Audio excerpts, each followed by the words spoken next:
Let's get ready to rumble. Let's see. Am I looking live? Pull this up again. Okay. Looks like there's some liveness going on there. So, welcome to the YouTubes, everyone. I think that's me there. Let's see. Live. Yep. Okay. Always want to make sure the stream's going. So like when you record content, pre-record it, like obviously I've done for my channel hundreds of times. I think it's almost inevitable that eventually you will end up recording an entire video and find out that for some reason you weren't actually recording, or you were recording but there was no sound, so it's just video. So I always feel a little paranoid about having to check and recheck this stuff when I'm doing the live streaming.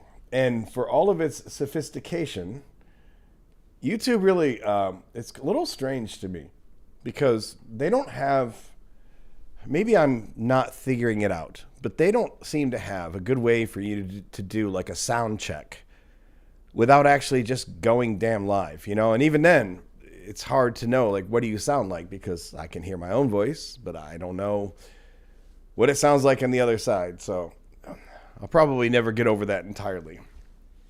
I've noticed that even like when Justin first goes live, he's usually sitting there for a few seconds, like checking the feeds and making sure that he's actually live, all that stuff. So here we go. You have to forgive me today because in the span of the last 48 hours or less, I seem to have started developing a nasty head cold. So I sound like shit. I may not go as long tonight. We'll see. Maybe I'll go an hour. Maybe I'll go 2 hours. Maybe I'll go 9 hours. I don't know. We'll see how I feel. But definitely not feeling like I have on any other live stream. That's for sure. But you know what? I'm taking one for the team. That's what I'm doing. I'm going to stick it out. It's my commitment. We're going to do this. You can see that I decided to make this Pride theme. Although, if I'm being frank, I don't really have any specific Pride-themed content to go through tonight. But you know what? You don't have to have specific Pride-themed content to appreciate Pride. So this is a very Pride-friendly channel. Anyone who doesn't like it can just kiss every part of my backside. I don't care. But then again, if you've watched a lot of my content, you know that this is a very Pride-friendly channel at all times. Doesn't mean you have to be gay. Doesn't mean you have to be queer. But hell, you don't have to be an ally. But if you think you're not going to get a dose of that on my channel, then you're kind of in the wrong spot. That's for sure. So of course I put up some prompts. If we get any callers, talking prompts that could be around queer issues. But that being said, you know how it always rolls. So if we got people that want to call and talk about the prompt, we can do that. If we got people that want to call and talk about anything else, we can probably do that too. I know we don't have like a big lineup of people trying to call. I did try to get, I looked into the status of my TikTok thing, because I think you can get more callers if you're dual streaming to TikTok as well. And apparently the first time they had turned down the application because I only had a TikTok account for less than 30 days. And I'm not even sure exactly when I opened the TikTok account, but now I think it's been open for 30 days. So I tried it again today. You're supposed to know in 3 business days if it's approved or not. If that doesn't get approved, I'll try it again in a few more days, something, or see if they give me a different answer for why I can't get my TikTok streaming key. It's not a license, but it kind of feels like getting your driver's license, So we'll see how that goes. But today we will dive in the norm. You guys, I know a lot of people joined on Saturday for my impromptu live stream where we were going through the prophecies the failed prophecies that were never fulfilled by Jesus, and we got through 20 of those. I haven't put them yet on skepticus.info, but I will soon. I mean, it's literally probably a 15 or 20 minute task when I get to it. Today I had like aside from doing my normal job, which I got done like half hour, 45 minutes ago. But on top of that, I had to get new speakers, and they like arrived just in the nick of time from Amazon. I was afraid I wasn't going to have them, which I still could have done the show, but I only have these stupid little cheap headphone things. I would have had to put those on to hear anything. It would have been a little weird. So thankfully I have speakers. Not that you guys care. You guys can't see the speakers, but what the hell. I do like the banner though. I like the flowing flag. I think that's pretty cool. All right. Michael says, since last week, my TikTok account was suspended. Michael, what did you do? Did you offend me? The TikToks? I didn't know you were such a bad boy, Michael. I'll show you guys something too, because, I thought maybe I wasn't getting approved because I didn't have any content up. So I took some of my shorts from YouTube and I just uploaded them to TikTok. I set them to go like one a day for like 5 days in a row. Hey, William, nice to see you. I set them to go like 5 days in a row. I think the last one I posted was Sunday. And it's just kind of funny to me because if you look at my dashboard now for TikTok, it says that of all 5 of those videos that I posted, literally not one of them has a single view, which I don't care because I don't care about being a TikTok content creator. But I thought, wow, like, on TikTok, you're completely, even more so than YouTube, you're at the mercy of their algorithm, right? Because it's just whatever it chooses to feed you. So I thought it was kind of strange that, I'm not saying that the videos I posted were amazing, but you're going to tell me they haven't even tried to show it to one person? But whatever. I don't really care. I just hopefully want to get the dual stream going between here and TikTok. So hopefully in a week or two, we'll have that set up. Okay. So let's kind of go back to our normal scheduled programming here, and we'll kind of dive into. We might do some more failed prophecies later too, if we want to get back into that. But that being said, I kind of wanted to go through some comments, like the normal flow of what we do on the live stream here, if we don't have any callers. Of course, if anyone wants to call in and take me off track here and get me talking about something different, you are all welcome at any time to hit the virtual phone line. It is in the description. It's pinned to the comments, the chat section. It's on the bottom of the screen. So I still get people ask, how do you call in? But there's only so much I can do, You can lead a horse to logic, but you can't make him think, right? I mean, there's only so much you can do. So all right, so let's go through some comments. Let's see what we got. I'm going to be coughing. I'm going to sound like shit. Pray for me, people. Clearly Satan is working in my life. Clearly the demons are coming for me because I have blasphemed the Holy Spirit. I have not been faithful. I have not trusted Jebus. So the spirits are coming. They're nested in my lungs. So there you go. So this individual, we got several comments from this individual. So I'll go through them kind of in rapid fire. But this TC on the Kirk Cameron video, they say, you are like the kids who won't go out behind the school to fight after dismissal, because there they know nobody will jump in and save them. So they ask to fight in front of their house so their brothers can stand on the lawn and make sure it goes their way. Weakling. Don't you love keyboard warriors who can literally type behind their anonymous facade and say you're a weakling? I mean, he's painting a picture here of schoolyard bullying, and yet he is talking directly like a schoolyard bully. And of course, I'm sure that he does not on any level understand the irony at play here. Like, you're going to sit here and say that I'm like a kid who won't go out behind the school to fight. And yet, here you are, a keyboard warrior on the internet, leaving comments in someone's YouTube video, calling me a weakling and saying that I won't go out to fight. Which, first of all, how am I supposed to fight you, bro? Like, Am I supposed to give you my address and say come to my house and we'll have it out? You know, we're gonna have like a steel cage death match. Is that how this is gonna work? How old are you? How old is this person? Even if we want to assume that this person is somewhere around my age, because at this point in my life, I mean, I'm no weakling, but you know, I've gotten old enough now to where I understand that you can't kick everyone's ass. I knew that when I was younger, but I definitely know it now. But even if I was younger, it's like, what? How immature do you have to be to challenge people to fights on the internet? Like, really? So you see, I said to him, and you're like the loser who will never have the guts to actually call in and have a live discussion because you're a keyboard warrior. This is all how mad and worked up he's getting from my video on Kirk Cameron. One more comment before we look at more things that he said, but I always find it to be hilarious because I don't expect a merit badge for what I do. I don't expect everyone to, you know, fluff me up and tell me what I'm a great guy. I don't expect everyone to agree with me. But that being said, I've mentioned this on the live stream before. I have a fucking channel.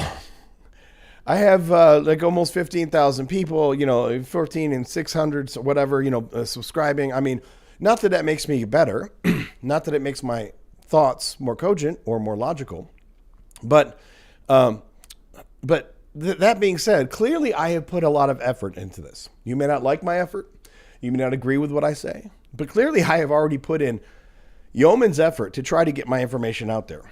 So to then say that I'm a weakling, which, you know, this isn't directly analogous, but to me, the weak one is the one who can't be bothered to actually put their thoughts together and have a cogent conversation with anyone, you know?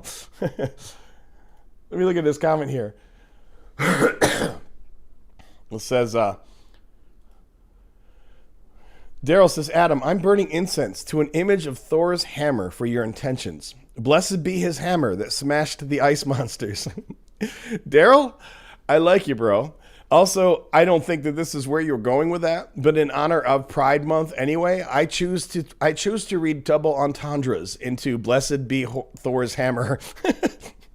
I don't even roll that way, but I'm just like, it's Pride Month. You know, I think that throughout the entire year, anytime you can find a solid double entendre, you should always jump on it. Because if you're too old to enjoy a good solid double entendre, then you're just this close to death anyway. But in this case, given that it's Pride Month, given that we're talking about Thor's hammer and blessed be his hammer, I am choosing to take this all sorts of different ways. And if anyone doesn't like it, they can go screw themselves. I don't care. So thank you. Thank you, Daryl. Keep burning that incense.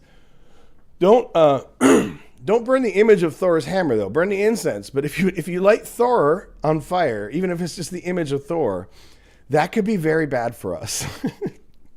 Because that would be the one time that I would find out that, oh, the gods are there. And it's not Yahweh. It's not Allah. It's Thor. It's Thor, and he's pissed off. So yes, Jesse, I sound like shit. We'll see how long I can go tonight, because in the last about 36 hours, a nasty head cold has beset me, which clearly is happening because I'm a heathen, and I reject Jeebus, and therefore that's what you get. When you reject Jeebus, you get a really nasty head cold. And that's why Daryl is being kind enough to burn some incense for me. So thank you, brother. I appreciate you, Daryl.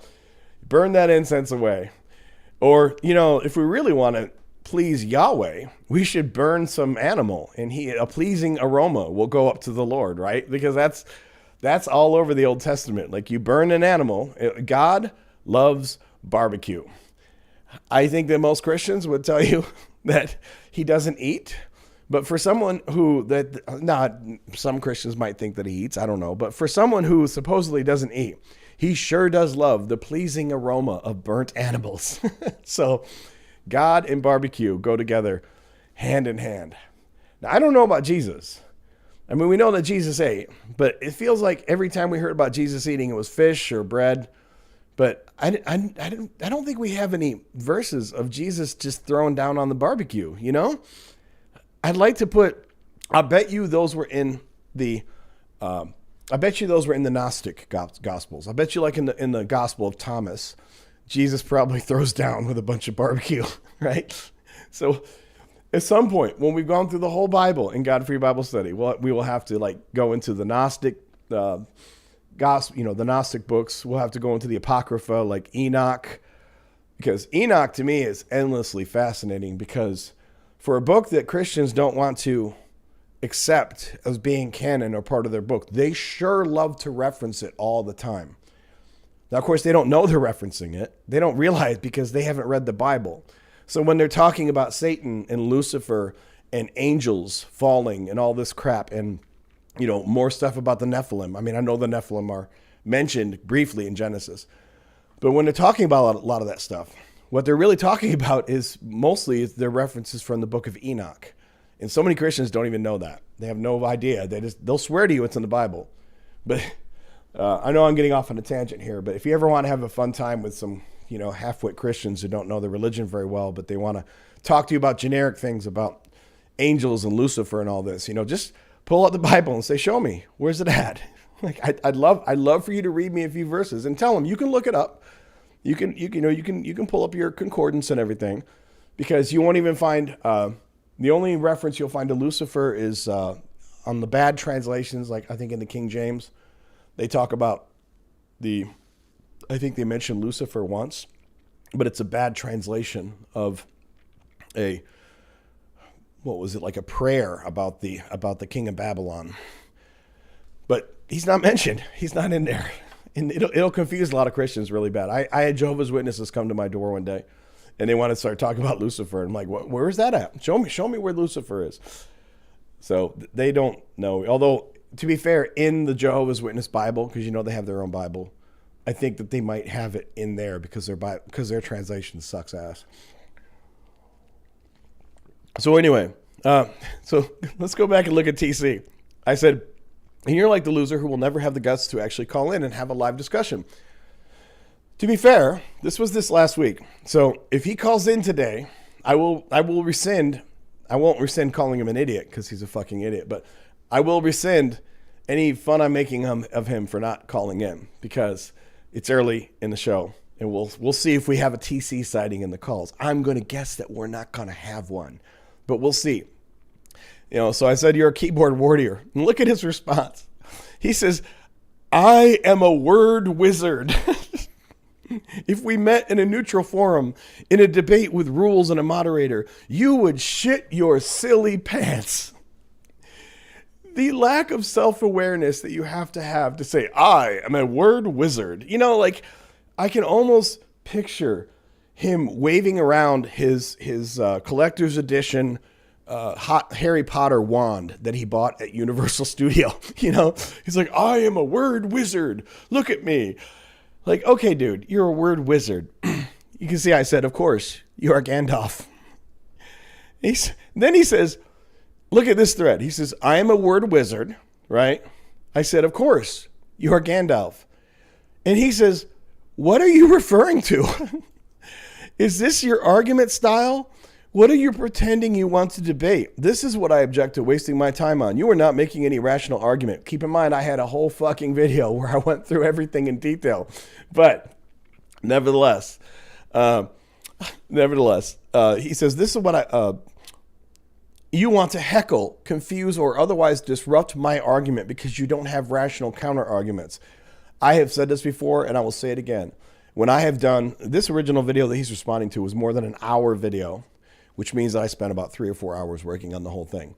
When I've done 3 or 4 hours to put out this video, the burden of proof is not on me to put together some long, detailed argument to to the shit you said that is completely devoid of logic. And no, I'm not going to try to engage with your points when you're starting off with this weak shit like, you are like the kids who won't go out behind the school to fight after dismissal. That's what he starts with. But then he thinks that I am, on some level, supposed to engage in his argument in good faith. Like, grow the hell up. Oh, I love that. Yeah, Daryl, you're on a roll here. I love this. Daryl says, the one thing I'm proud of is my humility. Yes, no one has humility like me. I am a word wizard. I like that Michael says also Wizard of Oz. Like pay no attention to the imbecile behind the curtain. Don't worry about him at all. And then we have earlier here Jacob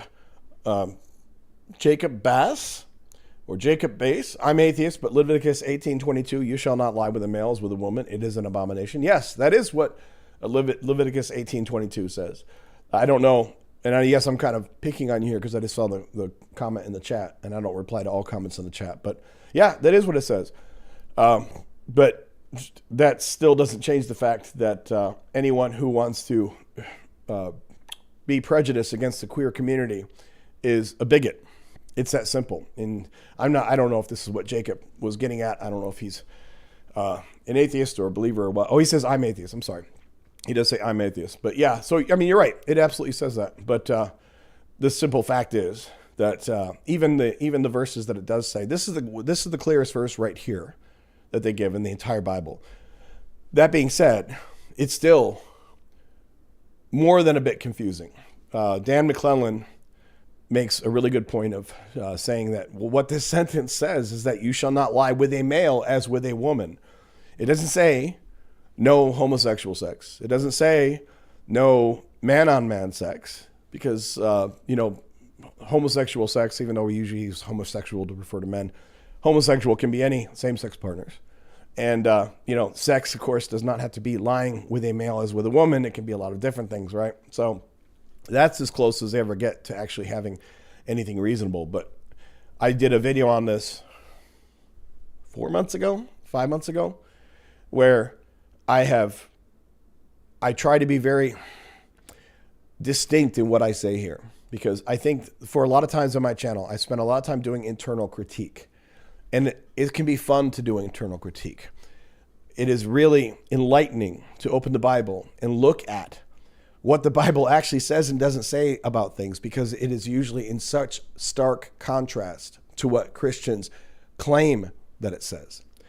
But when it comes to queer issues, although I'm not afraid to go through the verses and discuss them on their own merits, I also have taken a firm stance that this is an issue where I don't even like to do too much internal critique, because although there's a lot of value to be had in internal critique, whenever you indulge in internal critique, to some extent you are ceding territory. You're saying, hey, let's look at what the Bible says, because maybe the Bible isn't very clear on this, or maybe it's not, maybe it's not against God's word or what have you. But what's more important to me is that it is deeply and epically unethical and immoral.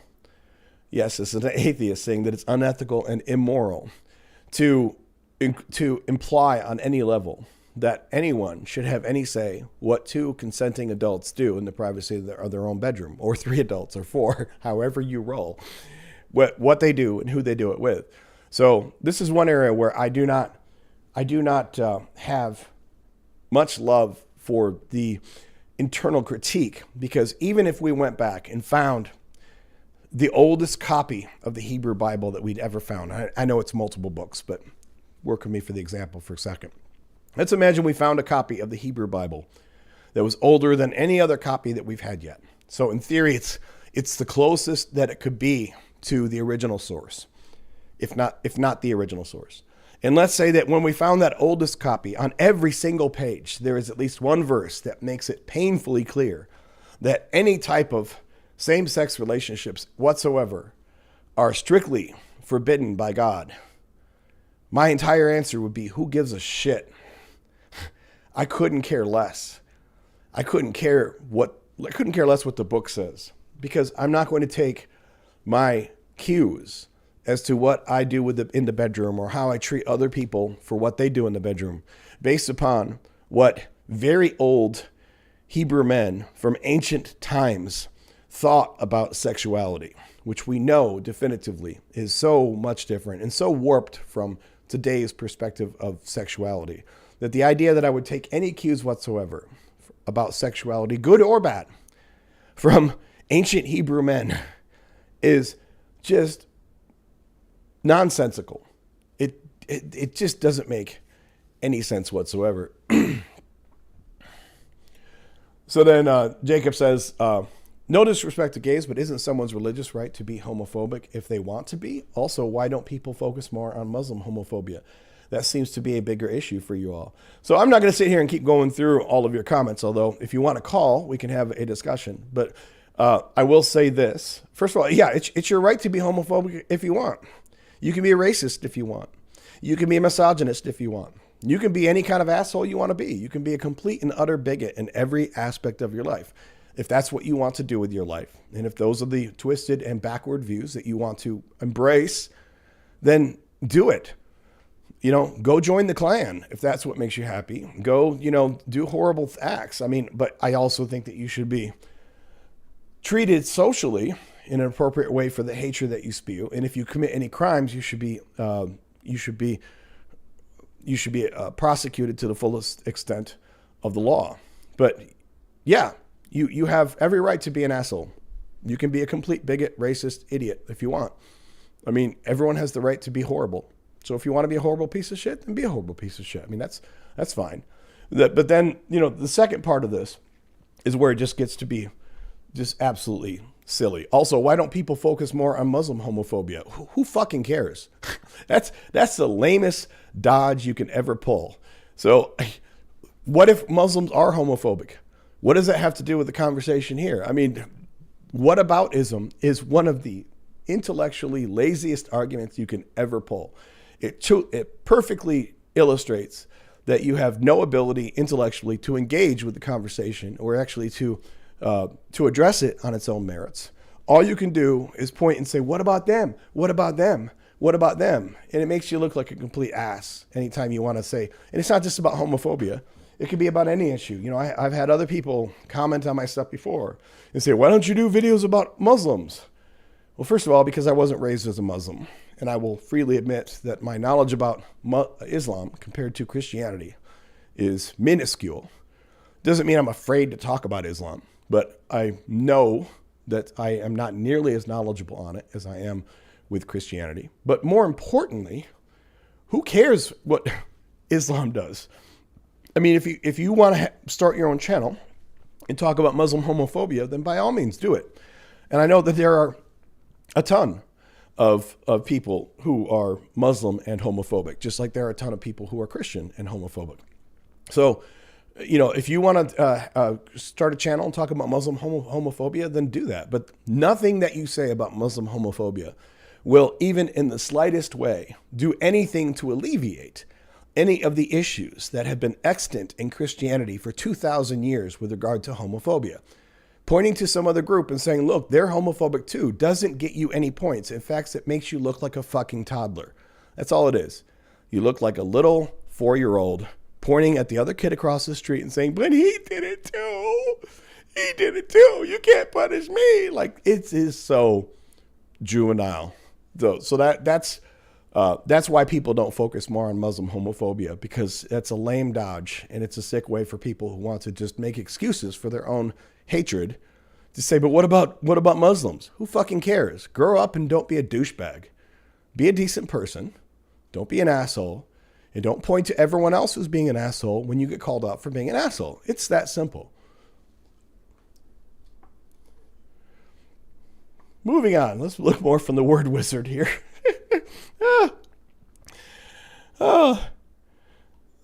So, then on this thread, the last thing he says, I was correcting you. You cannot defeat me. I mean, listen to this dude. I am a word wizard. You cannot defeat me. I get this picture like he's sitting in his mom's basement playing the Lord of the Rings soundtrack behind him. And just like, I am a word wizard. You cannot defeat me. I am a servant to the flame of Anduin. You shall not pass. Like, who talks like this, man? How stupid do you have to be to talk like this? Oh, man. And, notice then he says, you won't get skin in the game that is forward an argument because you are already shaken. Once again, I will mention, I created a more than an hour-long video, which took me like 3 or 4 total hours to do. So the idea, and I created this whole channel, the idea that I don't have skin in the game just proves that you're ignorant. and you don't seem to be able to have an adult conversation with anyone. And, oh, I'm shaken. Don't you love when the people who can't make a single intelligent rhetorical point just have to resort to telling you that you've been beaten? Oh, you're shaken. Yes, I am very much shaken. I am so shaken right now. Oh, let's see here. So, Michael, thank you, friend. I appreciate the super chat. Your support is always incredibly awesome and welcome. So, kudos to you, buddy. I appreciate you so much. Okay. Yeah, I'll pull up here too. Where was this?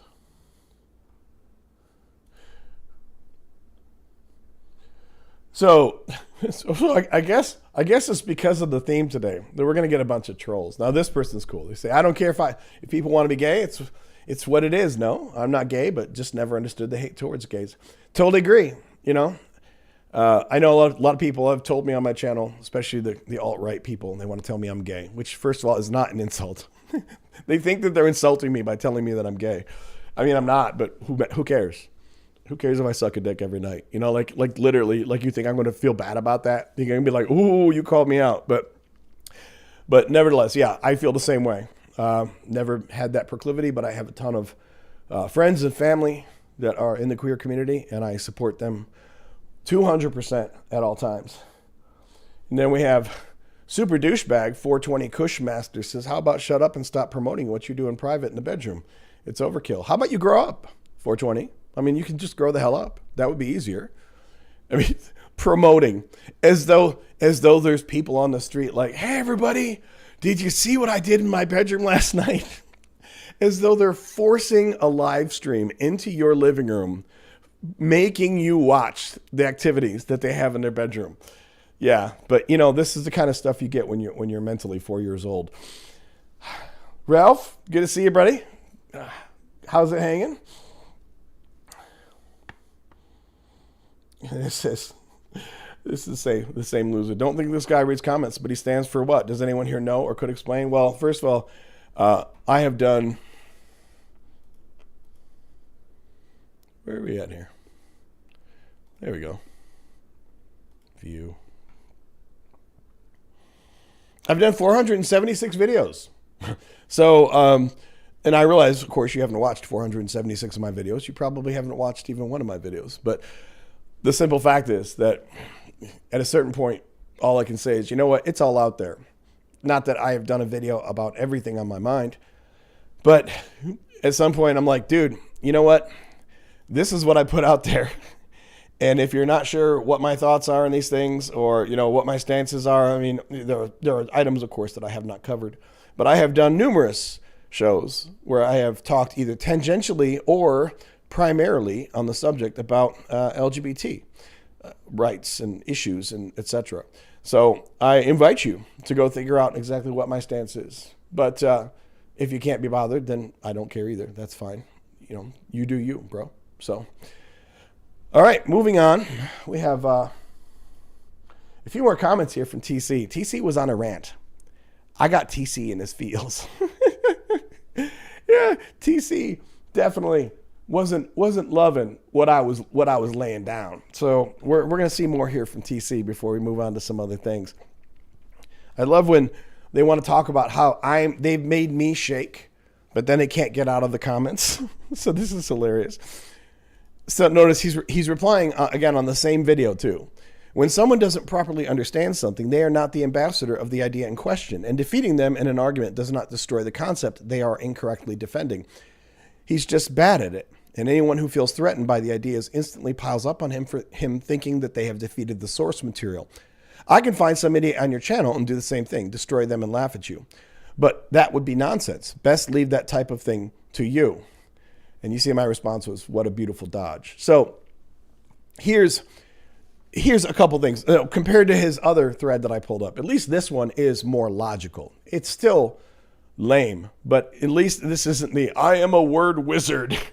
I will defeat you. I will make you shit your silly pants. Like, at least this is a cogent thought. So I will give him credit for that. But that, nevertheless, the message here is misguided at best, and in some respects you can say disgusting. So let me break this down a couple different ways.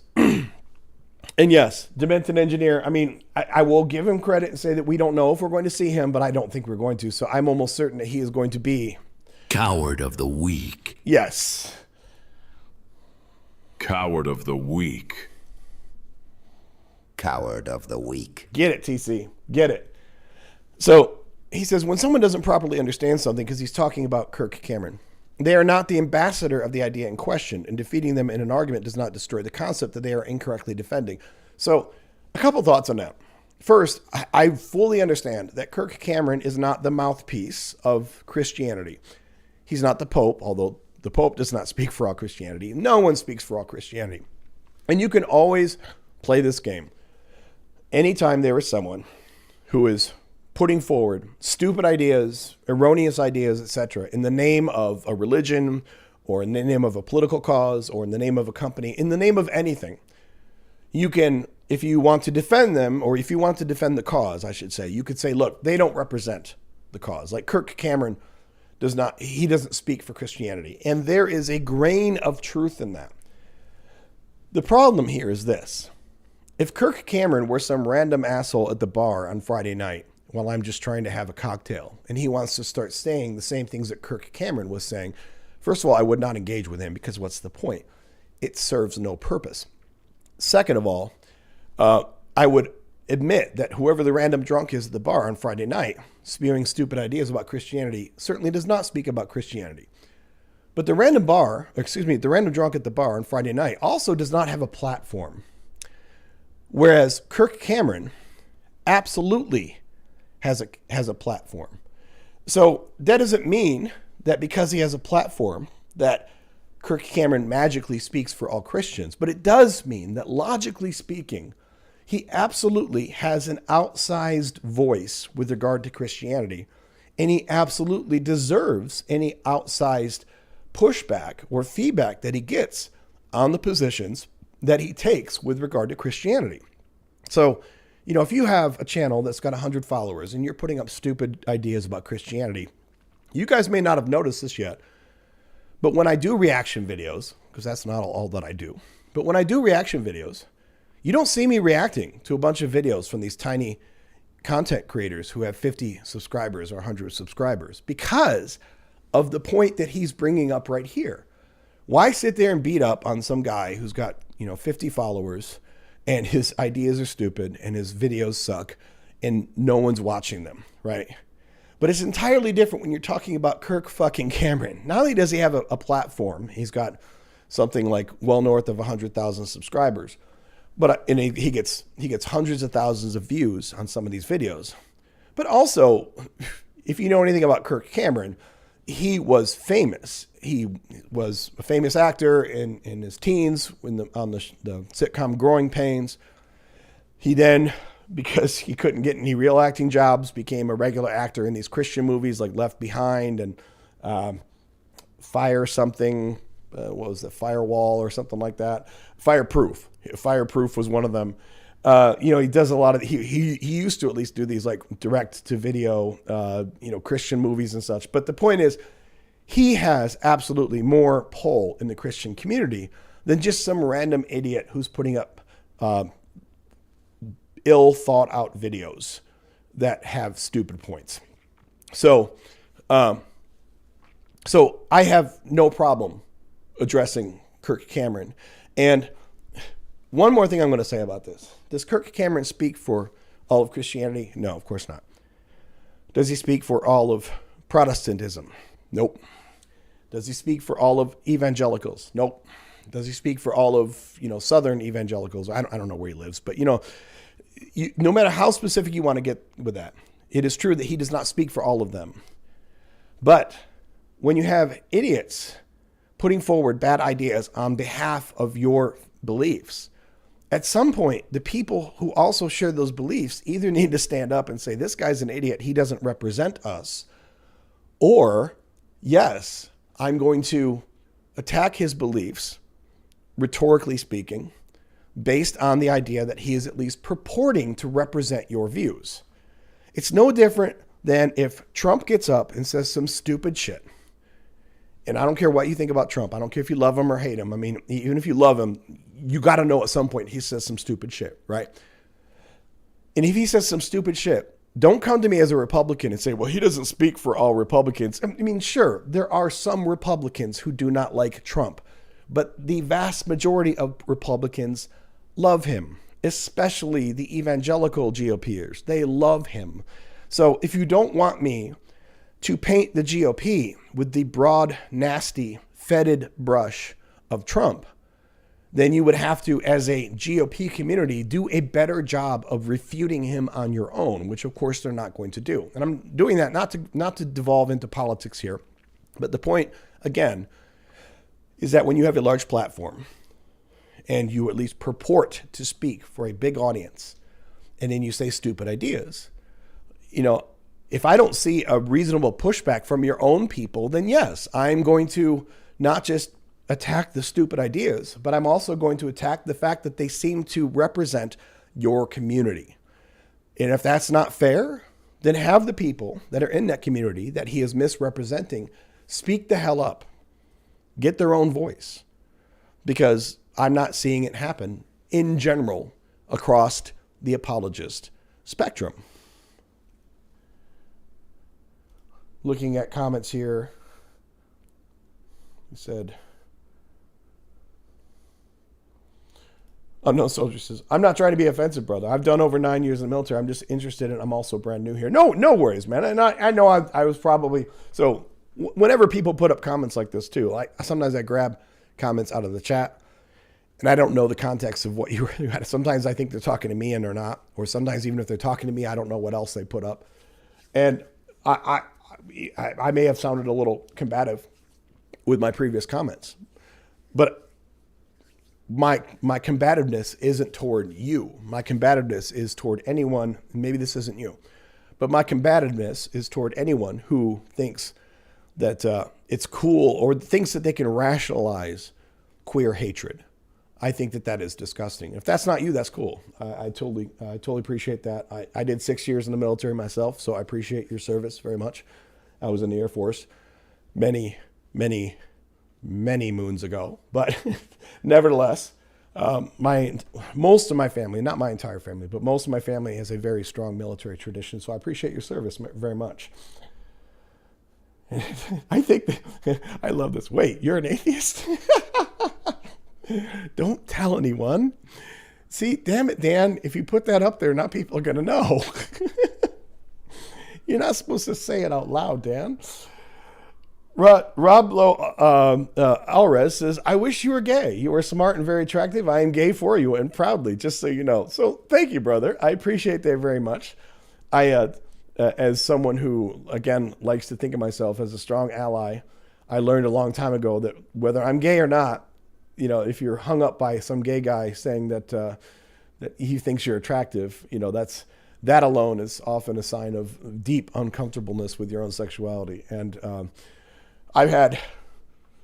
in real life, I've had a number of men hit on me over the past 20 years, and it's never been a problem. I thank them and tell them that's cool, but this is not how I roll. But it is always a compliment for people, men or women, old or young, ugly or attractive. If they think that I'm attractive, then thank you for that.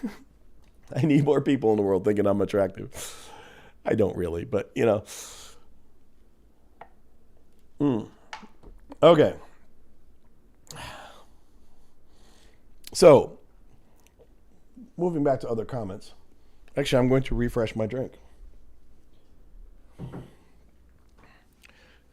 There's always a little bit of part of the reason why I say to people call in, partially because it's a call-in show, and it's kind of, moves the show along a little bit if we have callers. I mean, some callers suck, but callers in general make the show more lively. But the other reason why I ask for call-ins is just because even if you're trying to be attentive to the comments, the chat, even if you're trying to respond to some people, if I'm trying to do other commentary or content, it's easy to not understand what someone's context is. When there's, sometimes when it gets lively, the comments in the chat are really streaming by, and you'll just see one, and you may not know exactly what it means or what the context is. And I've even made the mistake already in previous live streams of kind of seeing a comment that where I thought someone was insulting me, and I kind of got a little salty on it. And then I realized, like, oh, you weren't talking about me. So, I got to be a little careful about that sometimes. So, where's this comment here? And Caligon Chick says, on Justin's channel, there are gay for Justin, but here we are gay for Adam or gay for Skepticus. So I'm cool with that. I'm cool for that. Yeah. So we have gay for Justin. There's gay for Doug, rock hard for Doug. You guys who have spent time on Justin's channel, which most of you probably have, know that a lot. And Justin as well. I don't know what his proclivities are, but I think he's a straight man. But Justin also seems to understand that anyone giving you compliments on your appearance or any other compliments for that matter, whether they're joking or whether they're serious, it's a compliment. Take it as a compliment, Jesse says, I worked in San Francisco back in the 90s, and I was hit on all the time by coworkers, even though I made sure my wedding ring was prominently displayed. Yeah, and sometimes, like here in my neighborhood, I don't mind, like I said, dudes talking to me or sometimes even hitting on me. Sometimes I have to feel like I have to manage it a little bit because there are a lot of gay bars around here. And if you're in New Orleans, if you're in downtown New Orleans, like the Quarter and the Marigny and the Bywater and such, there are a couple of gay bars where it's like, this is a gay bar. They don't stop you from coming in if you're straight, but you can tell like they want gay people there. It's a gay space.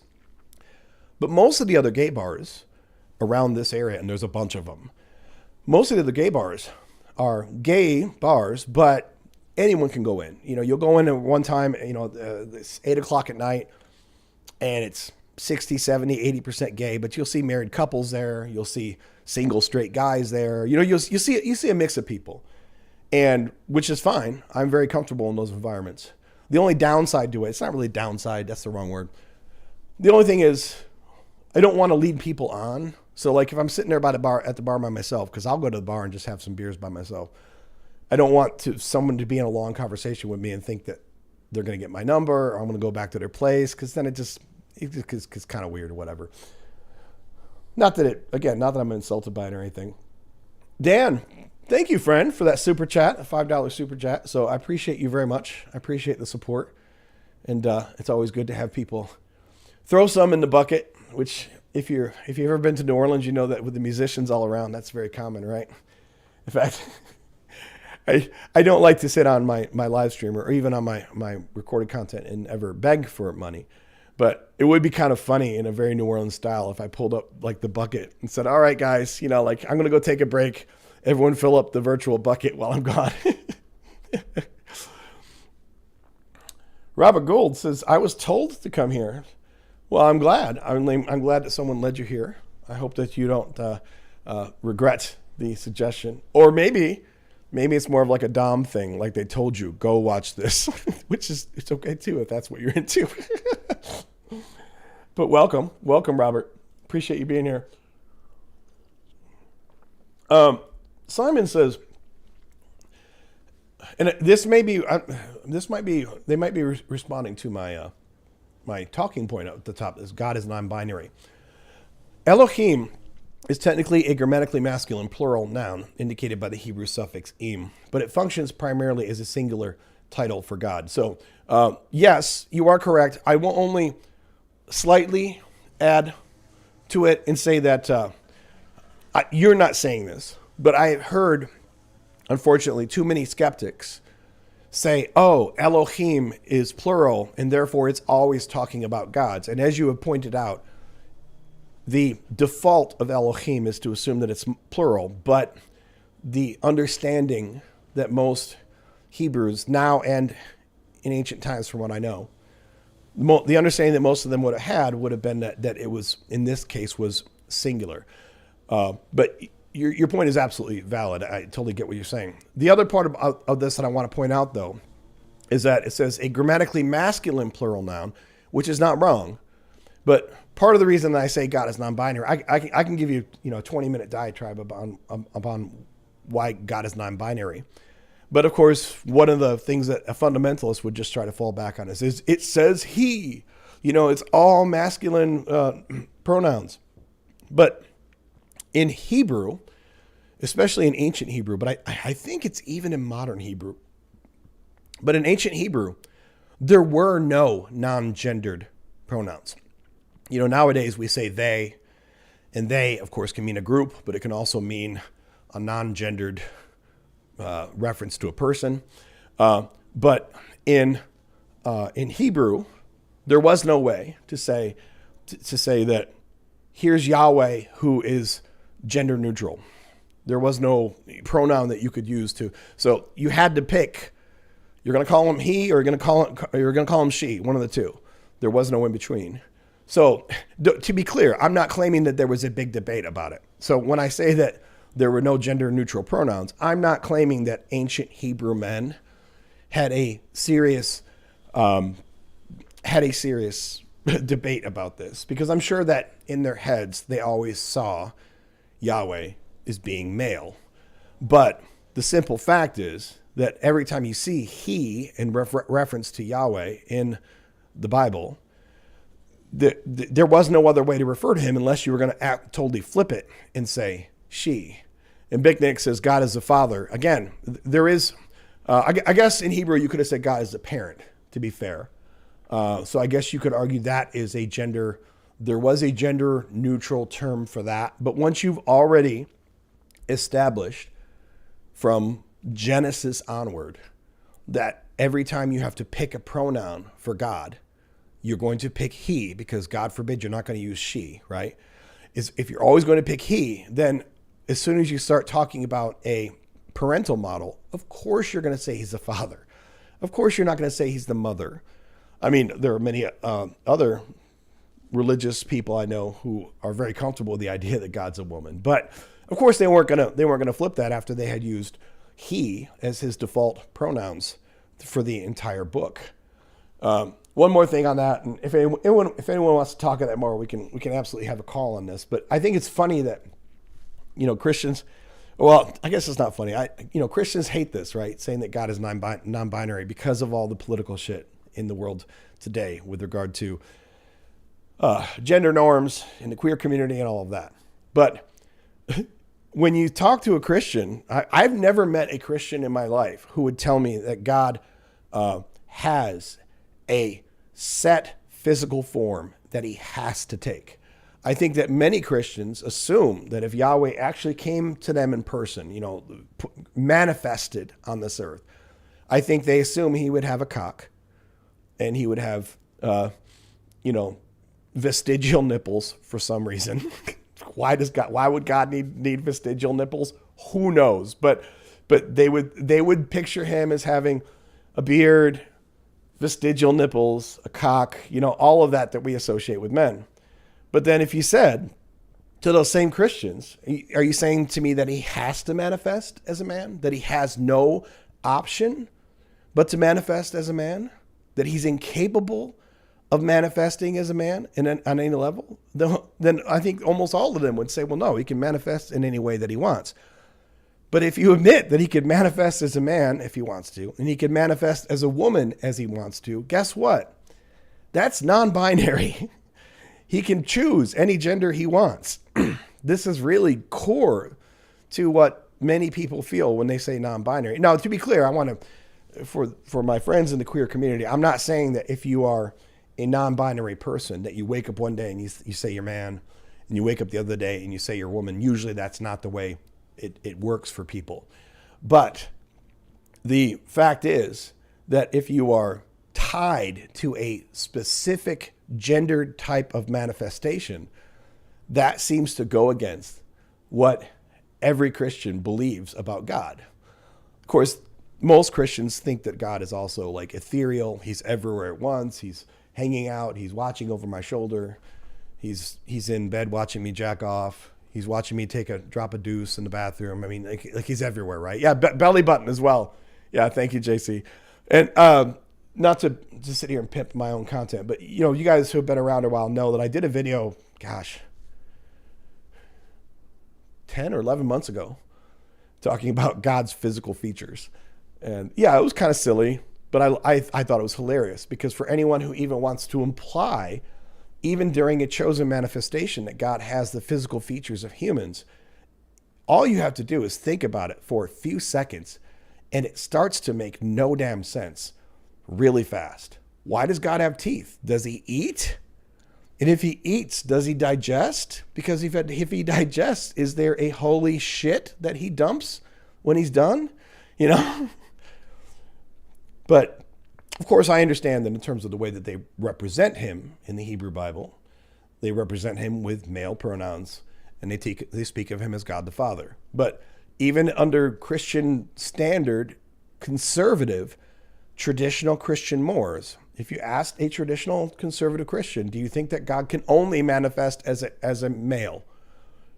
I think that most of them would say, well, no, he can manifest however he wants to, which means that if he can manifest however he wants, but he only ever manifests as a man, that means he is choosing. That means his gender is his choice, which is not something that most Christians ever want to grapple with. Yeah. So this is the perfect comment. It makes so much more sense when you can accept that God is not real. Absolutely. And this is where, I don't know when you joined JC, but I was saying a few minutes earlier that, this is one of the things that's always a danger when you indulge in internal critique. Because on one hand, for a lot of subjects, I love internal critique because it can be fun to point out all of the logical, rhetorical knots that people have to tie themselves into to make sense of any of this, according to all of the dictates that they have thrown upon this magic sky daddy. But that being said, yes, the most logical way to think about it is he's just not there. I mean, which also I guess would be a form of non-binary, right? It's not technically what logically I can't even call it non-binary, but I mean, if you just don't exist, I guess that's one theoretical way you could say you're non-binary. Although that could be taken in very insulting ways toward the queer community as well. Okay, moving on to more comments. So we were looking at this from TC. Once again, I don't think TC is going to be calling in, so... Coward of the week. You go, TC. You are definitely, I think, going to be the coward of the week. So then, let's look at this. And I think this would be the last one, because I think he had 3. No, this is a different dude. Oh, this is great. Oh, God, this guy's great. I'll tell you, the Kirk Cameron stuff really got under some people's skin. So, science says the Bible explicitly tells you not to put your faith in man. So that's a massive fundamental misunderstanding on your part. For example, Psalm 146:3, you also just claim their contradictions without providing any, and don't bother replying if you're going to be a coward and be unwilling to have an actual conversation. So first of all, if you ever want to actually get some type of intellectual response from me on the comments, this is the way to guarantee that you're not going to get one. Let me pull it up on the screen. I don't have it. So, and don't bother replying if you're going to be a coward and be unwilling to have an actual conversation. This juvenile shit where you think that you can force me into responding in a certain way by then saying, well, don't bother replying. Well, first of all, it's my damn video and it's my fucking channel. So I will reply in any way that I want to. If you don't like it, I couldn't care less. But that is a sentence like that, and don't bother replying if you're going to be a coward and be unwilling to have an actual conversation, is a perfect way to guarantee that I'm going to clown on you, because you are face painting yourself, and you are proving to the world that you're an asshat and a clown. But then, let's go backwards to this. He says, you also just claim their contradictions without providing any. So, this I find to be hilarious. I see this on my videos sometimes. I've seen this, even on other people's content, where somebody will make a generic statement about the Bible having contradictions. And of course, you got to get some Theo Brochad asshole in the comments. It's like, oh, if you can't give me any examples of a contradiction, then, what kind of bullshit is that? The idea that the Bible has contradictions is one of the most non-controversial ideas in all of biblical scholarship. Everyone who is not an ate-up, head up his ass Christian presuppositional apologist will absolutely tell you that the Bible has contradictions. There are a great many honest, thoughtful Christians who, of course, will tell you that the Bible has contradictions. The only people who even claim for an instant that the Bible has no contradictions are the people who literally cannot be reasoned with. So trying to say that I have to give you examples of every place in the Bible where there's a contradiction, or even trying to say that I have to give you an example of one place in the Bible where there's a contradiction, is like saying when you talk to me about elves in The Lord of the Rings, and then I reply and say, well, you claim that there are elves in The Lord of the Rings, but you didn't provide any examples. What? I really have to provide you with examples of where the elves are in The Lord of the Rings. That is just stupid. And if I have to give you examples of where the contradictions are in the Bible, that is also equally stupid and just blatantly disregarding reality. Now, that being said, like a lot of people that leave stupid comments, I'm sure that he probably didn't watch any of my other videos. But if you think that there aren't any examples of contradictions discussed in great detail in the rest of all of these videos on my channel, well, then I can't help it if you're really that ignorant. Because if you just can't, of course you're not going to sit there and go through all of my videos. I get it. But telling me that I have to give you examples proving that there are contradictions in the Bible is like when a flat earther says, oh, you just claim that the earth is a sphere, but you didn't give any evidence for it. No, because you can Google that shit. Because it's self-evident, because it is something that is obvious from the time that you are in first grade if you were actually learning and paying any attention to your lessons. So no, every time I mention that the Bible has contradictions, I'm not going to sit here during every mention and then give you a laundry list of references just because you are so ignorant that you can't even acknowledge the fact that the Bible has contradictions. It has many contradictions.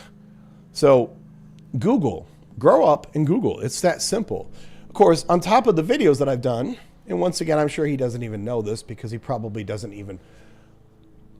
literally just watched some part of the video and said, oh, I'm gonna own this guy. I have an entire companion site. And even though I don't have every contradiction in the Bible, one of the tabs that I have in the companion site is contradictions. Here is the contradiction list, or at least one list of contradictions. Now, some of them are minor, some of them are not. These span the spectrum right here. Some of these, even as an atheist, even as a skeptic, I can say, well, this is a contradiction, but I understand what the talking points would be around this for a Christian. Others just don't have any good answer. The only good answer that Christians will give you is that they will just lie about the contradiction, and they will swear up and down that it doesn't exist. They will make up stories. They will come up with any possible example to where maybe it couldn't, maybe in their explanation, it's not a contradiction. And it's just intellectually bankrupt at that point.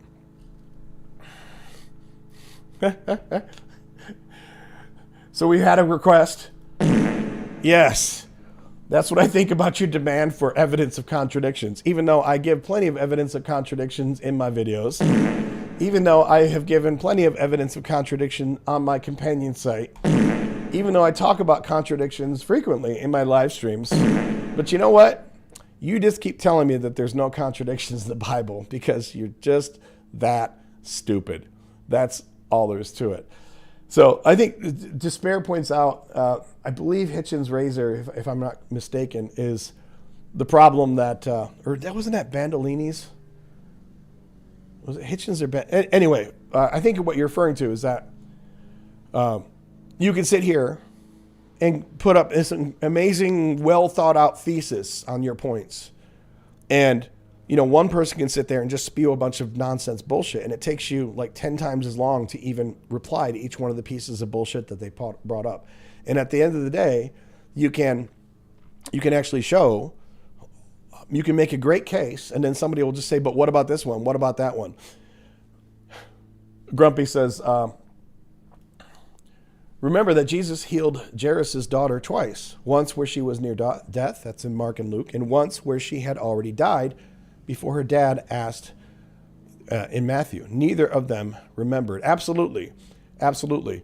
And if you're in this arena, it's probably the wrong word for it, but if you're in this kind of sphere, one of the things that can be really frustrating about the whole contradiction conversation is this. Christians, you can point out a plain contradiction in the text. I mean, just plain as day. And then, of course, they'll tell you, here's the explanation for it, which isn't in the text.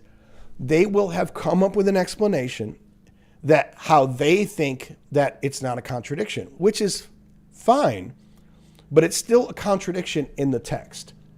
Just because you can come up with some story that you feel is plausible in your head as to how that contradiction maybe sort of isn't as contradictory as it seems, just because your study with your preacher and your study on apologist sites has taught you that there is some way to synthesize this data, doesn't change the fact that the contradiction is there in the text. I brought this up on my channel before, and in my live streams, I'll say, here I am, I'm sitting here with my blondish red hair, and let's say you're reading chapter 1 of the life and times of Adam of Nola.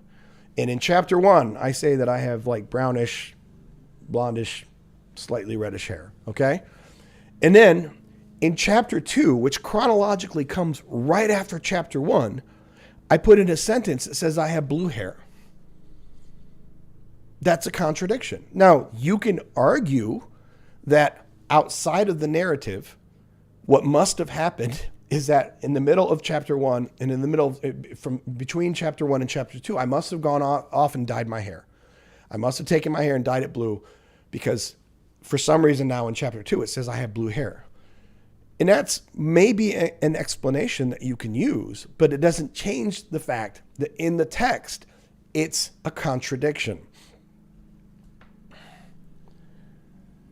Infidel says, Lerv, going through the Old Testament with you, Adam. So enlightening and entertaining. Hugs and kisses there. So thank you, Infidel. I appreciate that very much. I'm glad that you're enjoying that content. I do a lot of different videos, of course, but the God-Free Bible Study, that was the first. That was like my flagship series, if you will. That was the first idea I had as to, the first series I would do that would feed content into the site. And of course, we have a long way to go, but obviously I've done many hours of it so far. And I have to say that for me personally, I also get probably more satisfaction out of doing God-Free Bible Study than I do maybe from any other type of content. All the different types of content can be enjoyable on different levels, but the God-Free Bible Study to me is so enjoyable because I go through before I do God-Free Bible Study. I'll know I'm going to do, 2, 3, 4 chapters today. And I'll go through and read it first and make some notes. But I don't have to do much research. I don't have to go out there and, learn Hebrew words. I don't have to look up what St. Thomas Aquinas said about this. Like, you can just read the text. And when you read it, and I don't mean trying to find problems, I mean just when you read it with your plain eyes, the shit just jumps off the page at you. There are so many incongruities. There are so many contradictions. There are so many times when it doesn't even make sense, the narrative as a whole. There are so many times when the nature of Yahweh is absolutely revolting. there are so many times when the stories that they try to tell you that we're supposed to take some type of moral guidance from are revolting. But thank you. I appreciate that compliment, Infidel. I appreciate your patronage very much. So let me grab this here. Josh Hanley says, did you cover the contradiction of the two stories of the Ten Commandments? I mean, that's a good point. I did not put it here in my list of contradictions because the list of contradictions is more along the lines of here's one verse, here's another verse which seems to directly contradict it. Not that you can't get that from the Ten Commandments things, but it's a little more, hey Dave, nice to see you. But when you go through, if you were to watch my God-Free Bible study stuff, I do on many different occasions, not just with the Ten Commandments. I point out on numerous occasions where we're telling the same story again. You can tell that what the ancient compilers of the Hebrew text did was that it was an oral tradition first. It was an oral tradition, probably in the case of some of those books, it was probably an oral tradition for some of them for centuries, right? And because they weren't just one camp of people, they probably had, multiple encampments here and there, which means that the stories spread and they morph.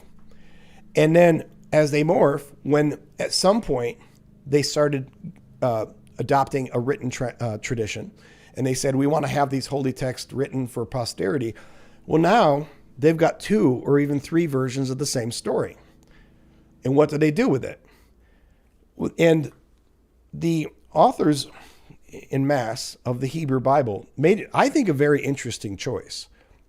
I don't think it's a bad choice, but it's a very interesting choice because it's clear when you read, especially like the Pentateuch. Well, actually not just the Pentateuch, because like 1st and 2nd Kings, 1st and 2nd Samuel. I mean, there's multiple times in Chronicles, there's multiple times where they are telling the same story over again. It's obvious. And then what they apparently decided to do was when they had competing versions of a story, they didn't just pick which one was the right version, because I think that I'm imagining that they didn't know themselves and they didn't want to make that hard choice, right? So instead, what they did is they just put them both in there. Just said, okay, here's version 1, and then sometimes right after it is version 2, or sometimes 10 chapters later is version 2, or sometimes 2 books later is version 2. And if you're reading it, if you're trying to read it logically, like a modern Westernish kind of reader, right? It can be really confusing because it's like, wait a minute, we already covered this. And then not only did we cover it, but of course, when they tell it the second or the third time, there's little differences in the story. Now, the standard Christian apologetic around these things is to just stick their head in the sand and deny that it's 2 or 3 versions of the same story smushed together. They'll tell you, oh no, it's these things happened even if it's a repeat over and over. Perfect example of this is Genesis 1 and 2, Genesis 1 is a creation story. Then as soon as Genesis 1 is done, here's another creation story. And there are contradictions in the creation stories. And I don't care that they had 2 different versions of the legend, but then the way that they just put them one after the other with no meta information whatsoever makes it very confusing if you're trying to read it in good faith and pay attention. Of course, a lot of Christians don't pay attention to it because they'll just read the few verses that are given to them by their pastor on a Sunday morning. And they'll read something from Genesis 1, and today we're not reading from Genesis 2, so it never sticks in their head. But in Genesis, there's the famous story of Abraham pimping out his wife, Sarai, Abram pimping out his wife Sarai to the Pharaoh. And then a few chapters later, he's pimping out his wife again to Abimelech. And then a few chapters after that, Isaac is pimping out his wife to Abimelech. Now, the standard Christian apologetic would be, well, yeah, those things happened. Like Abram did the exact same thing twice. He did it once with the Pharaoh and once with Abimelech. And then his son went and did the exact same thing with the same king. But come on, bro. That's just stupid. That's just so stupid. You know, clearly what's happened here is that they had three different versions of the same story. And rather than try to be arbiters and figure out which one is the right one, they just said, we're going to put them all in the book. One more thing, and I'll get off of this before we move on. But for those who have been watching God-Free Bible Study, you know that, well, you guys may not have seen the latest episode. It might not be released yet. But there are two stories of Saul chasing down David and David having the opportunity to kill Saul. And David does not take the opportunity to kill Saul. And he shows Saul that, hey, I could have killed you. And then because Saul sees that David could have killed him, then he's like, oh, you're right. You know, that's really cool. You didn't kill me. And he basically tells him we're cool. Like everything's good between us. And then a few chapters later, we repeat the same thing. Now the details are different. In the first one, in the first detail, Saul goes into a cave to drop a deuce. And as he's going into a cave to relieve himself, David clips a piece of his robe. And in the second story, David sneaks into his camp and takes a spear. But they're the same story. They're totally the same story. They're just two different traditions that got smushed together. Had to give a shout out here. So Dade Murphy says, Skepticus. Thank you, brother. Appreciate you very much. But, you know, to tell me that those are just, that it happened that way. The problem with Christians who want to tell you that there are no contradictions is that if you can't admit that there is a synthesis here of two or more oral traditions which have been crammed together because they didn't want to lose anything, if you are adamant that didn't happen, then your story becomes far more nonsensical.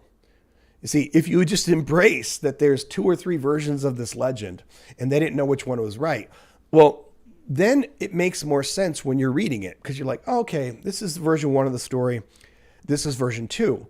And most readers, if they're not hardcore fundamentalists, will understand that.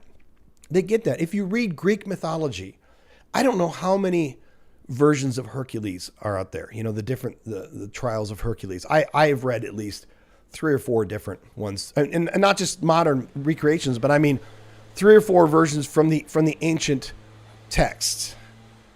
So you could say, well, if you want to insist that Hercules was historical, then when you read these 3 or 4 different versions of what is essentially the same story, then it becomes really silly.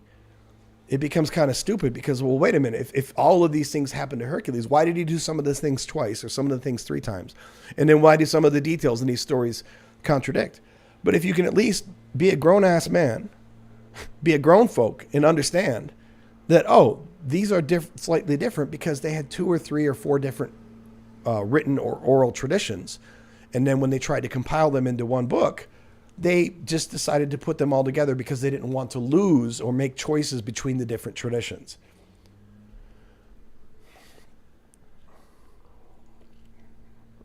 All right. Jordan, Skepticus. Appreciate you, bro.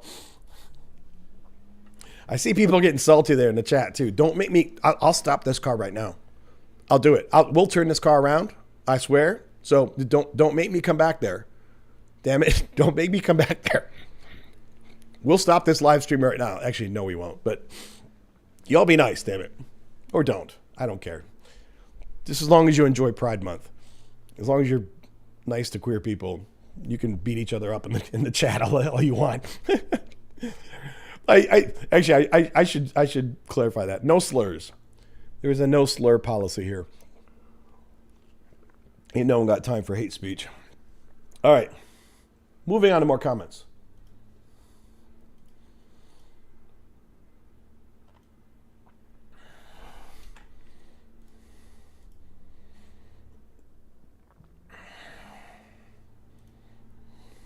Oh, I had to finish showing you this guy because this guy just showed himself to be a real ass. So remember he said, sorry guys. He said, you also disclaimed there, contradictions without providing anything, blah, blah, blah.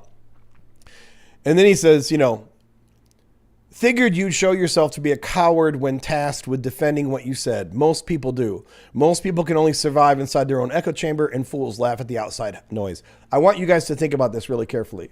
Now, before I ever started live streaming several months ago, as I've already pointed out in this live stream, I'm the one putting out content. I'm the one spending hours and hours of my time to present my case for the things that I believe in. Now, you don't have to agree with them, but to say that I'm a coward because I put all this time into content and then I did not spar with you in the comments shows what kind of a Neanderthal you really are.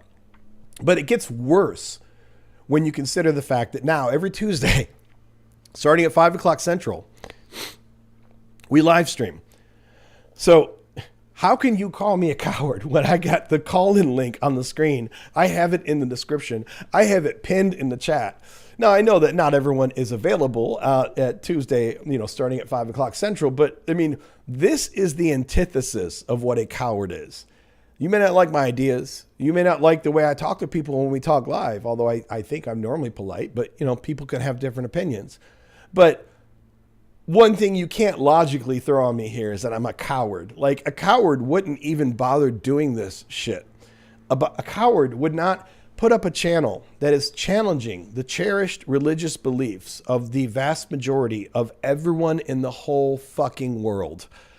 If I was a coward, this is the last channel on earth that I would ever create. So just to think that, if I'm afraid of people, do you think I'm going to create a channel which tells a large majority of the world that their beliefs are bullshit? Even if I didn't live stream. How is that being a coward? And then to know that every Tuesday, and you guys know I've been doing some impromptu ones too, but as far as what's scheduled, every Tuesday, starting at 5 o'clock Central, call in, bro. Call in.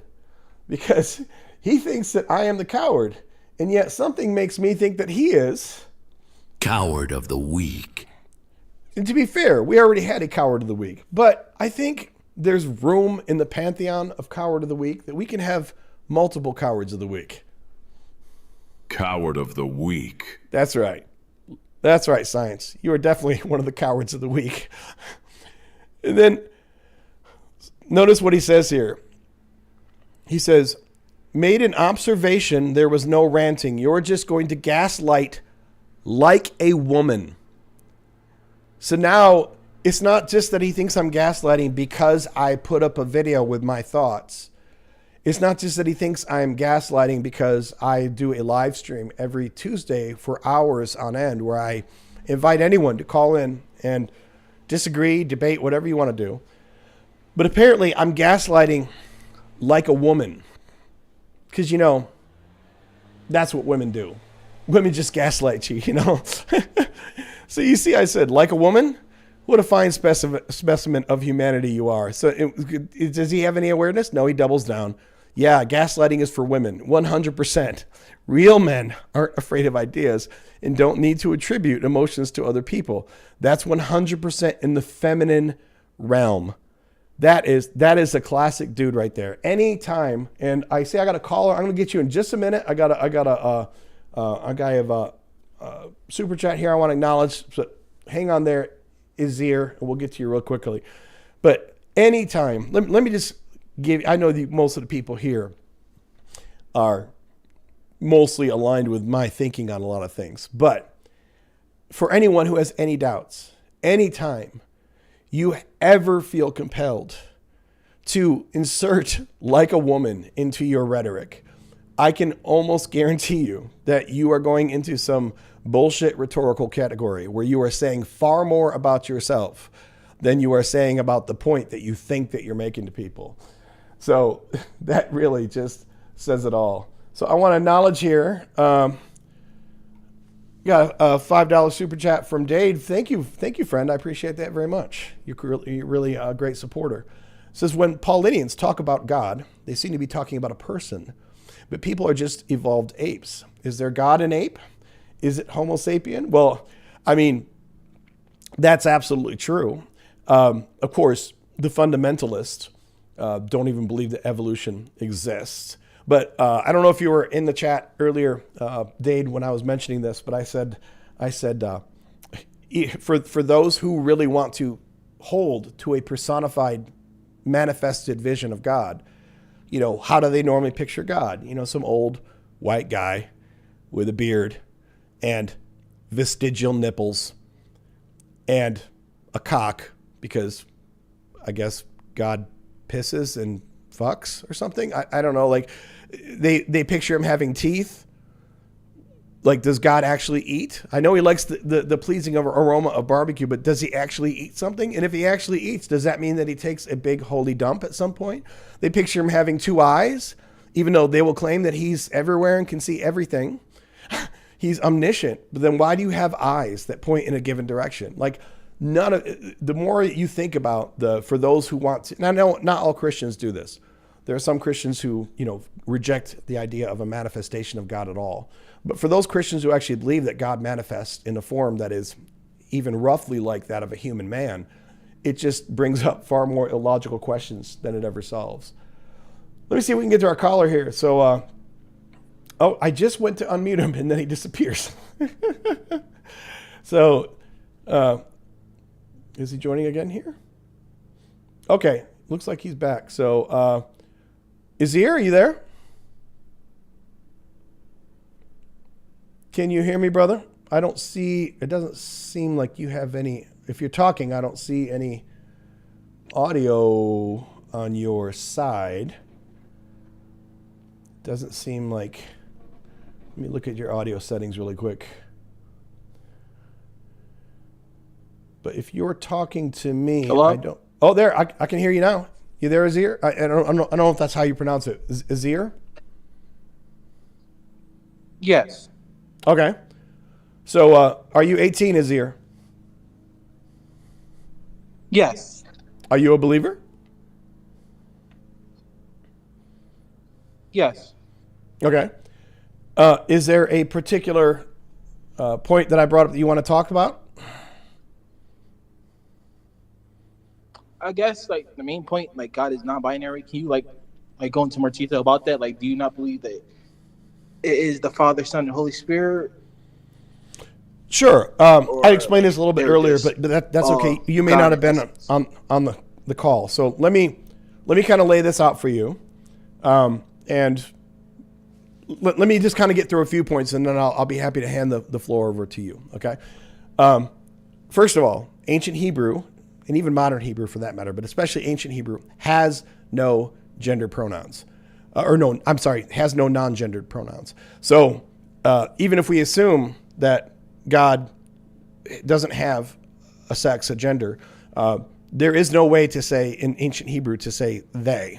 You say he or you say she. In fact, ancient Hebrew is one of those languages where like everything is gendered. Like almost everything is like considered to be a male, even when you're talking about like inanimate objects. So I understand. Well, he left again. I don't know what's going on there. Anyway, I will say it again. I'm sorry this is a little bit duplicative because I know I said some of this earlier, but I'll mention it again. If he wants to join again, that's fine. But if you want to assume, it looks like he's coming back again. He might have some connection issues there. So I believe you can hear me. It seemed like you've been dropping, but hope you've heard what I've been saying in terms of this description. I didn't. I'm sorry. I got to the part where like there's no way to Okay, so say that God has gender pronouns in Hebrew. Yeah, so let me give you the breakdown really quick. Like first of all, if you wouldn't know from reading the text whether God is non-binary, because from reading the text there is no way in ancient Hebrew for them to refer to God without calling him he or she, and I don't expect any of those old Hebrew men were going to call God she. So they called him he, but that you can't just infer from the text that means that he has to be a man. Also, if you're any kind of, like most modern Christians hold to at least some kind of Platonic ideal of God. And in this particular case, what I mean by Platonic ideal is that most modern Christians that I know believe that God can take a human-ish form, but they also believe that God's everywhere, that God's like ethereal, that God's, all over. Well, if he's everywhere, if he's the universe, if he's, like a spiritual cloud or something, that's non-binary. So an ethereal being that is in all the universe doesn't have a cock, it doesn't have a vagina. So that's non-binary. And then the third thing I'll say, and then I'll shut up because I'm happy to get your feedback on this. But the third thing I would say is this.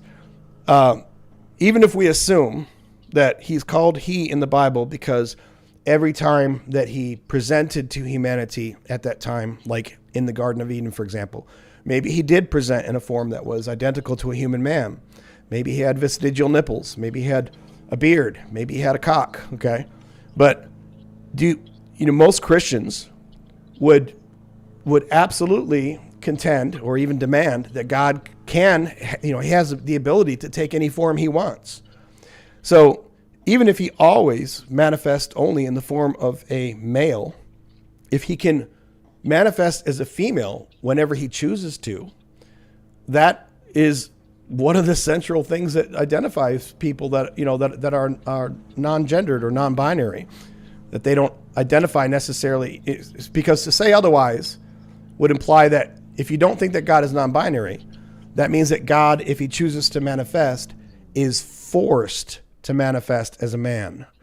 And I don't know too many Christians who want to accept the idea that God would be forced to manifest as a man.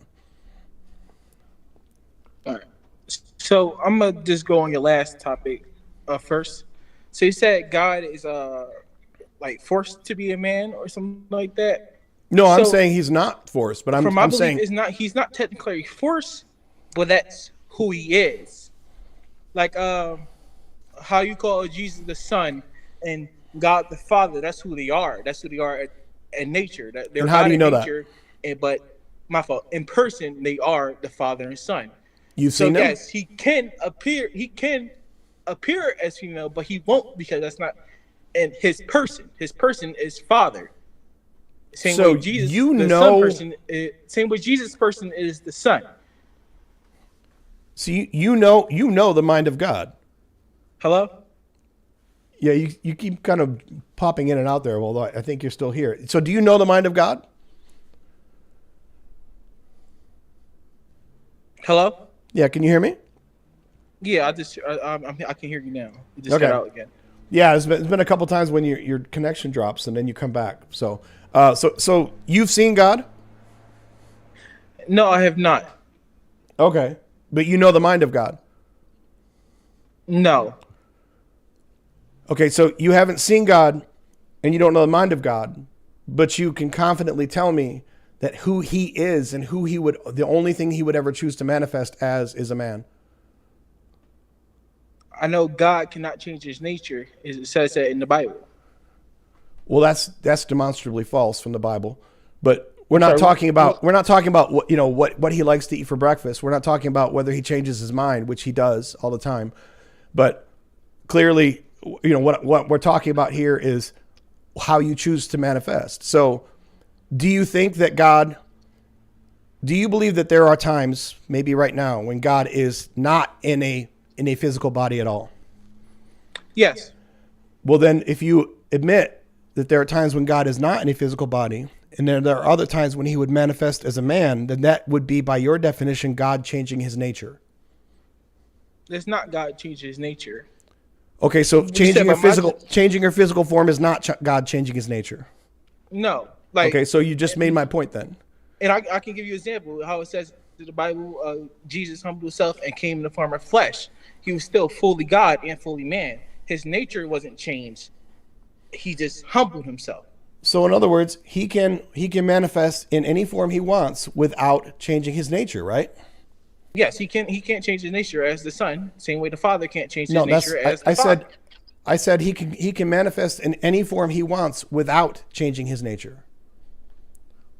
Yeah. Okay, so God can manifest in any way he wants without changing his nature. Okay. So that's premise one. Premise two would be that we know that God, according to Scripture, manifests as a man, but also exists outside of human form. So God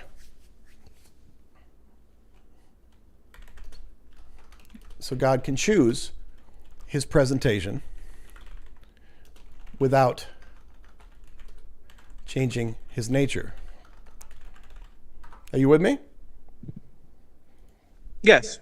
Okay. So the conclusion is that if God can choose his presentation without changing his nature, then his physical presentation is not forced upon him, but is his choice. Right? Yes. So he's non-binary. No. Let me say that again. His physical presentation is not forced upon him, but is his choice. He is choosing how to present himself. Yes. Okay. How does that make him non-binary? What do you think non-binary is? I guess not present as male or female. Is that what that's what it is? Well, I mean, in broad terms, it is someone who. But I'm saying like the nature of his person is not changing. He can manifest as whatever he wants. He manifests to the Israelites in Exodus as a pillar of fire at night and a pillar of cloud by day. Does that Right. Did the pillar of fire have a does that cock? not mean he's still the Father in person? Did the in pillar of nature? fire have a cock? Does that matter? Was he still the Father? It does as if we're the pillar of talking about fire? gender norms and non-binary or binary. Okay, did the Israelites still call him Father as the pillar of fire? Again, there is the fact that they call him Father is a result of the fact that there is no way to refer to him as they in the Hebrew language. You have to refer to him as him or she, or he or she. So the fact that let me be very clear here, because I don't want to misrepresent anything here. I do not have any doubt that ancient Hebrew men from the late Bronze and early Iron Age felt in their heart of bigoted hearts that God was a man. I'm sure that they thought that, because these were not exactly enlightened men who were writing down these texts. Okay, so I'm not claiming that the writers of the text envisioned God as being she or non-binary or being neutral. But what I am saying is that you cannot tell from the text what God's gender is. Actually, I have another point to say about okay, that, which is fine. But I say who God is. I want you to, but I want to, in good faith, say, either tell me why that's wrong, or or concede or something. But you, instead of answering that, you're just saying, but I have another point. But you're not answering what I just brought up. All right. So you said there's no way to refer to God as they in ancient Hebrew, yes. Right. In ancient Hebrew, is that proven? Is there any way I can look that up or something? You can Google it. I mean, I'm not going to pretend to be an ancient Hebrew speaker, but this isn't hard to look up. It's pretty easy. Okay, can you look it up real quick? I don't want to look it up and get off the chat. Sure.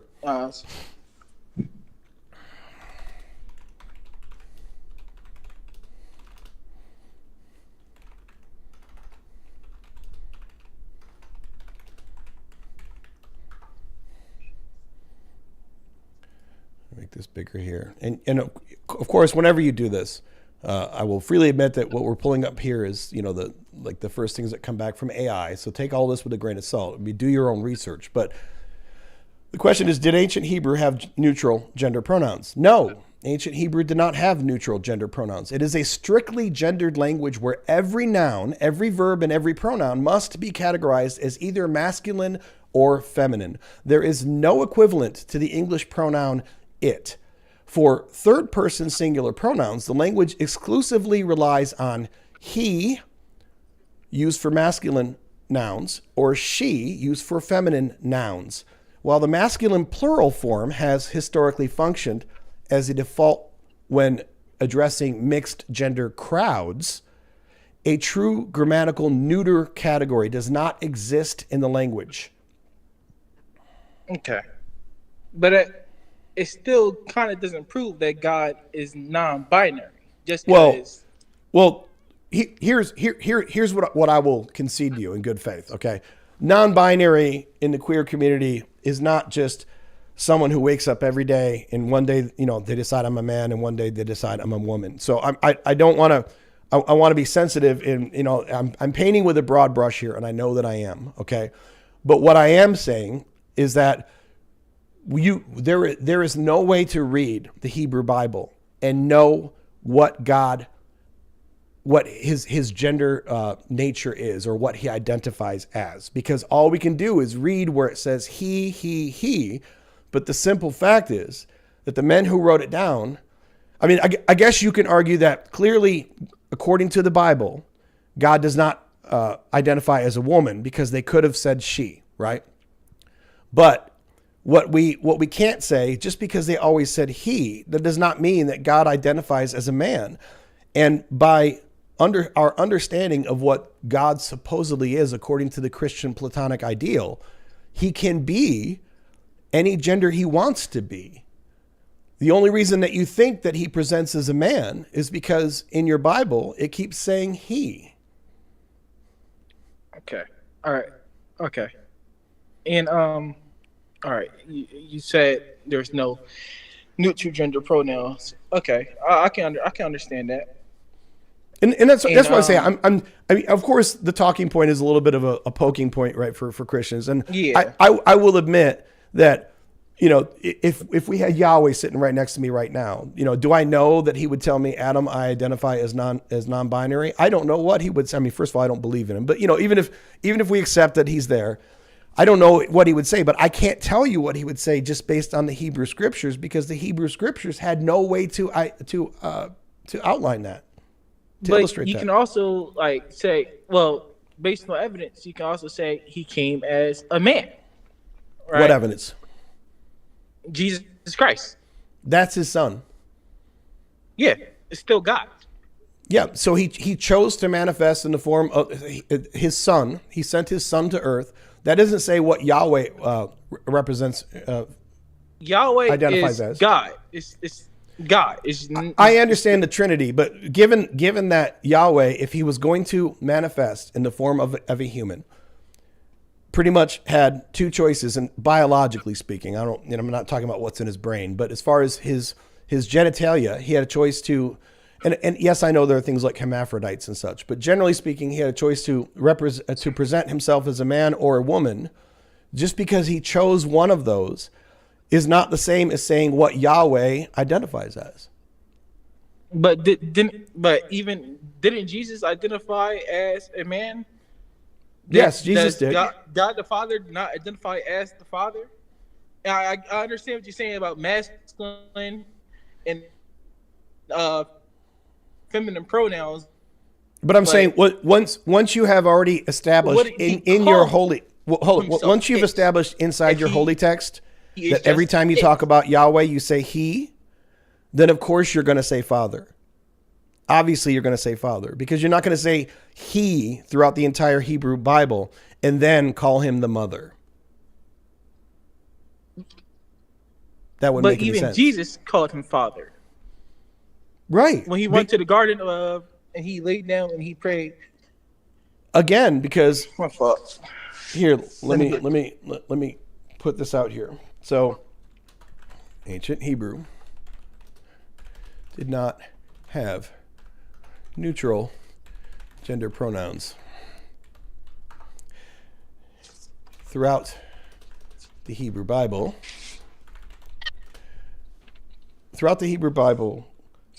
Yahweh is consistently gendered as he, right? Yes. But if he was non-binary, there was literally no way within the language to represent that.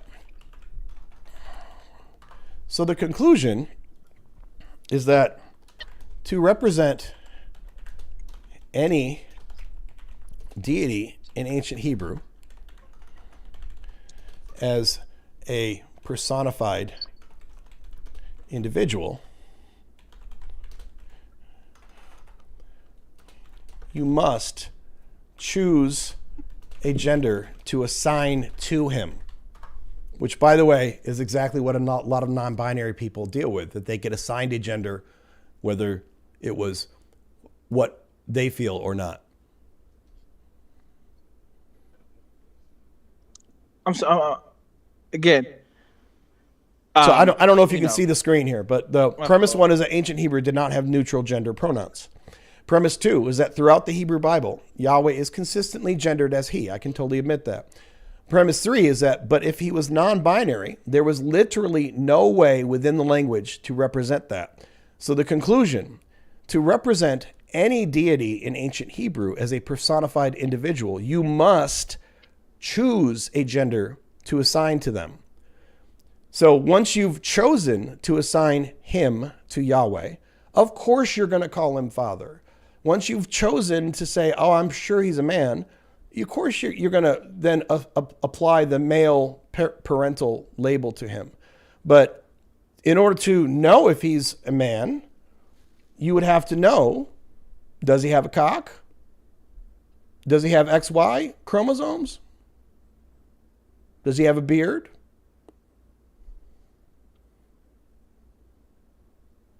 Yes. So you know that Yahweh has a cock. Well, except the yes.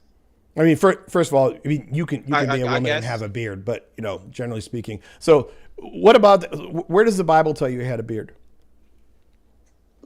During the Jesus when he was taken to the Pharisees, when he's I'm talking about Yahweh. Where does the Bible tell you that Yahweh had a beard? Jesus is Yahweh.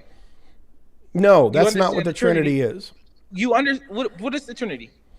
The Trinity is three gods in one. All right, three gods in one. So can the Son not be God? Can the Father not be God? You saying Jesus is not God is going against the Trinity. Okay, so let me see if I have this right. Your contention is that when Yahweh chose to manifest on earth, he by definition would have to choose to manifest as either a male or a female.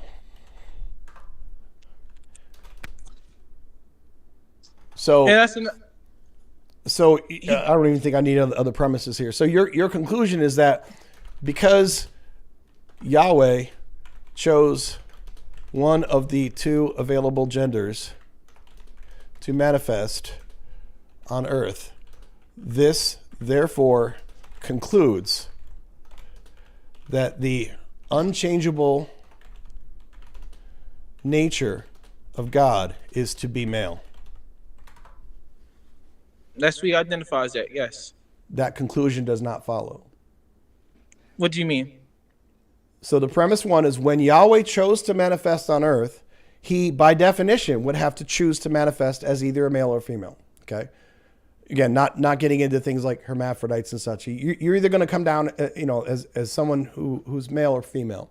So because he chose in this one instance throughout all eternity, because you probably believe that God's eternal. So for 30 to 33 years out of all eternity, he chose during this one instance to present as a man. You have then drawn the conclusion that the unchangeable nature of God is to unequivocally be male.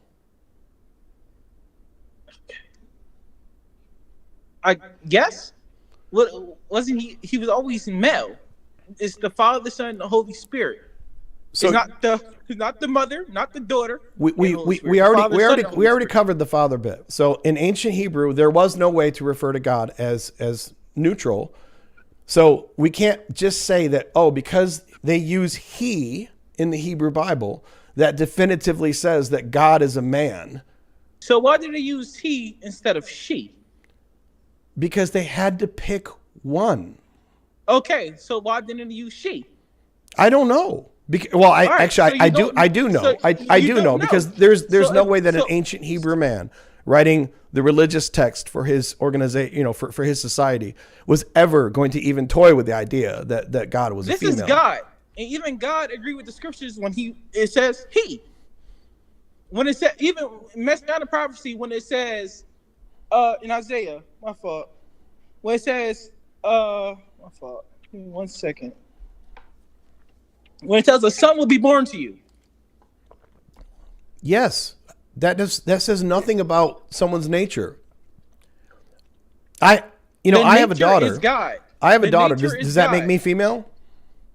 What? I said I have a daughter. A daughter was born to me. Does that make me female? No. Exactly. So the fact that I'm not talking. Look, I'm talking about the person. God's nature is just God. Persons in the Godhead, the Father, Son, and Holy Spirit, have, it's persons. It's not the mother and daughter. It's the father and son. So you are just completely inferring from what you see from the Hebrew text because they had no other, even though they had no other way to say that he's non-binary. They had to pick a gender as part of their language. Is there a word for it in the Bible, in Hebrew? Not to refer to people. Not when you refer to people. And so, is there any? So there's nothing like that. Like it's a highly gendered language. So I don't know if you've learned other, and to be clear, I don't want to over represent myself. I'm not like an ancient Hebrew speaker. Okay. But if you've learned other languages, there are a lot of other languages outside of English where a toaster will be male or female according to the language, where a car or a boat or whatever will be male. In other words, in other languages, they don't, for many items, even just static items, they don't have non-gendered ways to refer to them. All right, but this is how can I explain this? Like, right? I feel like the nature of God, Yahweh, that is the nature of God. Persons in the Godhead, the Father, Son, and Holy Spirit, right? That is the persons in the Godhead. There, you said there is no way to refer to them as them or like gender, not neutral gender, Right. in the Hebrew, right? Right. And Grumpy is also saying in the chat too, that, and even in Koine Greek, which is what the New Testament is written in, is also necessarily gendered. Is necessarily gendered. Yeah. Listen, man. But you're the deeper point here that we haven't really gone off of is that you're claiming that because God manifested as a man during the 30 some years that Jesus was on the earth, that this somehow tells you what the unchangeable nature of God is. And you cannot find that anywhere in the scriptures. Nowhere does it say that. When God was speaking to Solomon, you read the Bible before? Yes. So when God was speaking to Solomon and he asked Solomon, he was telling Solomon a prophecy about I will be your father and you will be my son. Is that not God talking? Because there was no non-gendered name for a parent.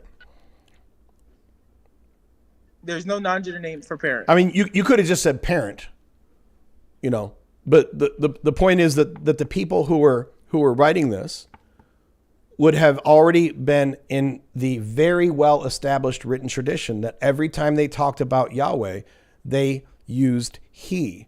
So once you have already established in your text, not in the nature of God, but in your text, when you have called him he, starting from Genesis 1, and then you want to talk about a parent figure, are you going to call him a father or a mother? You keep cutting out. What's that? What was that? He says, I keep cutting out. Well, I mean, I assume it's your end that's cutting out, but I mean. Excuse me. Yeah. So, you hear me now?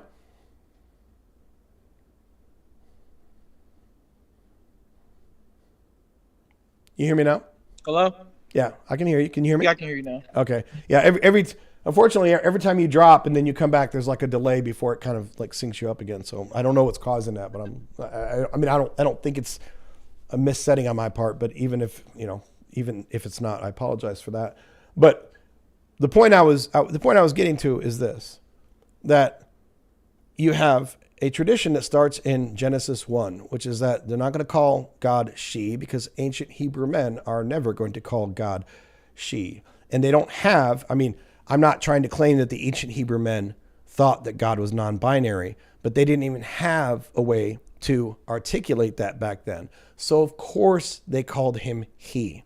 Of course he's called he throughout. So even when we talk about God in a parental role, since it's already been well established in the history of the text that we have put a label on him of he, of course they're going to call him father.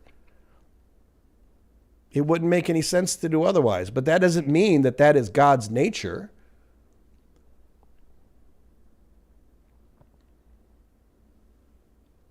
You cut it out again. So what I'm saying is that you are making a logical leap here. I am not arguing that God is represented in the Hebrew text as being he. I am not denying that God is. He keeps falling out. You cut it out. Yeah.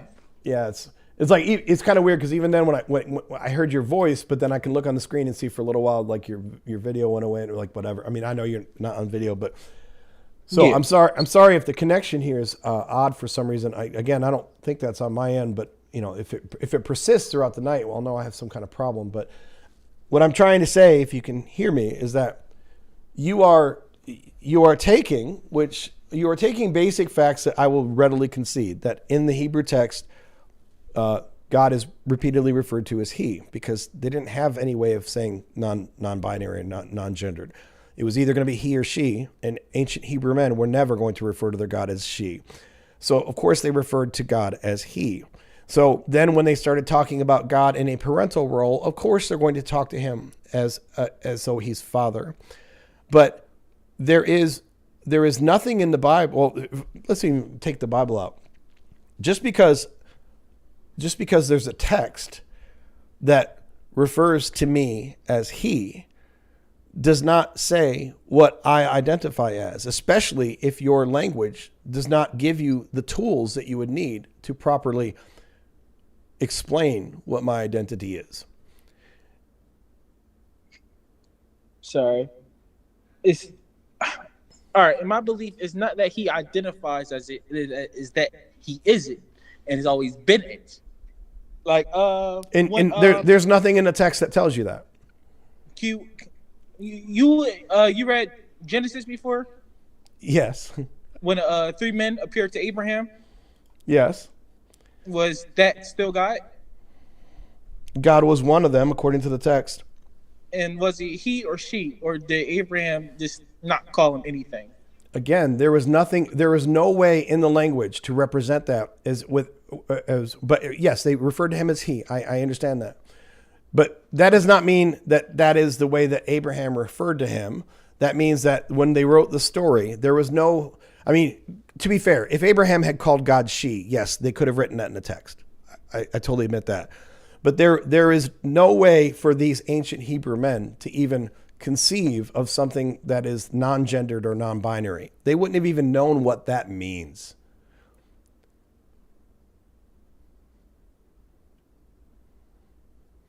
All right. Okay. All right. My beliefs don't correlate to yours, and your beliefs don't correlate with mine. I'm telling you what's in the Bible. Like you can have whatever beliefs you want, but there's nothing in the Bible that tells you what the core nature is of God. All you can do from the Bible is you can infer, because You have gender pronouns assigned to him by people speaking a language that had no neutral gender pronouns. And then you can infer that because when he came to earth, he chose in that 130-year span to present as a man. And so that then you are inferring from those two things that the unchangeable nature of God simply must be that God is and can only be a man. Yes. Is there a U? I'm sorry. Is there like a U in ancient Hebrew? I'll just have this still. It's like a U. I'm sure there is. Gender neutral U. I don't know if you is also gendered. I'm not sure. But if God is gender neutral, as you says he is, I didn't say he says he is. I said that there's no way to know from the Bible what the gender is of God. But there is a way to know through Jesus, which is the visible image of the invisible God. You are making a illogical leap there. That's a non sequitur. It literally does not follow. To say that because during one 30-year period, God chose to come to earth and chose to manifest in the form of a male, that there is no logical leap that can get you to then saying this must then be the unchangeable, inherent, gendered nature of God. That does not exist in the text, and you are imposing it on the text in order to fit your worldview. I'm imposing on the text. Can you elaborate on that, please? Because you're bringing something to the text that is not in the text. You are taking what is a gendered representation of Jesus, which, yes, of course, everyone who believes in Jesus believes he came to earth as a man. Just because God came to earth for 30 years and chose to manifest as a man does not follow whatsoever that is his core, unchangeable, given nature, that he must be a man. That is the part that you are bringing to the text. Well, I guess it's iffy. It's iffy because I say, one of the premises I did before was that if God appeared as a pillar of fire, he just a pillar of fire. Every time I've ever envisioned a pillar of fire, it's been non-binary. I have never pictured a gendered pillar of fire. All right. No, that's all I have. Okay. No, that's it. That's all I got. Do you want to go through anything else? I don't think that we've come to agreement, but I understand that. I don't think I was going to change your mind on this. Yeah, no. But yeah, I guess. I guess. Let me put it a different way. Just because, I mean, you're a reasonable interlocutor. I'm enjoying the conversation. So, and if you don't want to continue on it anymore, I'm not trying to make you keep talking about it. So if you're done with the subject, we can drop it. But let me ask you this. What you have to say. Yeah. Let me ask you this. I have a friend who's, obviously this is just hypothetical bullshit, but I have a friend who's a shapeshifter. He can, he can present however he wants. Now every time I have seen him, he seems to be male to me. Now, I've never checked his junk. I've never asked him to drop trowel. I never grabbed his crotch. Okay. But he looks like a stereotypical man. Okay. Does that mean that he is, can I say definitively just from that information that he is male? No. Okay. So let's extend this then. My friend normally lives as a cloud, and he just floats around. But he chose at one point to come down and hang out with me because we're bros. He wanted to come hang out with me. And during that one time, he chose because, in typical human society, you normally tend to present as either male or female. I know that there's, people that, straddle that line in terms of gender identity, but you generally tend to wear male-ish clothes and look male-ish, or you generally tend to wear female-ish clothes and look female-ish. So he comes down for one time to visit me. I know he's a cloud. I know he can take whatever shape he wants. But the one time he comes to visit me, he shows up at my house as a dude. does it then follow if he doesn't explain it and I don't ask him? Okay, I just know that. Well, the one time he came and visited me, he showed up as a dude. Does it then follow that he must definitively, unchangeably be a man? No. Is his nature a cloud, or is his person a cloud? I don't know because all the text I've read about him doesn't make that clear. But it does at the same time. No, it doesn't. It does. So, I'm not trying to be a rules lawyer on you, but I keep asking you, where is this text that says what the gendered nature of God is? I can't prove that. And you also can't say it's a non-gender nature of God. Well, yeah, I mean, I admit, yes, the talking point is here to, kind of start conversation, right? Do I know that if Yahweh was sitting right next to me, he would tell me, Adam, I identify as non-binary? No, I don't know that. Maybe he'd tell me I'm a dude. Maybe he'd tell me I'm a woman. Maybe he'd tell me, look, but the point is that when you have a deity that clearly is defined in your own holy text as many times taking forms that are obviously non-gendered, that can't be gendered, but then to assert that God must be male is a little sus. I mean, not really. You said, I'm sorry. I gotta collect my thoughts again. Sure, go ahead. Because the complete nature, I'm gonna say it again. The nature of the Father, the nature of the Son is just God. Just because they can manifest as certain things doesn't mean they are that thing. If I manifest as a, I totally agree. Just because you can manifest as a dude doesn't, when you are an omnipotent being that can manifest however you want, just because you choose to manifest at one point as a dude doesn't mean that your core unchangeable nature is that you are male. All right, but if I say me, a male, manifest as a bottle of soda, am I still a male? Because at my core, at my nature, I'm a male. I just turn into a bottle of soda. Well, I mean, that would be according to what you tell me. So this is the point I'm getting at with the Bible stuff and non-binary, right?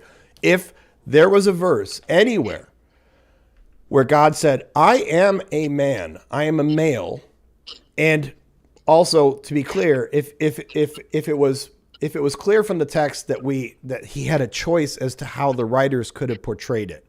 Okay.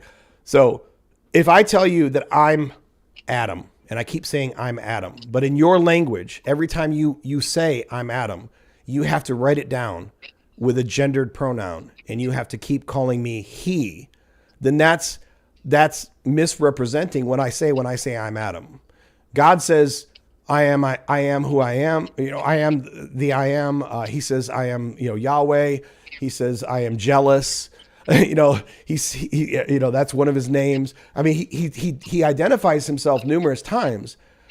Other than inferring from the one time that he manifested on earth, I'm struggling, I'm saying this, I'm not trying to be a dick about it, but please show me in a text somewhere where God says, dude, I'm a man.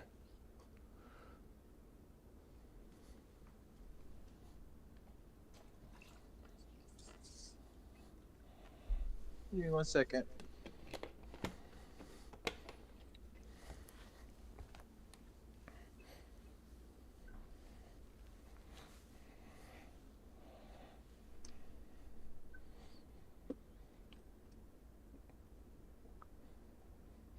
I mean, even in those times, I mean, to be fair, even with Jesus, we don't know that he was a man, but I'm assuming he was because he identified as a man and he, seems to have presented as a man. Of course, the text isn't going to tell us what was under his robe. All right. But I'm not trying to be silly about this. Well, it did say what was under his robe at one point. Really? Yes. Okay. Tell me about this. Well, according to actually people were crucified naked. Well, I'm sorry. What was that?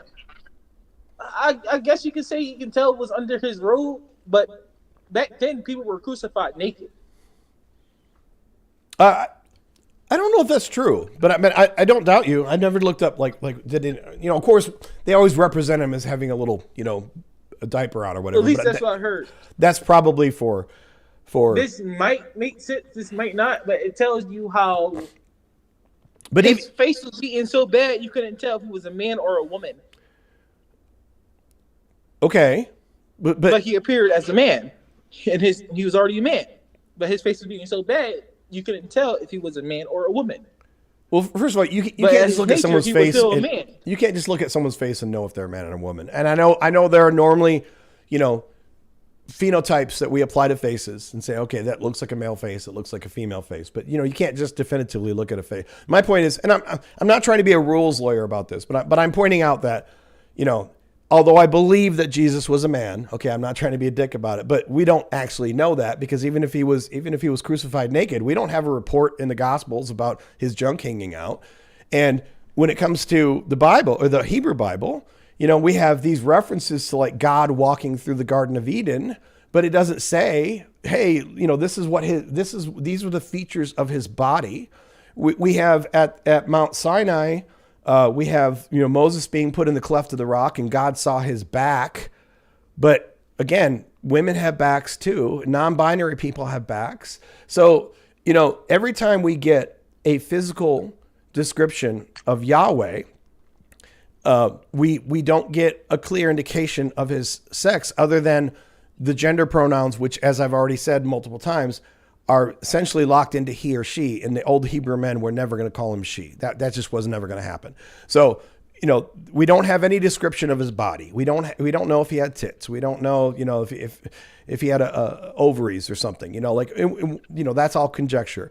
The only thing that we believe from what we know of the New Testament is that Jesus was a man. But even if we, again, I'm not trying to be a dick and say, well, if I couldn't see in his robe, then I don't know if he's a man. Okay, let's grant that Jesus was a man. Okay, so Yahweh chose the person who can, the entity that can manifest in any way it wants, can manifest as a cloud, can manifest as a pillar of fire, can manifest as anything. It chose this one time to manifest as a man. And that does not imply then that God's only unchanging nature is that he must be male. But who said he chose? Could it also be a possibility that he already was? Well, I mean, that's an interesting question. If you don't think he chose, then you're implying that God doesn't have a choice in it. Do you think that God's omnipotent? Yes. Okay, if he's omnipotent, he could have come down in any form he wanted. Yes. He could have come down as a pony. He could have come down as a woman. He could have come down as a dude. So it's his choice then. Because even if you say, well, his natural form is man, well, he still is making a choice not to change it before he manifests coming down, because clearly he changed it in the wilderness in Exodus when he chose to represent as a storm cloud by day and a pillar of fire by night. So it's clearly a choice on his part. Well, he didn't change his nature. That's the real problem. He didn't change his nature as a man. You have no idea what his nature is. You're implying that. His nature is God. Okay, so his nature is God. But nowhere in the Bible does it say that his nature is to be male. I'm sorry, what was that? Nowhere in the Bible does it say that Yahweh's nature is to be male. No, but it says his person is the Father, Son, and Holy Spirit. No, again, we've gone through that. I can't like make you understand it. That's just the evidence I was given. Well, of course, it's the evidence that you were given because you have a language that does not give any account whatsoever for non-gendered pronouns or non-gendered even nouns. Even nouns are all gendered, both in ancient Hebrew and I think from the chat, I think even in Koine Greek, it probably was like that in Aramaic too. So in other words, you have to assign some male or female gender to almost anything.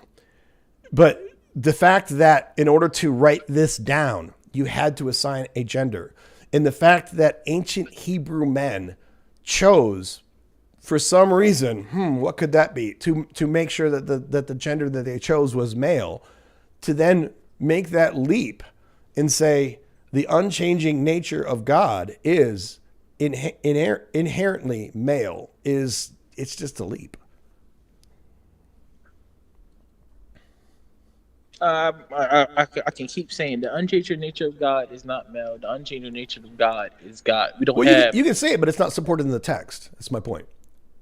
You can say God's a squirrel. What is God? Huh? What is God? You tell me. I've God. read the whole Bible. There's no nature for it. The person is the Father and the Son and the Holy Spirit. The God's nature is not man. So you're saying God does not have a male nature?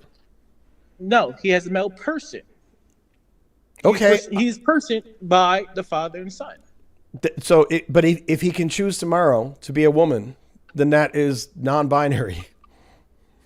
No, because he's going against his person. He can't go against That's the his part person. that you're making up. That's not anywhere in the text. Oh my goodness. All right. Okay. So it doesn't tell you that God cannot change who he is? Do you want me to tell you about whether or not God can change who he is? No, it tells you in the text God cannot change who he is. Yeah. Do you want me to show you whether or not God can change who he is? Go ahead, show me. All right, let me pull this up here.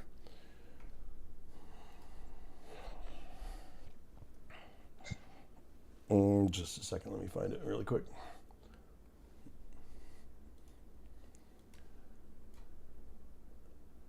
I have too many windows going at the same time. Excuse me for just a second here.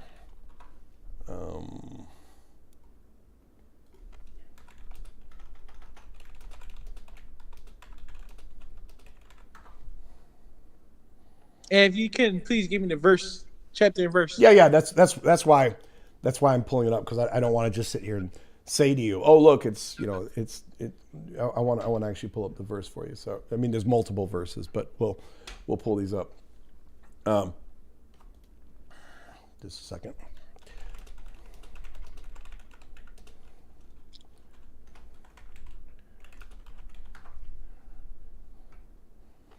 Okay, let me pull this up here. Put it on the screen. And keep in mind, we could do this for a while, because I'm only saying this because I'm going to pull up one, but there's multiple of these. So it's not like I'm going to pull up the one verse that shows, no, there's a bunch of these. But it's 1535.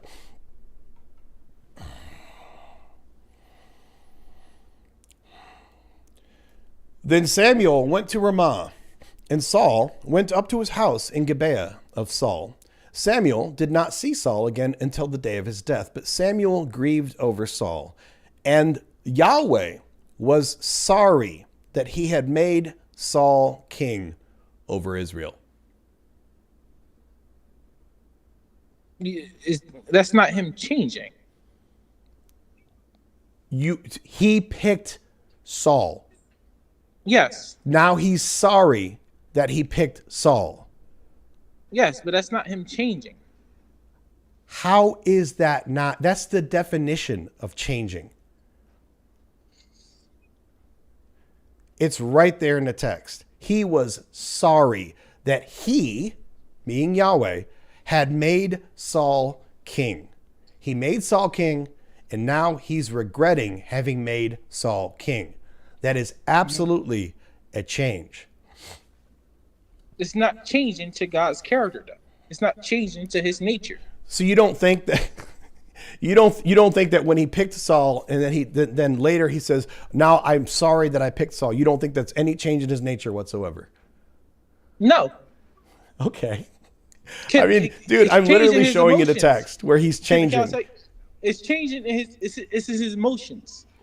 You know how God made us male and female, and in his image he created us male and female, in his likeness, the ability to have emotions, relationships, stuff like that. What are you calling it? Because clearly, if I show you where God changed his mind and was regretful of what he did, you're not going to accept that as change. It is not a change in nature or person. What?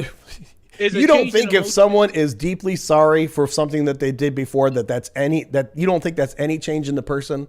Is that it? No, it's not a change the person. If I'm sorry that I did something, am I still the same person? Not as when you did it in the first place. No. No. What? That's what being sorry is I'm gonna about. say it again. If I'm sorry that I did something, am I still Azir? You're not the same Azir as when you did it in the first place. What are you? So what are you calling nature? Because clearly your decisions apparently don't fall into your nature. So what are you calling nature? Would I call it nature? Yeah. That's a good question. Pride. I would have a good definite. What would you call it nature? Nature. Yeah. Matter of fact, hold on. The sheer essence in which you're made. The sheer. What does that mean? Can I go get a cup of essence from Amazon, or like what is it like different brands of essence? I'm sorry, what was that? I said, can I get like a cup of essence from Amazon? Are there different brands of essence? And there's like some essence that's like on sale, and other essence that's like, new and improved essence. I'm trying to figure out the best way to explain this. Is all oil at its core oil? I'm sorry? Even though it had different scents, even though it has different texture, is it still oil? Is oil still oil? Is that what you asked? Yeah. If it has different scents, different textures, is it still oil? No, if its properties change, it's not oil anymore.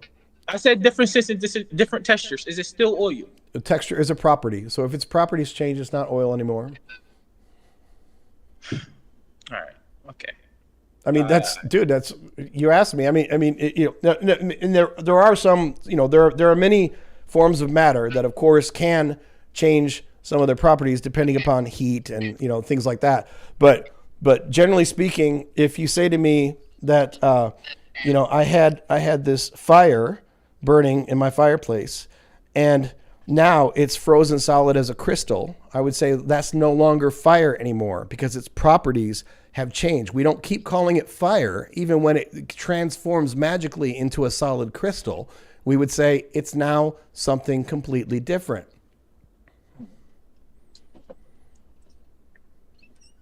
All right.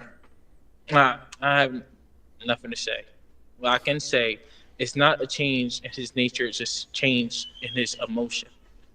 It's not a change in the person of God. Bro, you've been a good interlocutor, but I got to tell you, that is such a weak dodge. It's not a change in his nature. It's just a change in his we're playing word games now. I'm showing you. I'm showing you from your own text. I'm showing you from your own. You don't think that if someone is regretful of what they've done, that they're any different from the moment when they first did the thing that they're regretful for? Did he completely change? Did God not become God when he was sorry? I never said that. This isn't all or nothing. All right, but he's not changing in his nature. He's not changing in person. He's changing in emotions. Yeah, exactly. Yeah. You don't think that changing your emotions can change who you are? No. Okay. When I was younger, I wasn't like a terrible hater. I wasn't a horrible bigot, but I used to have some serious LGBT hatred, or at least prejudice. Let's put it that way. I mean, I didn't go out and try to beat up queer people or something like that, but I definitely had some very bigoted views towards queer people. Thankfully, I no longer do. You do not think that represents any change in my nature whatsoever? You said you had my fault. Thing. Well, yes, I guess so. So that's my point. If I used to be hating on queer people and now I don't, my nature has changed. If I used to, come burn a cross on someone's lawn, and now I'm remorseful for what I did, and I no longer harbor prejudice against people of color. I have changed my nature. That's one way. Or you can change you change your emotions on how you look at the situation, how you look at them. It's hard to explain. But you're talking about, so I think what you're trying to get to is, emotions change, right? Some days I wake up and I'm happy at my sports team, and the next day I wake up and I'm pissed off at my sports team. And that doesn't mean that I have changed my nature. But for the omnipotent God, who supposedly is also omniscient, knows everything past, present, and future, controls everything, made us, did everything, for him to hand pick his king. He was the one who picked Saul. And now for him to say clearly in the text that he's sorry that he had made Saul king over Israel, I don't know how you can say that that is not a change in God's nature. I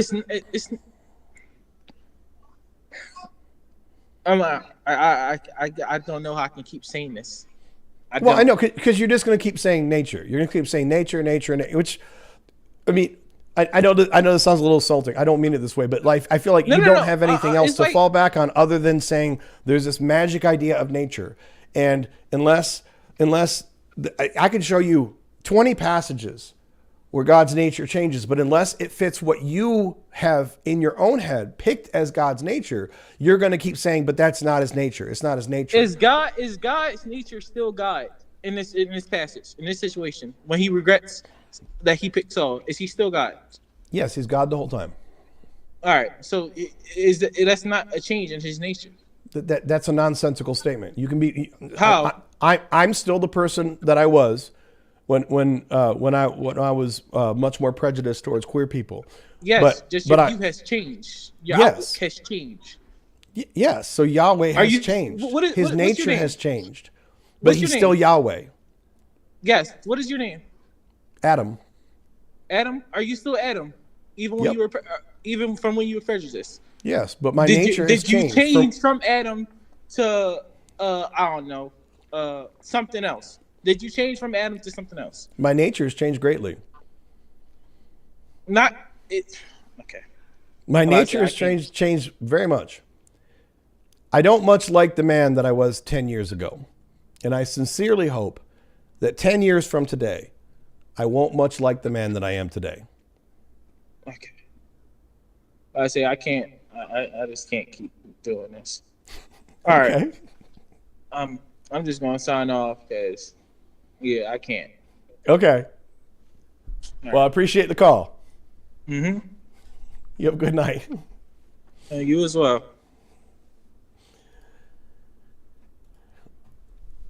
All right.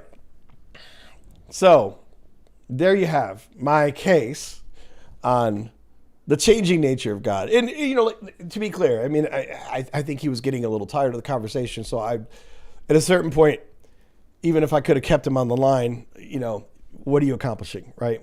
So I wasn't trying to force him to stay on the line. But as I said before, we can pull up a whole bunch of verses like this. It's not like this is the one verse of the Bible, like, oh my gosh.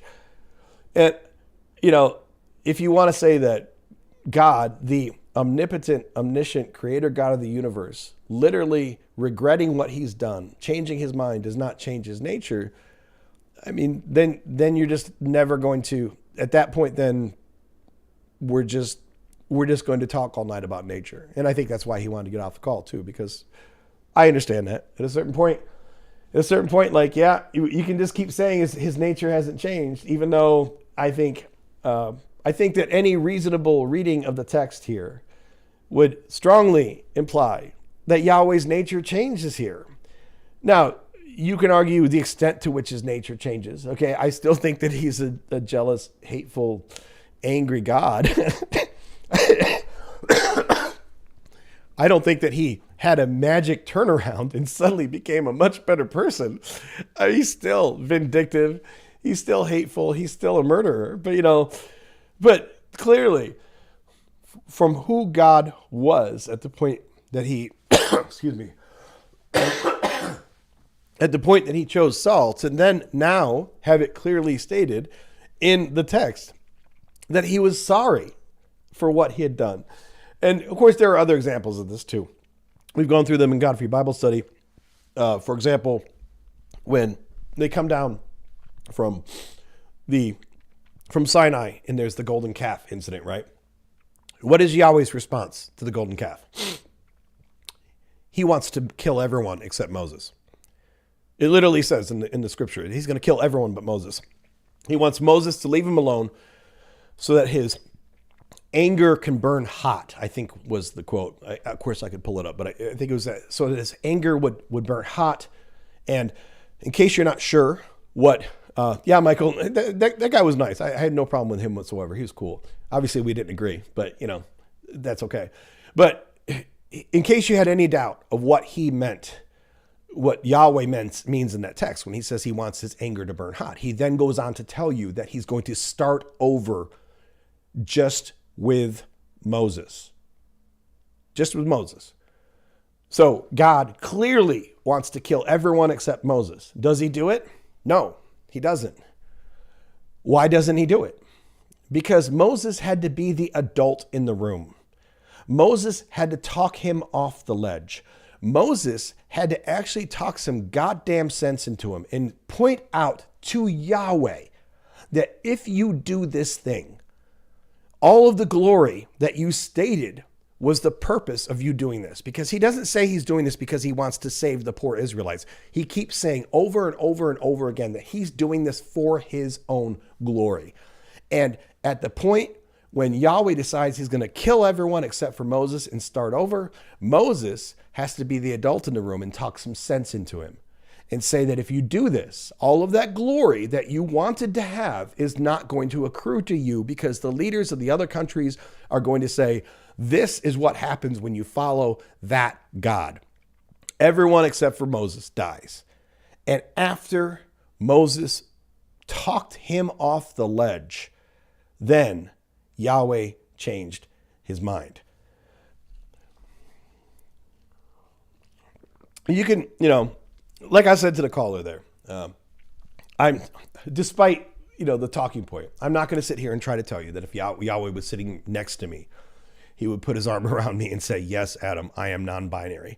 If Yahweh existed, and he would probably say, I'm a dude. But you cannot pull that from the text with any certainty. In order for you to pull it from the text, you actually have to read into it your own agenda. And you also, to be fair, have to have an understanding, at least a very basic understanding of how their language worked. Because again, you can look at the text and say, look, it says he, it says father, it says he, it says father. Yeah, because they weren't going to call him she, but they weren't going to call him non-binary either. They had no way to even refer to him as non-binary. And I don't know how you get away from this question. If I can show up as a non-gendered storm cloud, if I can show up as a non-gendered burning bush, if I can show up as a non-gendered pillar of fire, if I can show up as a non-gendered lightning strike coming down to light Elisha's sacrifice, if I can come down in all these clearly non-gendered ways, and if it's clear from the Bible that I frequently take forms that are absolutely non-gendered, then to try to then read the text and tell me unequivocally that Yahweh is male, that doesn't follow. It just doesn't follow. To be fair, I've also heard the callers reply to this before, and with all due respect to him, this is just a bad non sequitur to say that because Yahweh came down for 30 some years and chose out of these binary options that he had to come down as a man, that somehow then proves that the ultimate nature of God is male. That doesn't follow. You are injecting your own conclusion that does not follow from the premises. Just because God came down to earth in male form, or human form once, at least in terms of his son, because we're not counting like the Garden of Eden, and we're not counting like when Moses saw his back. All right, but we'll pretend those didn't happen. But because God came down once and came down in the person of someone who, as far as we know, was a man, that does not follow then to say that God's only unchanging nature is that he has to be male. You're just reading into that what you want to read into that. So to be fair, like I said, the caller was cool, and I enjoyed the conversation. I thought it was respectful. wasn't, who was it? The guy, was it last week or the week before? The guy wanted to call me and tell me to defend the position that people, just the position that gay should be allowed to exist, or that it should, like, I guess he just wanted me to defend the position that it's okay to be gay, which you could argue, why do I even have to defend that position? But in the interest of conversation, I followed it for a little while. And then we had to stop it because he didn't like the fact that I pointed out that he was a bigot. All right. I'm seeing the people who are watching right now. I'm going to go to the restroom. You know what I'm going to do, because I do this every time. I know who all of you are. I can see through this screen right now. You don't think that I can, but these are, God has powers. Atheists have powers too. I can actually see through the screen right now, and I know that you're there. And if you click off, or if you leave while I go to the bathroom, I will show up at your house with crappy beer. I will still show up with beer for you to drink, but it'll be like Keystone Light. It'll be so bad. And then I'll expect you to drink it with me, and then you'd be like, damn, do I got to drink this beer with him? I'm like, yeah, you got to drink this beer with me because you dropped off the live stream when I went to go take a leak. So your punishment is you're going to have to drink some Old Style or some Keystone Light or something with me. So don't, Michael, fuck you, Michael. Michael, oh, no, I have to point this out because people have said this before, and I have to admit, it's funny. Michael says, please wash your hands this time. I think on one of my first live streams, and I streamed for like 3 or 4 hours at a time. And yeah, because I sit here and sip my drink and everything. At one point I had to go to the bathroom. And when I came back, there were like multiple people in the chat saying like, he wasn't gone long enough to wash his hands. Like, you don't know, man. Maybe Yahweh is in my bathroom. I mean, he's omnipresent, right? So Yahweh is in my bathroom right now. He's going to use the Spirit of God to magically wash my hands so that I can get back as fast as possible. So they'll get washed one way or another. I will be right back.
All right, who left? I know where you are. I'm going to come hunt you down. Okay. Let me refresh my drink, and we will get back to comments, unless someone else calls.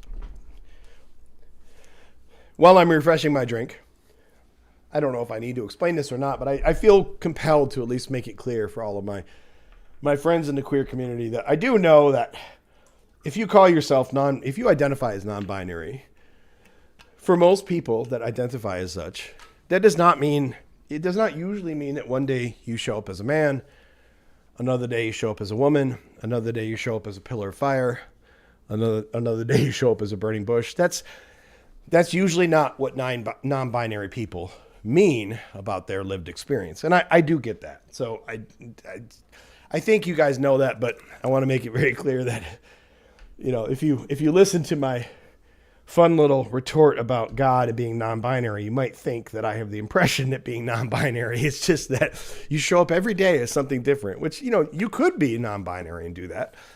But in my experience, that actually does not usually represent the lived experience of people who identify as non-binary. But I hope that I can get a little bit of grace there in terms of the definition because, you know, I'm trying to make interesting talking points that we can discuss. I think you guys understand. It's just like I said to the caller too. Like, do I know that God identifies as non-binary? Well, of course, I don't believe in God, but even if he existed, do I know that he identifies that way? No, I don't know. Maybe he'd come down and smack me and tell me he's a dude. That's fine. All right. So, getting back into the comments. Although I will mention again that if anyone else wants to join in, the link is on the screen. The link is in the description. The link is pinned to the chat. If anyone else would like to comment on whether or not God is non-binary, whether or not God hates queer people, or any other subject that is on your mind within reason, I am all for it. I'd love to hear from anyone, especially believers. I do enjoy getting the like-minded people in, especially if I don't have a queue set up. But it is usually more fun if you have people who are, I don't want to say adversarial, a little more, you know, opposite side of the fence, because I don't think that he was adversarial at all. I think it was a good conversation.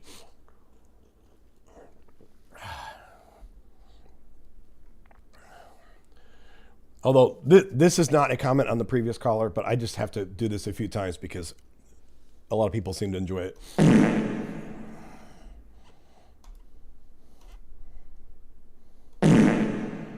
Okay, now we're ready to do comments.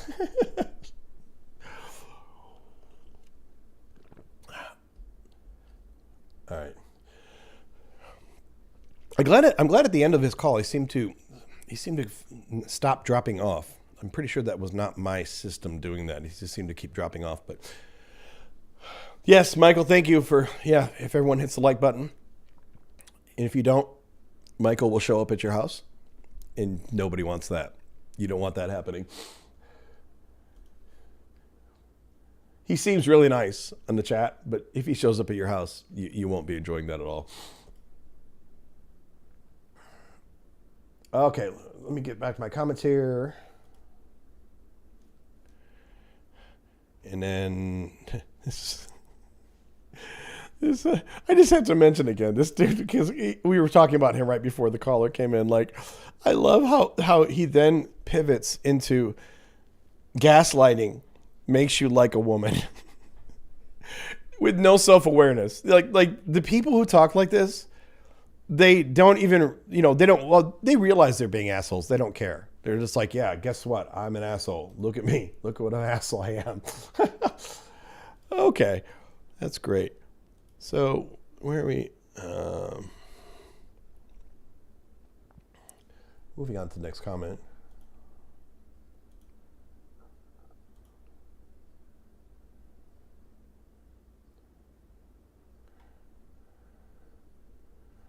Sorry, I had to find my spot in the notes.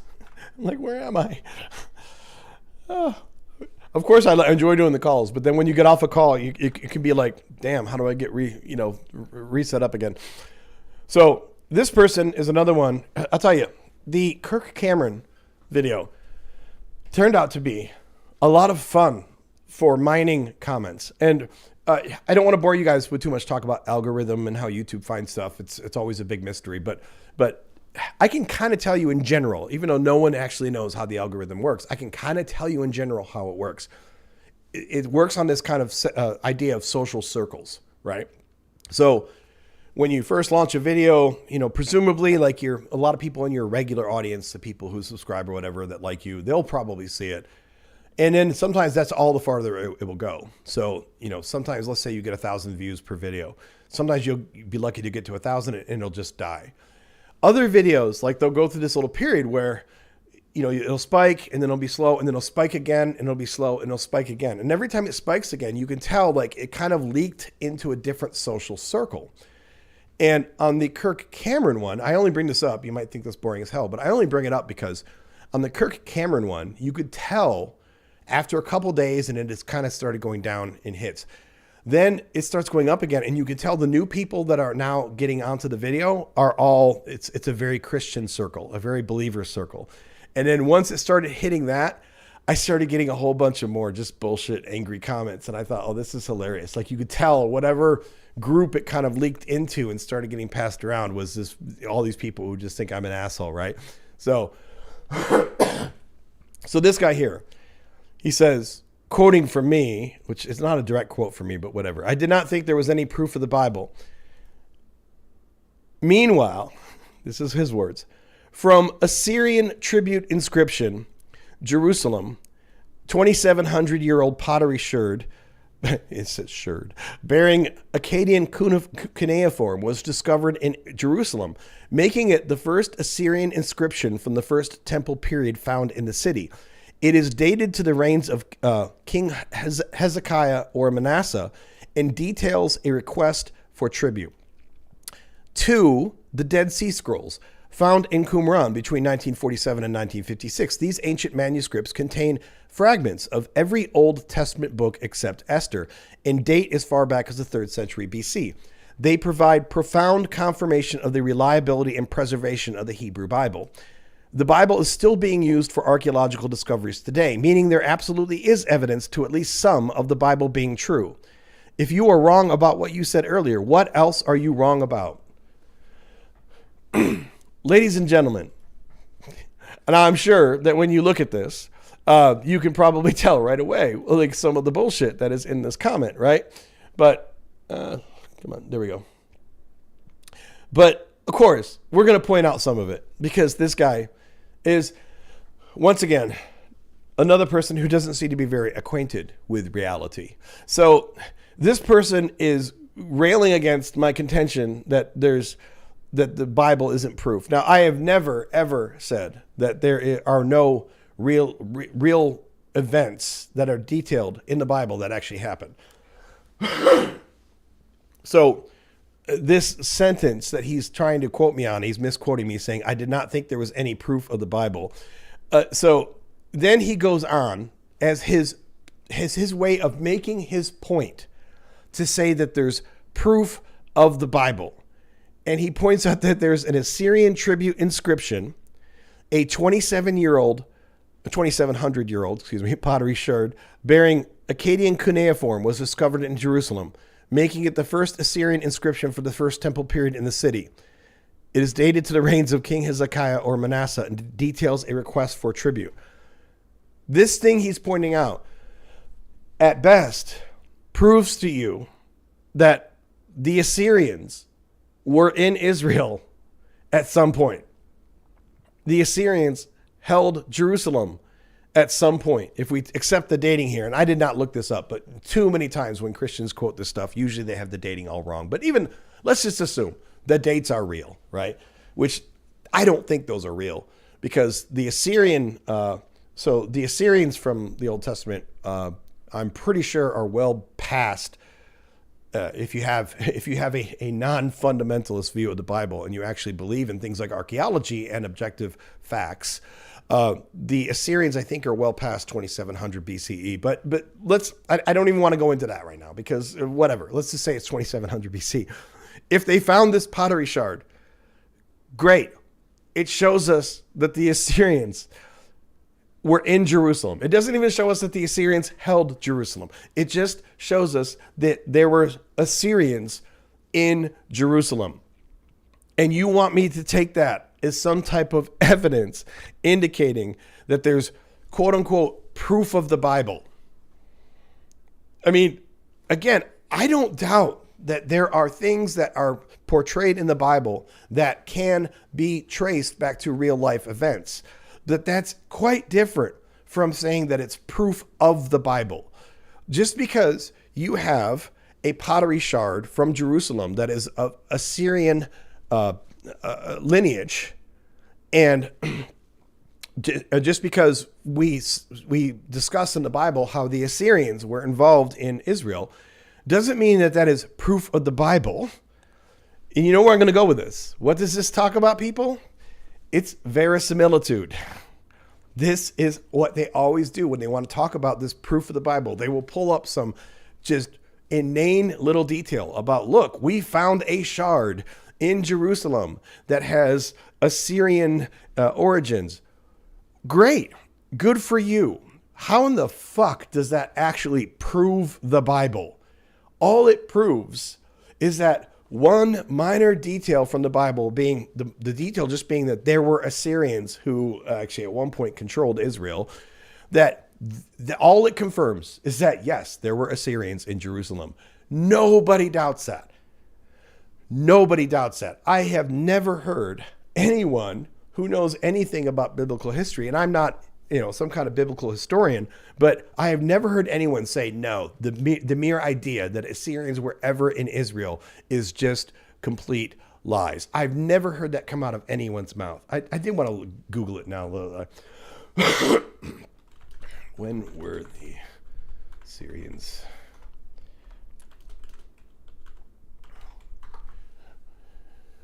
Yeah. Okay. I knew this. This is perfect. I knew that because like that 2700, like that doesn't. Well, okay. No. I'm sorry. I read it wrong. So he's saying 2700-year-old pottery, and they were around 700 BCE. So that lines up. I thought they, and I just realized why I misread that. I was thinking he was saying that it was 2700 BCE, but he's saying 2700-year-old, which would make it 700 BC. That's why I was confused at first, because I'm like, that doesn't make sense. We don't have any record of the Assyrians being in Israel at 2700 BCE. But to be fair, that's not what he says. But he's trying to claim that because they found a pottery shard in Jerusalem around this period, that somehow that proves the Bible. Okay, it proves one minor point that nobody doubts. Nobody has ever, I have never heard even the most insane skeptic come up and say, dude, the Assyrians were never in Israel. Your book's a lie. It has nothing to do with proving the Bible. It just means that there are bits of verisimilitude that absolutely exist in the Bible. And that doesn't mean the whole thing is true. And you guys have heard this analogy before. I didn't come up with it. But, if you go to New York, you can find the Empire State Building, you can find Wall Street, and you can also see all of these locations in the Spider-Man comics. That doesn't make Spider-Man true. It just means that when the people who wrote Spider-Man and based it in Manhattan know the landmarks and the things that are around Manhattan. So of course they write it into the book. That doesn't make Spider-Man true. Then he does the same thing, and this is a thing that Christians do all the time. The Dead Sea Scrolls found in Qumran between 1947 and 56, which is very true. It's one of the most important archaeological and biblical history findings, possibly in all of history. So it is an incredible finding, the Qumran scrolls. They date as far back as the 3rd century BC. That is absolutely true. And then but then notice the leap he says. They provide profound confirmation of the reliability and preservation of the Hebrew Bible.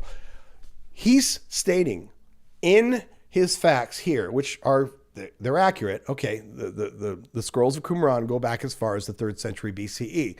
And to be fair, the scrolls at Qumran, the Dead Sea Scrolls, do help us to confirm that from the 3rd century forward, the Masoretes created a very robust and pretty damn reliable method for copying texts, which, as far as we know, really was not extant in the Levant decades or centuries before the Dead Sea Scrolls came about. So it is cool that we have found the Dead Sea Scrolls, and they absolutely confirm that from the 3rd century BCE, there are a number of these texts which seem to be very similar. They're not identical.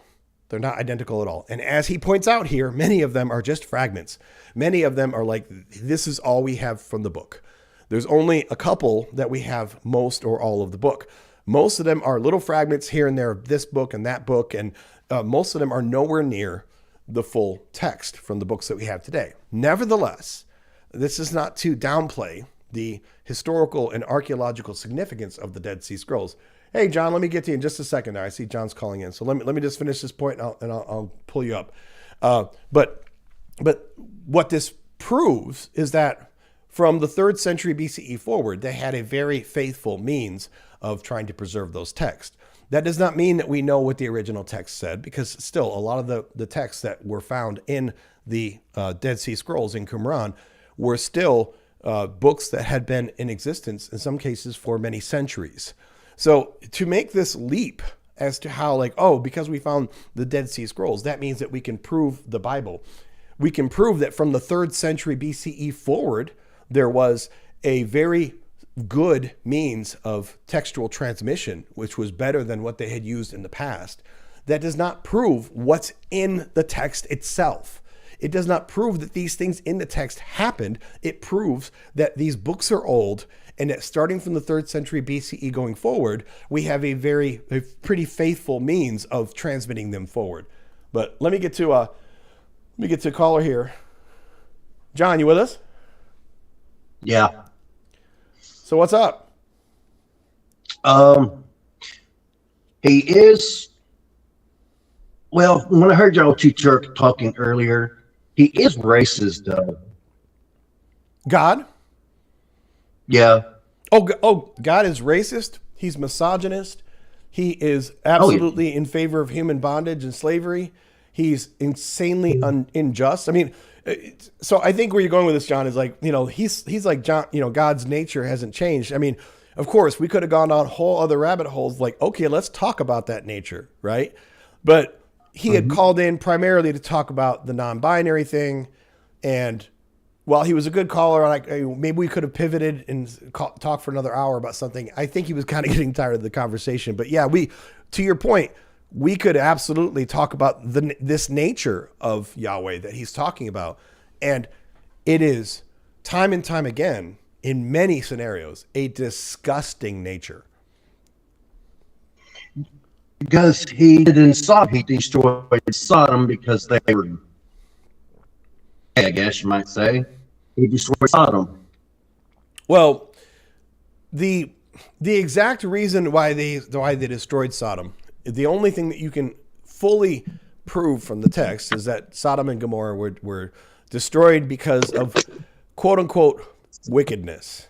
Now, the nature of that wickedness has been debated for a long time now, and not just by modern liberal, skeptics or anything. So I think one of the oldest readings is that the sin of Sodom was the sin of failing to provide ritualistic hospitality.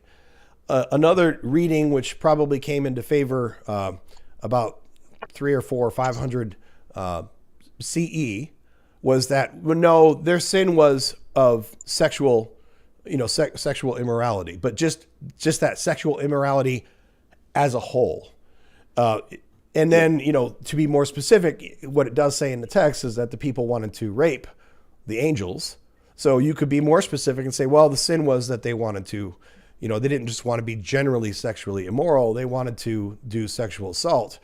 And then some people have read it to say, well, the unnatural sin, the unnatural sex is not that they wanted to have sex with other men, but that they wanted to have sex with angels, because that's kind of it's like a more enlightened form of bestiality. And then finally, of course, the modern viewing or reading that we get from many conservative Christians is that no, it wasn't just general sexual immorality, that the sin of Sodom was specifically homosexual sex, but those are very different interpretations. Go ahead. Was there another city that did the same thing? Well, Sodom and Gomorrah, they were essentially like sister cities, I think, they weren't too far away from each other as far as I understand. Well, you don't hear much about that one. I need to Google it, but I do not believe that there is a modern location of like where Sodom and Gomorrah is. I could be wrong on that. If viewers, listeners, feel free to jump in the chat if I'm wrong. But I do not believe there is an established geographical location for like, this is where Sodom is or was. Now, there have been people who have tried to make cases because there are ruins that we find from some cities in the Levant that were clearly destroyed by fire. And some people have then tried to make the connection to say that this was Sodom. But I do not believe that we actually know definitively where Sodom and or Gomorrah truly were supposed to have been. Right. But I just know he was sexist. Yahweh? I know that. Yeah. Oh, Yahweh's incredibly sexist. One of my favorite verses there. Actually, let me pull this up, because this, of course, Christians are accustomed to hand waving away so much misogyny, but this one, I went through this on Godfrey Bible Study, but let me pull this up. Yeah, because I got another question too. Go ahead. Yeah, when we get done with this one, I got another question too. Okay, cool. Let me pull this up real quick, and then I'll show you. All right, so let's see here. We got, this is in Numbers, and this is Numbers 12.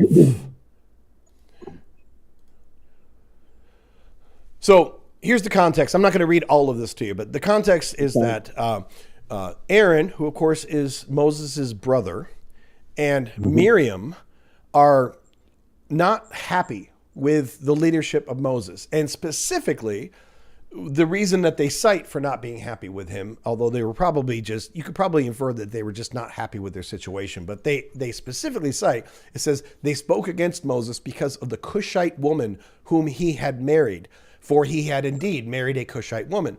So Aaron and Miriam challenge him on this. And throughout the Pentateuch, throughout Exodus, Leviticus, Numbers, and Deuteronomy, every single time anyone even has the nerve to question Moses on any level, it's not just taken as, oh, they just are questioning leadership. No, it's referred to repeatedly as rebellion, as though the mere act of questioning leadership itself is a form of rebellion, and it's hated by God. So, so they had this thing, and they were not happy with it. And the Lord basically, Moses keeps control. But then it says, and the anger of the Lord was kindled against them, and he departed. So the Lord is pissed off that they had the nerve to question or challenge Moses. So then it says, when the cloud went away from over the tent, because this is the point where supposedly our God, whose unchanging nature is that he's a man, in this scenario right now is a cloud. So I guess it was a cloud with a big old cock and balls or something, because I guess his core nature is that he's a man. But it says, when the cloud went away from the tent, Miriam's skin had become diseased, as white as snow. And this is generally, I think, understood to be a reference to leprosy. So she was. They didn't have the word leprosy, I think, back then, but this is supposed to be like leprosy. And Aaron turned toward Miriam and saw that she was diseased. Then Aaron said to Moses, "Oh, my Lord, do not punish us for a sin that we have so foolishly committed. Do not let her be like one stillborn."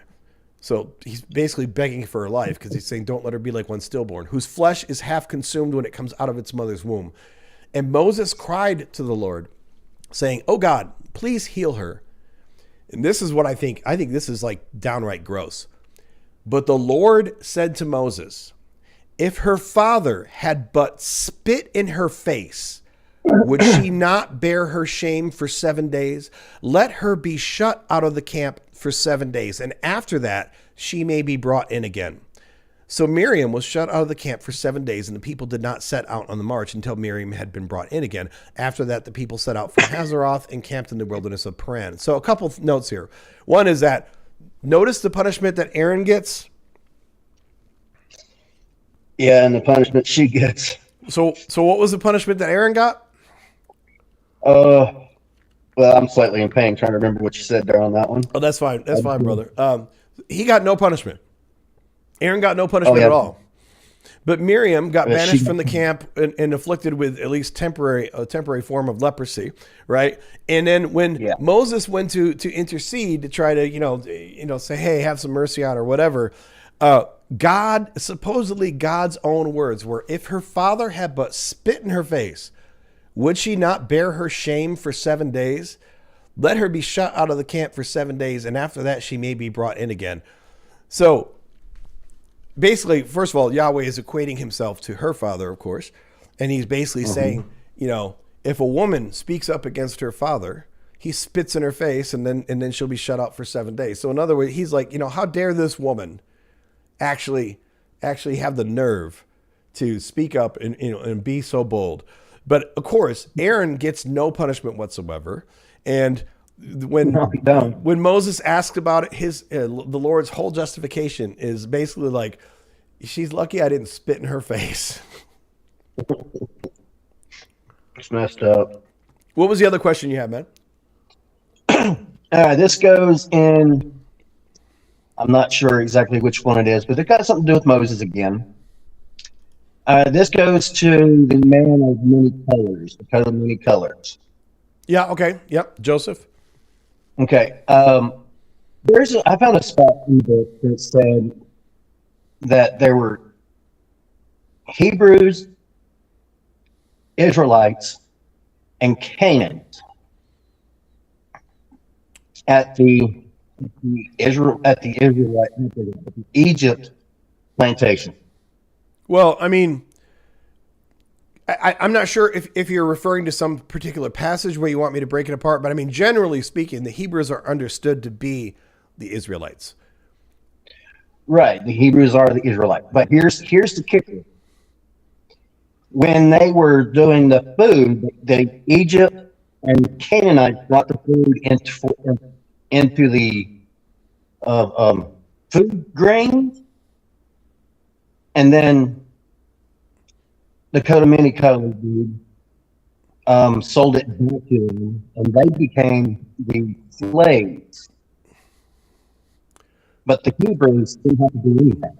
So the audio quality on you is not ideal. So I'm not giving you shit for. I'm just saying, like, I'm having a hard time parsing it through. If I'm misrepresenting that, let me know. But there's a couple issues here. One is that when Joseph is sold into slavery, he's sold initially to Potiphar, and then gets thrown into prison, and then becomes the Pharaoh's vizier essentially, and then Joseph is the one who sets the plan for how they're going to survive the famine, right? The 7 years of plenty followed by the 7 years of famine, and Joseph is the one who says we're gonna store up all this grain, which is funny because in the text it pretty much makes it sound like during the years of plenty they took a hefty portion of everyone's grain, which you can argue, like, okay, because we're trying to save everyone's life, that's fine. But then when the years of famine come, they don't just start doling out the grain, they start selling it back. They start selling it, first of all, they sell it to foreign countries, which you could argue, like, if this is going to be that bad, why are you selling the grain to foreign people? But sorry. I'm just going off what the text said. So. Yeah, but then even to their own people, Joseph starts. So first they have to pay for the grain, and after like a year or two, it says they've run out of money. So then they say they don't want to starve, so they're like take our livestock. So just Joseph tell them no, like these are our emergency reserves. You can have them. No, Joseph's like, all right, we'll take the livestock, and then they say, well, we don't have anything left. Take our land. And Joseph says, fine, take the land. And then finally, they say, well, we don't have anything left. Just, take us as slaves and just keep feeding us. So Joseph, now, we could play this either way, right? You could say, well, 7 years of famine is a hard thing for any country to deal with, especially ancient Egypt. And no matter how good you were at making, accommodations, it's pretty hard to weather 7 years of famine. But the simple fact is that whether he's justified or not, Joseph, yes, put in a plan that would allow for them to ostensibly get through the lean years. But the cost of it, the result of it, was that he led a system where huge swaths of the entire Egyptian countryside was enslaved as a result of this. Now, to be fair, So- it doesn't say specifically that the enslavement of the Hebrews in Goshen were enslaved because of this. In fact, if you follow the timeline, supposedly they did not become enslaved because all of this happens at the end of Genesis, right? The plentiful times and then the famine. And by the end of Genesis, you can infer that the 70 Hebrews who had migrated to Goshen as a means of surviving the famine, and because they realized that our son Joseph is here, they seem to have, according to the text at least, done fine until the beginning of Exodus, when there was a new Pharaoh who took over, who did not know. It specifically says he did not know Joseph, like he didn't have any allegiance to Joseph or his people, and that's when we hear that the Hebrews are then enslaved by the Egyptians. So I don't know if any of that answered any of your question. Well, what it came down to is the question I had was, which one of the people came out of Israel? Was it the Canaanites in Egypt or the Hebrews? Well, I mean, first of all, are we talking about what the Bible says, or what people actually think happened in the region? Well, that's what I've read so far, and then it comes up to the part of 400 years of bondage, and then Moses shows up, and then Moses has got his people out. So Yeah. which one would? According to the Bible, it was only the Hebrews, 70 of them, that went to Goshen to live along with Joseph and to weather the famine. So it was not supposed to be the Canaanites who went to Egypt. So at the time the Exodus opens, supposedly at this point, within 400 years, there's now 600,000 men alone of the Hebrews, which, by the way, is mathematically stupid. It's absolutely ridiculous, but that's another discussion. But according to the Bible, there's no indication that any of the people enslaved in Egypt were Canaanites. The Canaanites were essentially the land that we now call Israel, and especially at the coast, but it's mostly Israel. But also keep in mind that archaeologically and historically, at the time when Christians and Jews want to claim that the Exodus happened, the entire, almost all of the Levant, almost all of what we call modern day Israel, was controlled by the Egyptians. So the idea that they escaped Egypt, wandered the desert for 40 years so that they could then take the promised land. Well, they basically escaped Egypt so that they could walk right back into Egypt. Or you could even argue that they never really left Egypt, according to the historical record. Now, according to the Bible, the Canaanites were a separate land north of Egypt in modern day Israel. And, the Hebrews in the Exodus left Egypt, wandered around the wilderness for 40 years, and then started invading Canaan.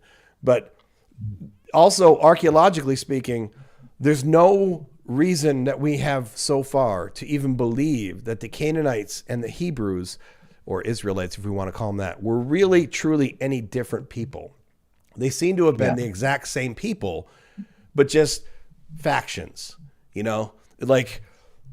like people in Mississippi versus Louisiana. I mean, okay, you live in Mississippi, I live in Louisiana, but we're still the same group of people. It's not a different ethnic group. We don't have different gods. We don't have, our traditions are very similar. So the more logical analysis of this is that either the Exodus never happened, or if it did, it was like a small group of people who escaped Egypt, right? But the bigger story is that the Israelites essentially carved out for themselves a separate identity from the land in which they were already living, which was Canaan. Oh. Yeah, it just didn't make any sense when I read that spot. Just Egypt and Canaan were selling their stuff, and then all of a sudden they became slaves, but the Hebrews were up north.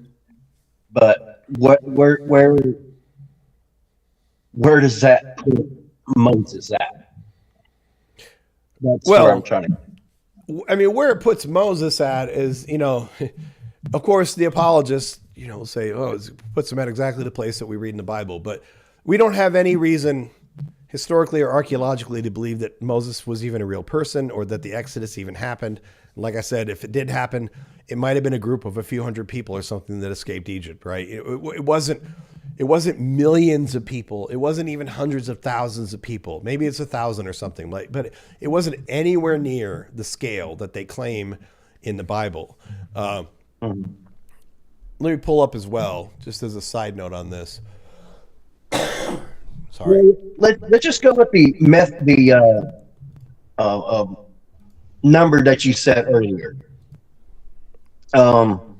If they had that many people, why couldn't they just took over Egypt? Well, that's just it. I mean, none of it makes sense. So, No. So the estimates about of course, we don't know what the population of Egypt was at the time when the Exodus is purported to have happened. But the best estimates we have are that the entire nation of Egypt would have probably been like 2.5 or 3 million people. So if you're going to tell me that 2 million Hebrews left, like that would have been a collapse of the entire society. It doesn't make any sense. No. Let me pull up this real quick. So this is something I have on skepticus.info, and I won't read this all to you, but the doc is, how probable was the growth of the Hebrew population in Egypt? So, because remember, the numbers that were given in the Bible are that they started with 70 people, and 400 years later, there were 600,000 fighting men, which implies that the entire population of the Hebrews leaving Egypt was somewhere in the region of 2 million people. So let me just kind of go through this really quick. From a purely mathematical, biological, and historical standpoint, the likelihood of a group of 70 people growing into a population of millions over 400 years under the conditions of ancient slavery is 0. The narrative requires a demographic miracle that defies the realities of human biology and ancient history. Here's a breakdown of why this population explosion is impossible. So I won't go through all these numbers because it can feel a little dense. But it says, to turn 600,000 fighting men into total population figure, you have to account for women, children, and the elderly. So basically we're saying that number probably means that if you have 600,000 fighting men, your population is probably somewhere from 2.4 to 3 million people. And then it goes through here on my site, the math that you use to figure out the compound growth formula. And it says to get to 2.5 million people, you have to have an annual growth rate of 2.66%. Now that on its surface may not sound like that big a deal, right? Oh, 2.66%. That's very doable. We can do that. But an annual growth rate of 2.66% sustained over 4 centuries is historically unprecedented for any pre-industrial society. For context, population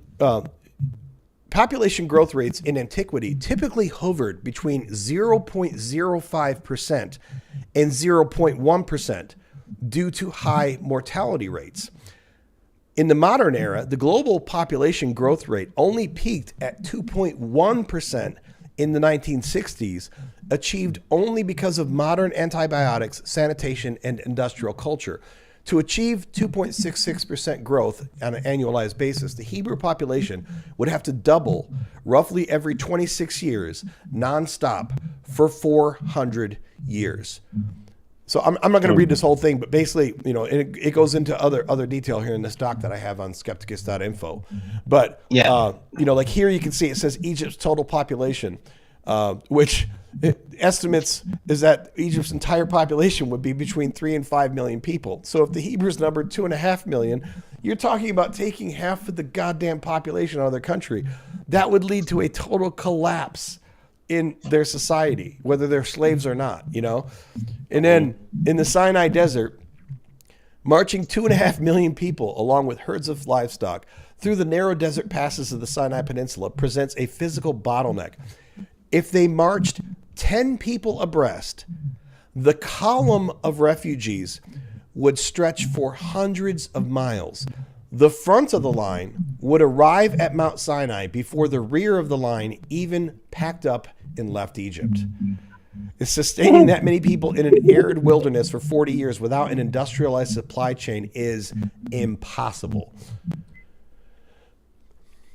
Well, that case, Pharaoh caught up to, half of them? If you want to put it that way. When you said caught up to them, you mean at the Red Sea? Yeah, because when you said it's funny now, you said the front of it just reached cyanide, the other half is still. Oh, right. Yeah, yeah. If they were marching 10 abreast, then he only would have caught up like to the ass end of them, and the rest of them would, or another way to look at it is if they didn't go through the wilderness for 40 years, No, the line of people could have reached from Goshen, because Goshen is in the northern portion of Egypt. It's in the Nile Delta where the Hebrews supposedly lived. That Yeah. they could have formed a line from Goshen to Jerusalem uninterrupted with that many people. Just a constant line of people going all the way across this land. Of course, that never happened. I mean, it's complete fucking fantasy, man.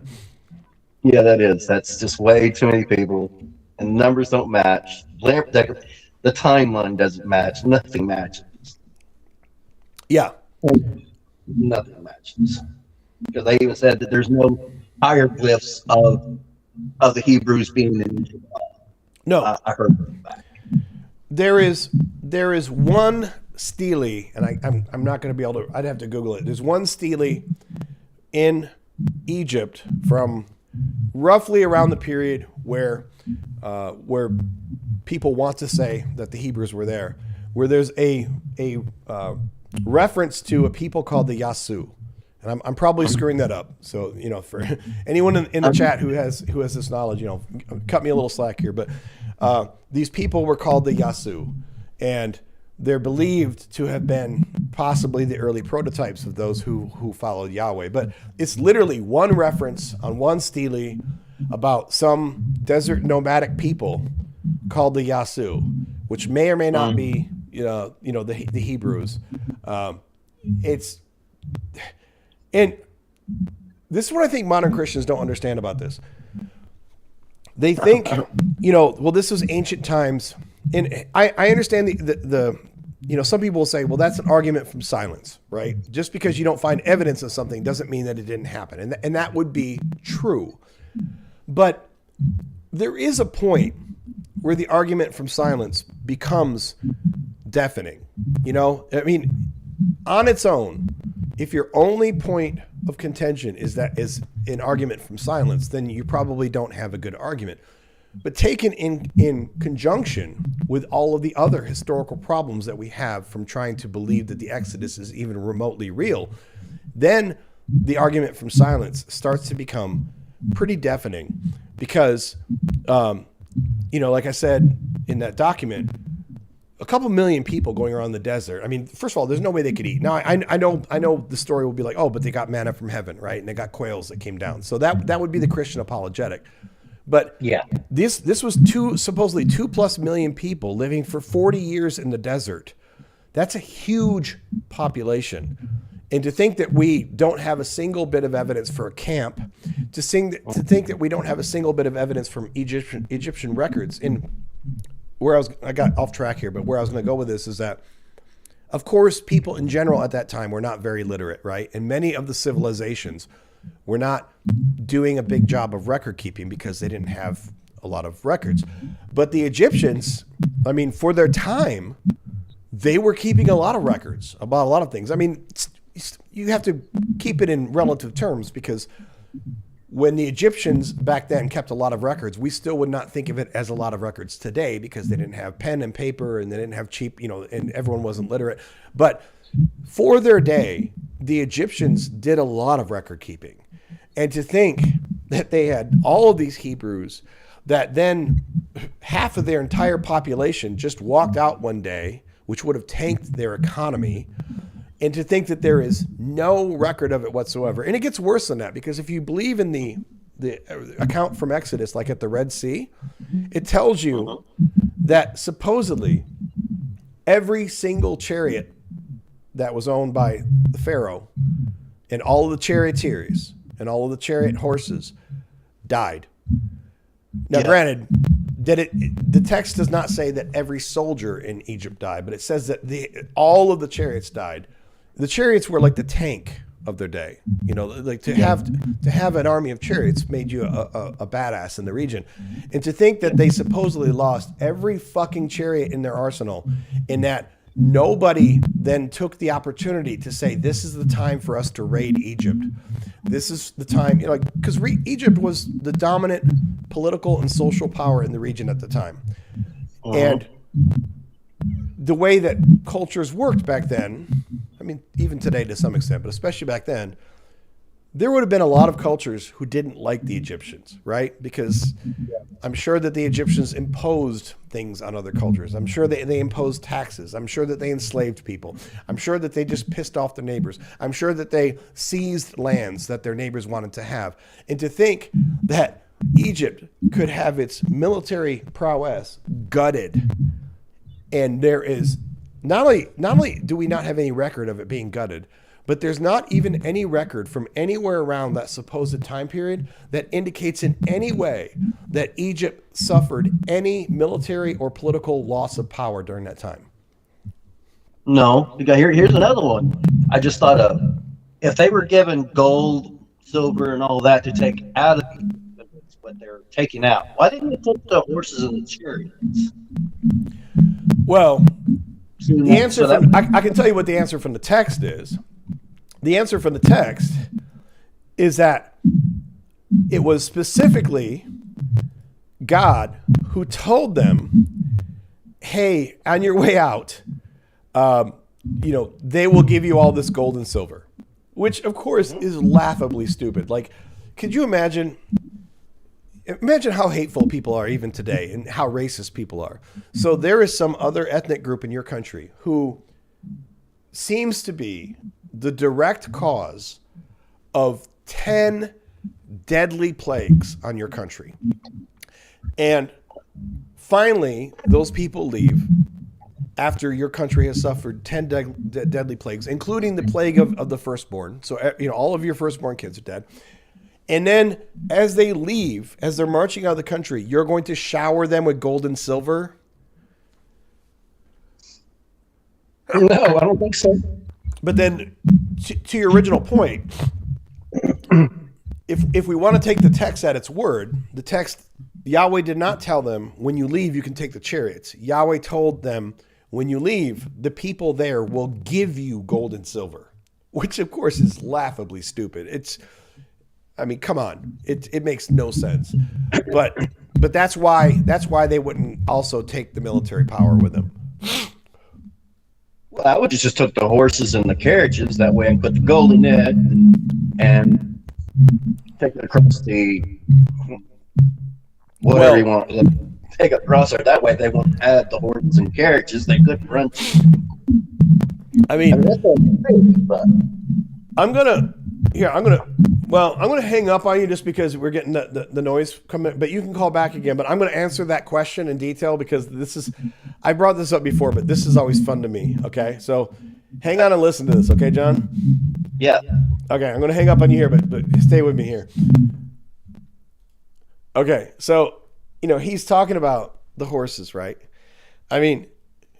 Of course, all of it's silly. The reason that the Hebrews didn't take the horses and the chariots is because there was never an exodus, not in the way that the Bible wants us to believe that there was an exodus. But even if we do internal critique, okay, let's assume that, there was an exodus and it was a ton of people. It was 1 million or 2 million people. Okay, let's try to take the Bible on its own terms. Even then, I can tell you why the Hebrews didn't get to take the horses with them. Now, we can argue about the chariots, but I can tell you why the horses didn't go with them, because this is one of the most famous contradictions. And yes, it is an absolute fucking contradiction. Anyone who wants to tell me this isn't a contradiction, it's just not being honest with yourself or with anyone else. So, and I often hear this presented as these horses being killed twice. But if you read the text carefully, you can easily imply that some of these horses may have been killed and resurrected 3 times just so that they could be killed yet again a 4th time. Let me explain this to you. So in Exodus 9:6, which was the 5th plague, it states that all of the livestock were killed. And I could pull up these verses too, but if anyone wants to call or whatever and ask for the verses, we can do that. But you guys can also look it up. I think you guys are going to know what I'm talking about here. But in Exodus 9:6, which is the 5th plague, all of the livestock were killed. It doesn't say just the livestock that were out in the field. It doesn't say just the firstborn. There are no qualifications. It just says all of the livestock were killed. So then, 19 verses later, which is Exodus 9:25, we are now on the seventh plague. In that plague, it states that all of the livestock in the field were killed. Now remember, in the fifth plague, all of the livestock were killed. All. It's not subtle. It's not like, it doesn't depend on the Hebrew translation. The fifth plague killed all of the livestock, and the seventh plague killed all of the livestock that were in the field. How could those livestock be in the field if they all died in the fifth plague? Well, if we were to take the Bible literally, then we would have to assume that some of the livestock were resurrected after the fifth plague, just so that they could be brought back and killed again in the seventh plague. Because if they were all dead after the fifth plague, there would be no more livestock to kill. So God, because he wants to get all of his glory, he said, okay, here, I'm going to resurrect a whole bunch of these horses, and they're going to go out in the field. And the ones that I resurrected are going to go out in the field, and I'm going to kill them again. Because that's how Yahweh proves that he's a badass. He's going to resurrect them and kill them again. So that's after the seventh plague. But we ain't done yet. We ain't done. 3 chapters later, in Exodus 12, verse 29, now we're on the 10th plague. This is the infamous one, the plague of the firstborn, right? Where the firstborn children die. It states that the firstborn of all livestock were killed. It doesn't just say that the firstborn human children. It explicitly says that, yeah, the firstborn human children are going to die, but also the firstborn of the livestock die. But according to the narrative of the fifth and the seventh plagues, there should not have been a single livestock animal living anywhere in Egypt. They all died in the fifth plague. Some of them got resurrected so that they could then be killed in the field in the seventh plague. So now they're dead again. So if the firstborn livestock were killed in the 10th plague, that means that some of the animals killed in the fifth plague were resurrected purely so they could be killed again while they were standing in the field during the seventh plague. And then if they were a firstborn animal, then they were resurrected again purely so they could be killed in the 10th plague. So at this point, we have at least some animals who have been resurrected twice. They've been killed 3 times and resurrected twice. They died, resurrected, and they died again if they were the firstborn in the 10th plague. But we're not done. It gets better. Like the hits just keep on coming. See, one thing you got to give Yahweh credit for. He doesn't do half measures. If you're going to resurrect animals just to kill them again, you might as well keep doing it over and over and over again. That's the way that you should kill animals. Kill them, resurrect them, kill them, resurrect them, kill them, resurrect them. That'll teach everyone who the real God is. So after these plagues, then we get to Exodus 14:28. As the Egyptians are chasing the Hebrews at the Red Sea, it states that all chariot horses were killed. All of them. Chariot horses. What is a chariot horse? A chariot horse is absolutely livestock. Granted, it's not the livestock that pulls your plow in the field, but it's still livestock. A horse that you train and keep in stables so that you can pull your chariots with it, that is livestock. That's the definition of livestock. So this means that it's possible that any given chariot horse may have been resurrected as many as 3 times, just so that they could meet their ultimate fate at the bottom of the Red Sea. So any firstborn chariot horse would had to have been resurrected at least twice before ultimately dying at the Red Sea, because they would have had to have been resurrected at the first time after the plague of livestock and the second time after the plague of the firstborn. And if that horse just so happened to be standing outside in the field during the plague of hail, then it would have had to have been resurrected 3 times before being killed yet again at the Red Sea. And that, ladies and gentlemen, is Yahweh's magic resurrection horses. I know a lot of people, when they read this, they catch right away the obvious contradiction between the 5th and the 7th plague. Because the 5th plague says all the livestock died. The 7th plague says, well, some livestock were standing in the field and they died. And right away you're like, that doesn't make sense. But when you go to the 10th plague, it tells you that the firstborn of the livestock died, even though they should all be dead. And then when you get to the Egyptians at the Red Sea, it tells you. It just goes on and on. So we have another caller here. So let me pull up. I don't know how I'm... I guess. Are you there? So, are you 18? Yeah, it's John again. Oh, John. Yeah. What's up, man? It's okay. So you made a good point there. So how did they pull their buggies through the ocean now? Well, according to the text, they didn't. They all perished in the Red Sea. Oh, I meant the Hebrews. Oh, well, according to the text, Moses parted the Red Sea, and they claim that it created dry land, and they walked along what was essentially, if you believe the text, it was essentially a land bridge over the middle of the Red Sea. Yeah, because they were pulling buggies. The animals were pulling the buggies too. Well, I think what you're getting at, and I actually brought this up in the God-Free Bible study episode where we talked about this.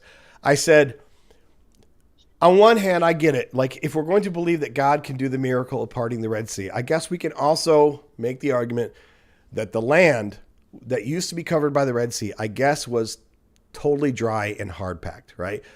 But logically speaking, which I know it's dangerous to try to apply logic to miracles, right? But logically speaking, even if I somehow could go to a sea and part the waters, right? Not just for a second or two, but for a night or something. Then that sand that was left underneath would still be like a quagmire. You wouldn't be able to. You'd have a hard time even walking over it. You'd have especially a hard time pulling, to your point, carts and anything over it, right? They would get bogged down in the wet, loose sand. Now, I mean, I don't spend too much time focusing on that because, again, if we're going to grant that a miracle, part of the Red Sea, then I guess under those auspices, it's not a huge logical leap to say, well, if you're going to do that miracle, also the miracle had to include making the sand there dry, right? Yeah. And also, because I'm trying to be charitable, also I will say that, if you've been to the beach, like Daytona Beach or something, right? Even though during some periods the sand is very waterlogged, as soon as the water goes, the Red Sea would I'm assuming is a very sandy bottom to the sea. So, like if you go part a lake in the middle of Mississippi, it's going to be mud and goo, by the time you move the water, because you have all this silt, right? And you have, accumulated plant matter and everything. So you would sink, even if you moved all the water out, you would, until it dried out for a long time, you would sink down to your knees. But if I'm trying to be as charitable as I can be, the floor of the Red Sea has to be pretty damn sandy in most cases. So just like at Daytona Beach, when the tide goes out, you can actually drive a car down the beach without getting stuck, right? It'll drive right down the sand because as soon as the water goes out to sea, you're left with this fairly hard packed sand. Right. So as much as I give, the Bible shit, this is one area where I'm like, well, if we're going to assume that he parted the Red Sea, I guess I can believe that they could get their carts and buggies over that land as well. Yeah, I know, because you made a good point about the animals. So how did they have any animals? They had to resurrection. Yeah. Thanks that Well, right. yeah, and to that point, actually, that's a good point too, because I talked about how in that little diatribe there, where in theory all the livestock died on the 5th plague, and Yeah. then presumably some of them got resurrected and died in the 7th, and some of them got resurrected and died in the 10th. But according to the text, there's no reason to believe that after the 10th plague that there would be any live animals left. No. So if we're to believe that these millions of people left Egypt carrying everything on their backs. Now, to be fair, I forget which plague it was, but like the first couple plagues affect everyone, even the Hebrews. And the weird thing is, I almost feel like the people writing it said after a few of the plagues, they said, this isn't a good look. Like, it's one thing to afflict the Egyptians with a plague, but why are we afflicting our own people with the plague, right? So after the 3rd or 4th plague, I think it does say, well, I know at some point it says that the plagues stopped affecting the Hebrews. But I can't remember if that happened before the 5th plague or not. So maybe you can argue, I'd have to look that up.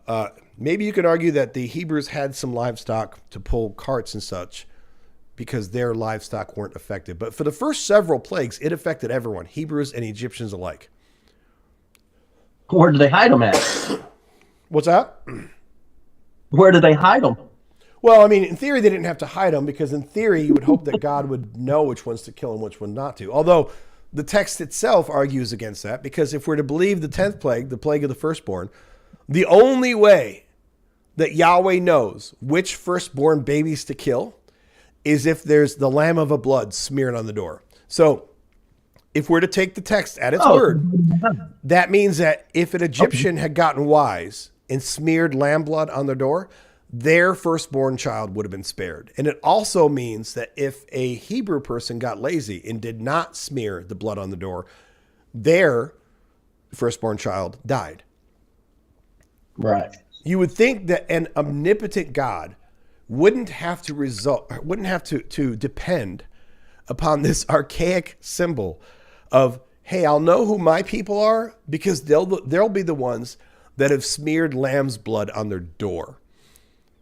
Yeah. No, it sounds like a load of crock of bullshit. Oh, absolutely. I'm looking at the plague where they stopped affecting the Hebrews. Okay, so it was during the 4th plague. So the first 3 plagues affected everyone the same. Didn't matter if you were Hebrew or Egyptian. Because the first plagues were blood, frogs, and gnats. And then, starting with the plague of flies, that's when it tells you in the text that he stopped afflicting the Hebrews, which, first of all, would make you think, why didn't he protect his people in the first 3 plagues? So I guess from that perspective, you can argue that the Hebrews would have livestock. Yeah. Because their stuff wouldn't be affected. Oh, that's funny. I just noticed that one of the references it gives me is from Olive Tree Bible Software. And this app that I use over here is Olive Tree Bible Software. Oh. Never heard of it. Yeah, it's just a desktop app.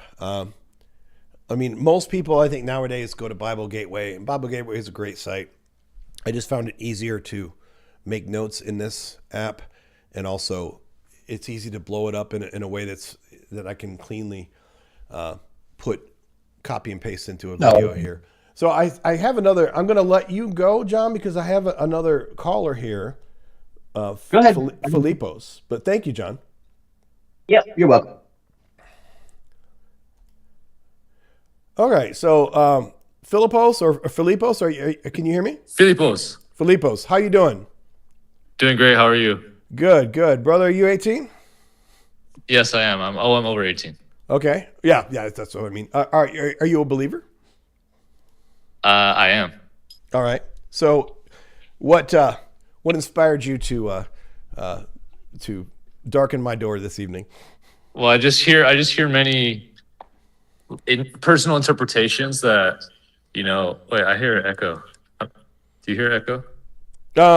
I do not hear an echo. Let me try. Okay, it's fine. Go ahead now. No, if I do that, Yeah. it'll tell me. So, So like, no, I gotta hear that. So there might be a little bit. I don't think it's bad though. have you read? When's the last time you read Exodus? Well, I've read the Bible. I was a Christian for 40 years. I've read the Bible 3 times, from the first page of Genesis to the last page of Revelation. You probably don't know this, but the flagship series of my channel is called Godfrey Bible Study, where I read the entire Bible on camera, on screen in front of people. And of course, I add my commentary. So the last time I sat down and read it fully was whenever we went through Exodus and Godfrey Bible Study, which I think we finished that in like December or January. Of course, I have many times since then gone back and reread pieces for my videos. But the point is, I've read it recently, and I read it frequently. Okay, so I mean, I'm just hearing like you're kind of saying, oh, how come God gave the Israelites an option to get out of it, and if they don't do it, then they're going to get punished, and the Egyptians, if they do it, then they're going to get the reward, even though they're not Jewish. All this stuff like that actually is one of the beautiful ties to the New Testament. It's a foreshadowing of the Christian faith. I mean, That you can be an Egyptian and get in there. It's actually not some conspiracy where the author goes, "Oh, we look bad. We should add this in this." It's the beauty of the word. so your contention then is that at a time when no one on earth had ever heard the name Jesus, and I understand you're probably Trinitarian, you think everything in the Old Testament speaks to the New Testament and such, but your contention then is that the entire reason for creating this manual, clunky mechanism by God as to who were his people and who were not is for the sole purpose of providing this echo forward in time about Jesus. Well, no, I'm not. Who am I to say what God was trying to do or intentionally do? That's Okay, no. so I'm not saying he manufactured these events just so that it could show, the death of the firstborn son. That's Christ, right? It's an allusion to Christ from 4,000 years before that. I mean, you can claim that, yeah. I mean, I know that's what. Yeah, well, if you go through if you cross-reference all the prophecies in the Old Testament and going forward, There is not a single prophecy in the entire Old Testament that was fulfilled by Jesus. it says the seed of the woman in Genesis 1, right? That's Christ. So you want to pull up Genesis 1. Let's pull Well, this not up. Genesis 1:1, but yeah, the first chapter of Genesis. You're Oh, no, I'm pulling sorry, up Genesis 3. I'm sorry, Genesis 3. Genesis 3:15 is what you're looking for there. Yeah, Genesis 3. So we literally on Saturday went through this one in particular detail, and I'm annotating all of these on my companion site. So here's the deal. And we could read more, because just taking this one is obviously taking things out of context. But I mean, so this is God speaking to the serpent. And it says, "I will put enmity between you and the woman, and between your offspring and hers. He will strike your head, and you will strike his heel." This is Yahweh talking to a snake. I know that the Christian interpretation serpent, is no, yeah. no, that's Satan, but that's completely conjecture. There is no reason to It's read a this serpent. text. Yes, there's no reason to believe that a serpent is Satan. But Yeah, it doesn't explicitly say that. Yeah, you're right. yeah, and then now you probably won't appreciate this interpretation. Another thing I always point out here is that I will die on this hill. God, it is a category error to claim that Yahweh, the omnipotent creator God of the universe, who's omniscient and can do everything and do it easily, according to every Christian that I've ever known, can actually give and fulfill a prophecy. Now, that he can tell you what he'll do, he can make a promise, he can make a covenant, he can say, hey, tomorrow this is what's going to happen. But the idea that God is giving and fulfilling a prophecy with Jesus later is like me saying that I prophesy to you that tomorrow morning I will brush my teeth. And then tomorrow I come back and I say, guess what? I brushed my teeth. It's Look, not just I like fulfilled. that. What's that? It's not just like that. I mean, this is obviously more. No, it is, because this is God. I mean, Well, you're saying that the chance that somebody who's gonna in No. history become the guy who is the battle of good and evil, and so it's 100% chance that this would happen. no. What I'm saying God is is that just guessing. even if you want to take the incredible stretch to somehow say that this has anything to do with Jesus, which, I mean, literally is not in the text at all. It has to be completely what you are reading into it. And I was a Christian for 40 years. I understand what the Christian interpretation is of this. I know that the Christian interpretation. What version is this? This is the NRSV updated edition. But the idea that this verse, which says nothing about Jesus, talks vaguely about enmity between a snake, a serpent, and a woman, and that the snake, that man will strike the snake's head and you will strike his heel. I mean, I understand that you're a believer, right? So of course you're not going to say, wow, Adam, you have a great point. But I want you to try to put yourself in someone else's shoes for a minute. Okay?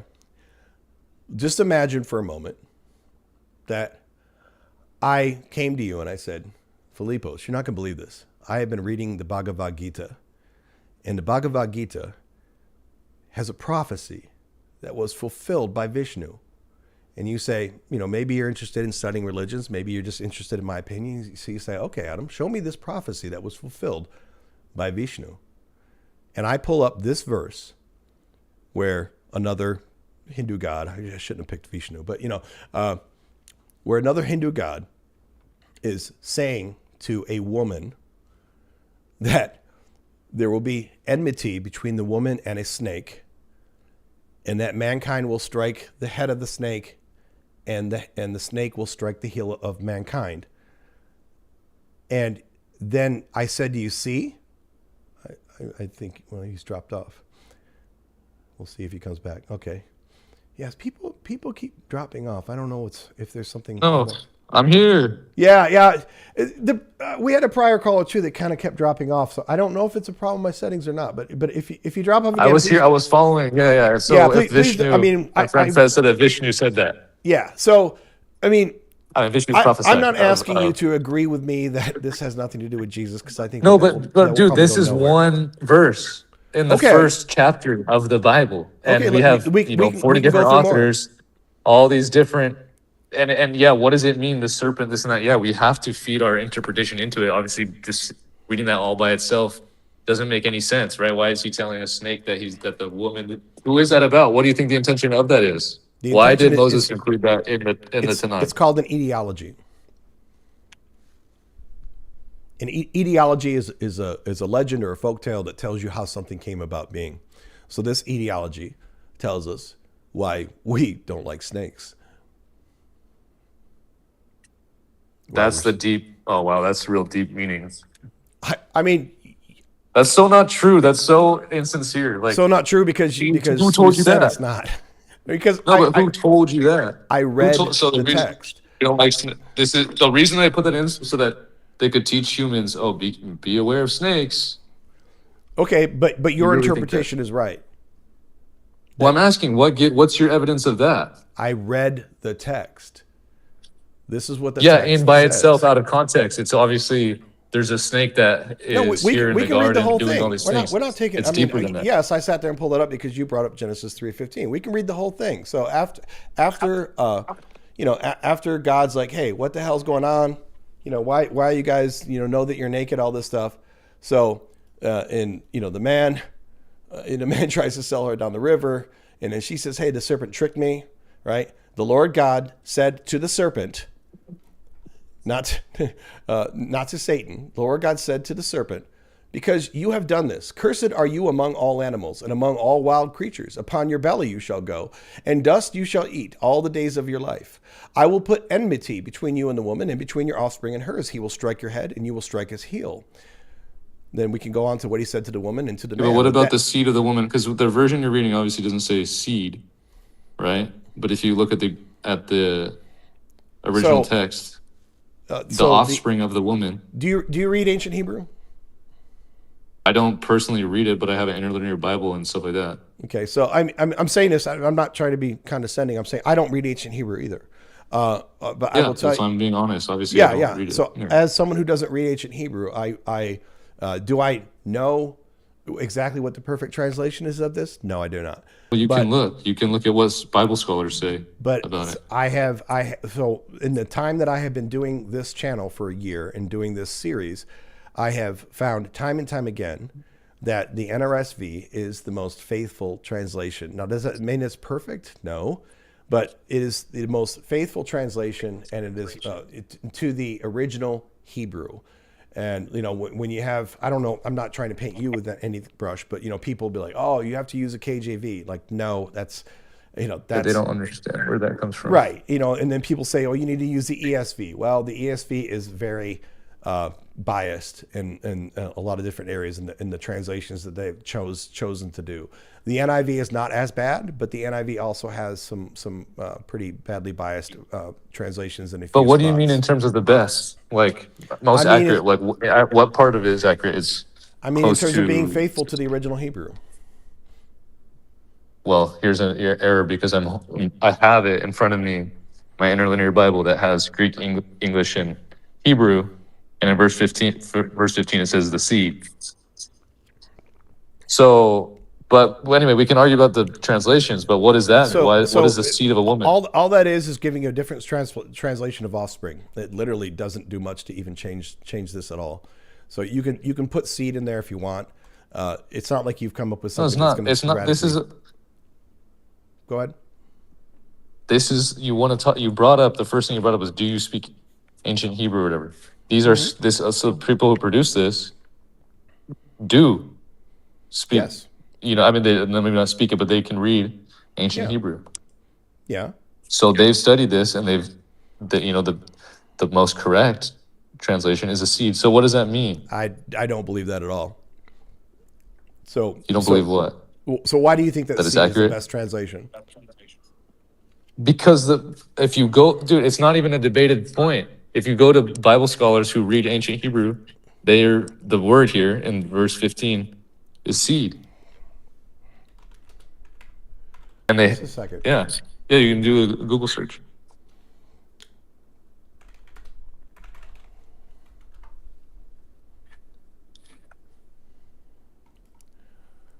Let's pull this up over here.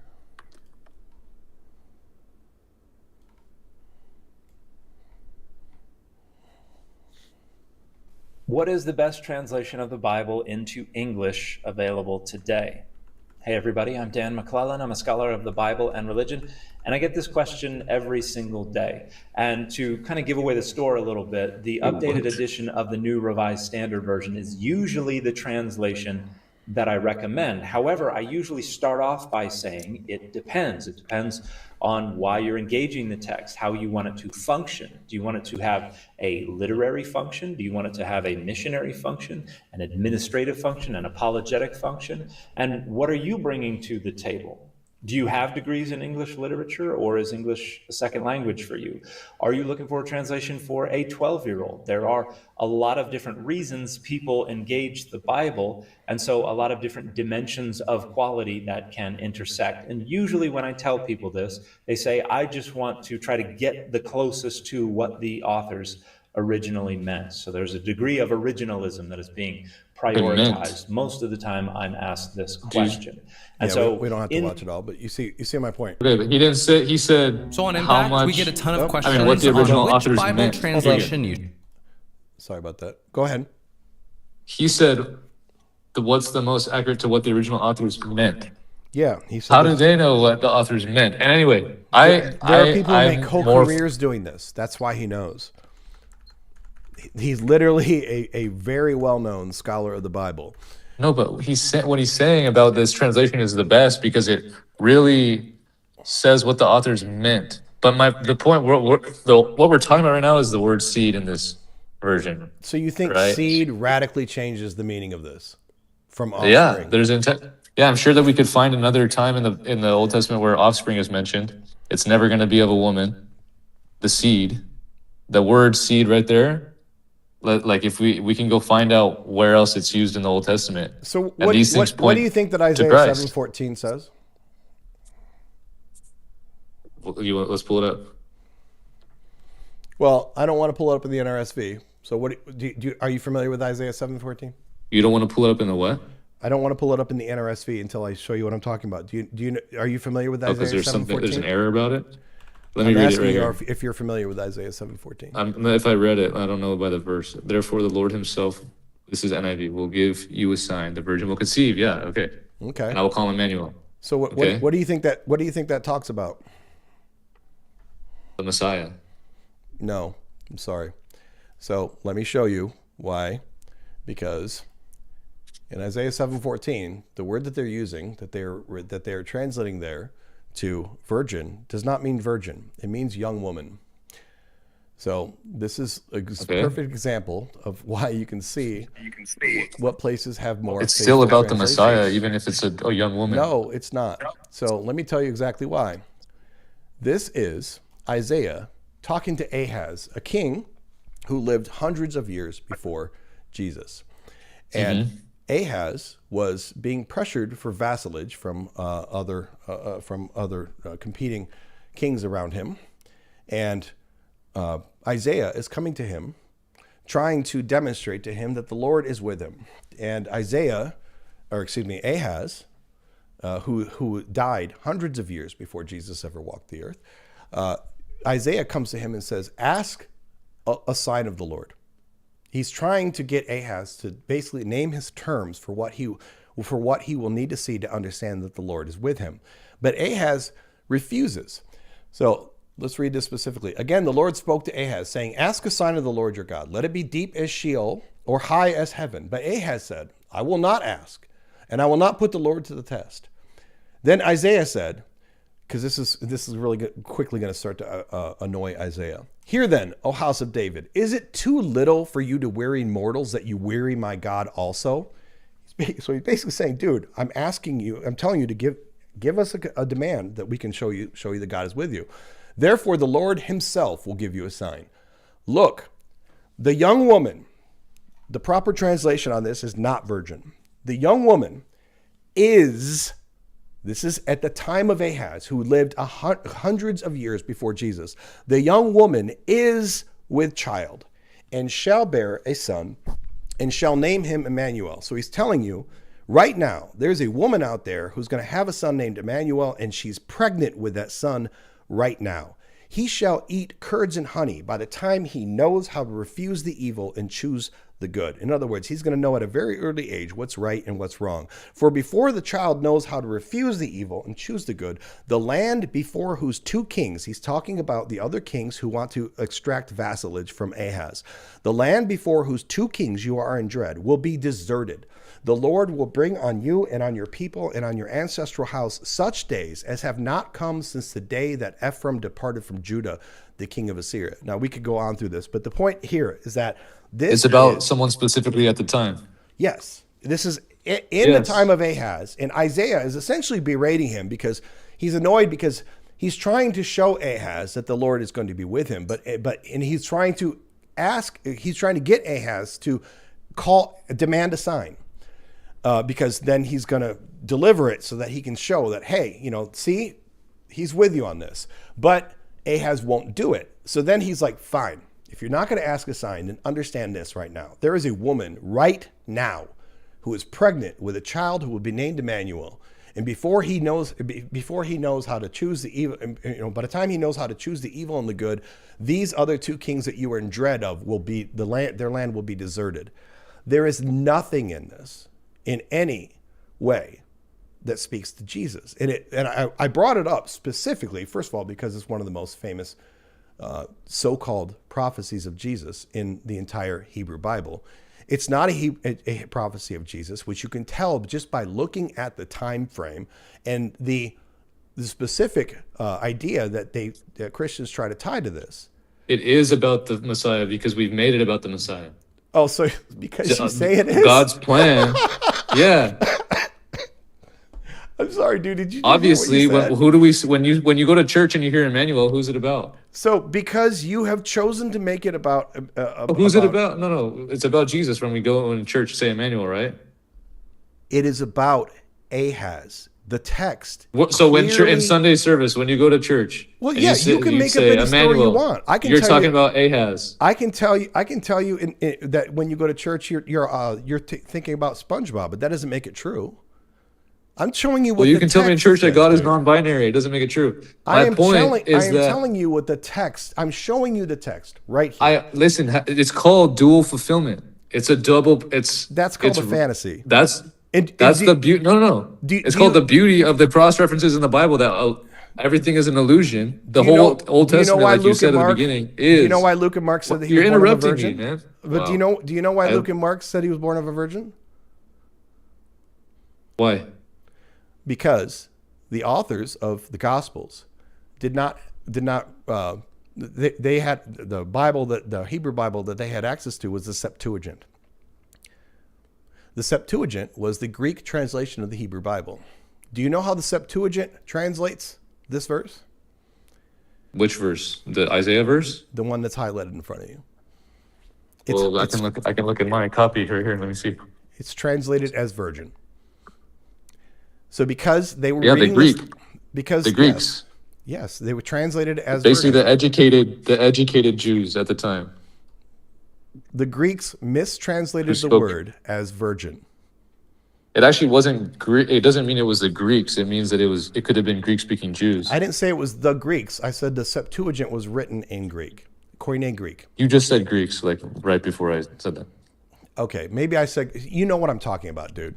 The Okay, well, I just want to make Septuagint- sure. I'm not judging you. I'm just making sure it's the clear Septuagint was that this written could be in Greek. Jews who believe these things and they put virgin in there. No, because if they were Jews, they would have spoke. Well, to be fair, there were Jews. No, because there's no one interpretation of the scriptures. There is if you know what the actual original word said. The original word does not say virgin. There's a different Hebrew word for virgin. The word that's in here is not the word for virgin. The word that's here means young woman. And when they wrote the Septuagint, go ahead. But in the Septuagint, it says virgin. Right. So the writers of the Gospels saw that. Well, let me see. I have this. Well, that's awesome. That's the beauty of the story. Huh? The beauty is that they worked off of a mistranslation and used it to crib notes. Well, it's not a for their story. mistranslation. Do you see? That's my point since the beginning is that So these in other things where you words, go, what is this? This doesn't make sense. How could they possibly? What do you Just mean it's not a mistranslation? The original Hebrew on this does not mean virgin. It means young woman. If your version says virgin, it's a mistranslation.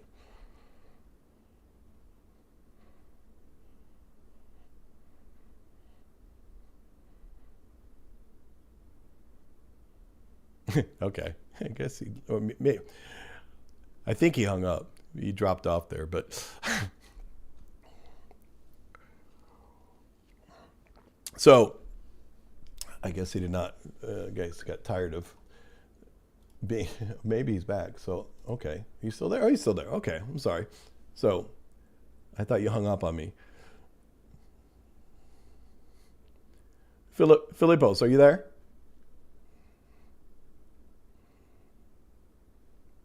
Philippos, are you there? I see you in the queue here, but I don't. Oh wait, I'm sorry, I had you muted there on accident. yeah, Are you there? no worries. I noticed that. Sorry about I that. am, and if I get disconnected, I'm not hanging up. Okay, cool. So And okay, even what if I'm I gonna don't do, call though? back, just know that I'm not raging. Okay, you know what I'm gonna do though, because quitting. I've kind of run roughshod over you, so I'm gonna shut up for at least several minutes because I want to give you the floor to tell me. It doesn't have to be several minutes. Well, it's fine. I know, like but your. I'm just trying to say how in you good think, faith. and I'm Yeah. not. I just randomly saw your YouTube account, like your a video that you did a couple days ago. It just came up on my algorithm right now. I just clicked in. Okay. Which video was that? Oh man, That's okay if you don't remember. I thought. can you swear on here? Yeah, you can swear. Yeah. I mean, no hate speech, but you can swear. I'm not cool with slurs. And I don't just mean to me. I mean like, no N-word, no calling people F word, that kind of stuff. Dude, Man, you just came back. It was completely gone for a second. I'm gonna switch to my laptop. What's the Okay. link again? Tiny.cc/skepticus. Okay. Did you hear what I was saying about? I saw you on my algorithm, and I just clicked I in? did, and then I asked which one did you see, and then it sounded like you said you weren't sure, and then you went silent. So if you don't know which video you saw, that's fine. I didn't watch it actually. It literally was just a thumbnail, and then I saw that you were live. It was a thumbnail of a live stream you did, Okay, cool. and then I saw that you were live, so I clicked in. Okay. And then what you were saying that how is it that the Israelites were able to paint their doors with the lamb's blood and get saved, but if they forgot, then they would receive the punishment. If an Egyptian did it, technically he could get away with it, trick God. Like kind of alluding to that, I'm not being disingenuous. No, that's cool. But And I know we've gone off. I feel like that whole thing is the Christian faith, and when you study it in the lens of theological matters and are these things in there, it is. And like you said, how I can't really put logic on a miracle and talk about the seabed and all this stuff. You have to accept if God is capable of doing anything, then he's capable of doing anything, right? And obviously there's such thing as dual fulfillments in these Old Testament prophecies. Well, it's about something real. Just like Revelation is about real. Sorry, I'm sorry. Keep going. No, that's fine. Revelation talks about rulers. Talk. Revelation talks about this very soon these things are going to happen, right? And people look at that and say, "Oh, this is going to happen still," but it's already been fulfilled once. So, I mean, you can't really know until it happens. But there's reasons why these things are about someone real, but they're also an allusion to Christ, or they're a foreshadow or a picture or a typology of the Christ, right? Well, Moses in the riverbed. I find Sorry, go ahead. typologies to be rhetorically very sad. Typology is just a biblical way or a Christian way of saying an illusion, or which is fine. There's nothing wrong with having allusions to prior characters in your text, but that doesn't make it a prophecy. It just means that, hey, at the beginning of the story, we had Bilbo, who was a hobbit who was scared to go out into the world, and he was dragged into a big adventure, and then he got caught in a big evil thing.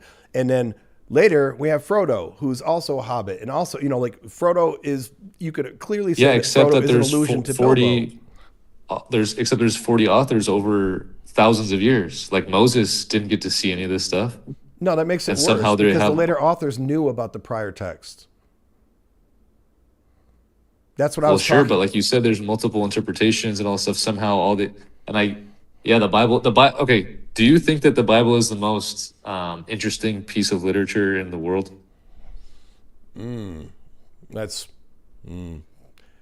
I think it's the most influential piece of literature in the world. I mean, I don't, and as someone In your who, personal life, in my personal life, I mean, it's interesting from the perspective that I have an entire channel dedicated to this now. But that's my point. But that's not working in your case. I mean, I'm not expecting you to agree with me. But I'm not trying to make I'm not even. Right. It's not an argument. I'm just saying. Sure. Is it like?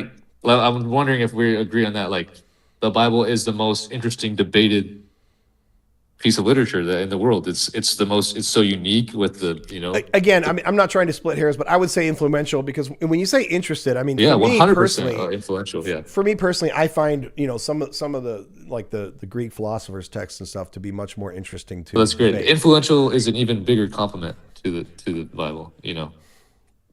I mean, you could take it that way. 100%. You get where you're discussing it, and this is what you do. Yeah, I mean, of course, I'm sure you understand that for people like me, part of the reason why I find it very interesting to discuss this and do internal critique is because I find it's not, if Philippos, if there was, I was a Christian for 40 years.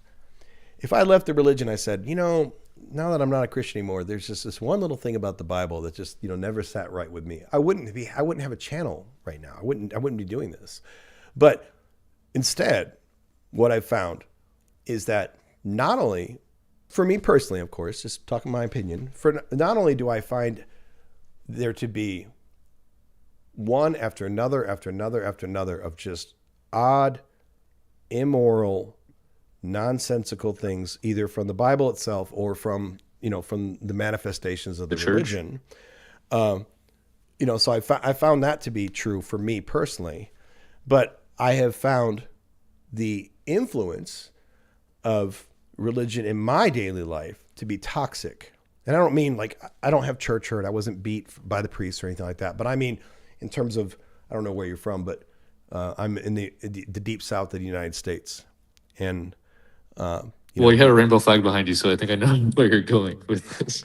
So, well, I mean, that is not, Pride is not the only point of my channel. Most of my videos do not have a rainbow flag. No, but I'm saying that obviously I consider you myself feel to be a it's strong toxic ally. because here's a religion that doesn't tolerate everything. That's one reason. I mean, I could give you another, list as long as my arm as far as other reasons, but absolutely the way that Christians as a whole, now, of course, I'm painting with a big broad brush, right? Do all Christians practice prejudice against queer people? No. Do all Christians speak hatefully about queer people? No, of course not. There are queer affirming Christian churches. I understand that.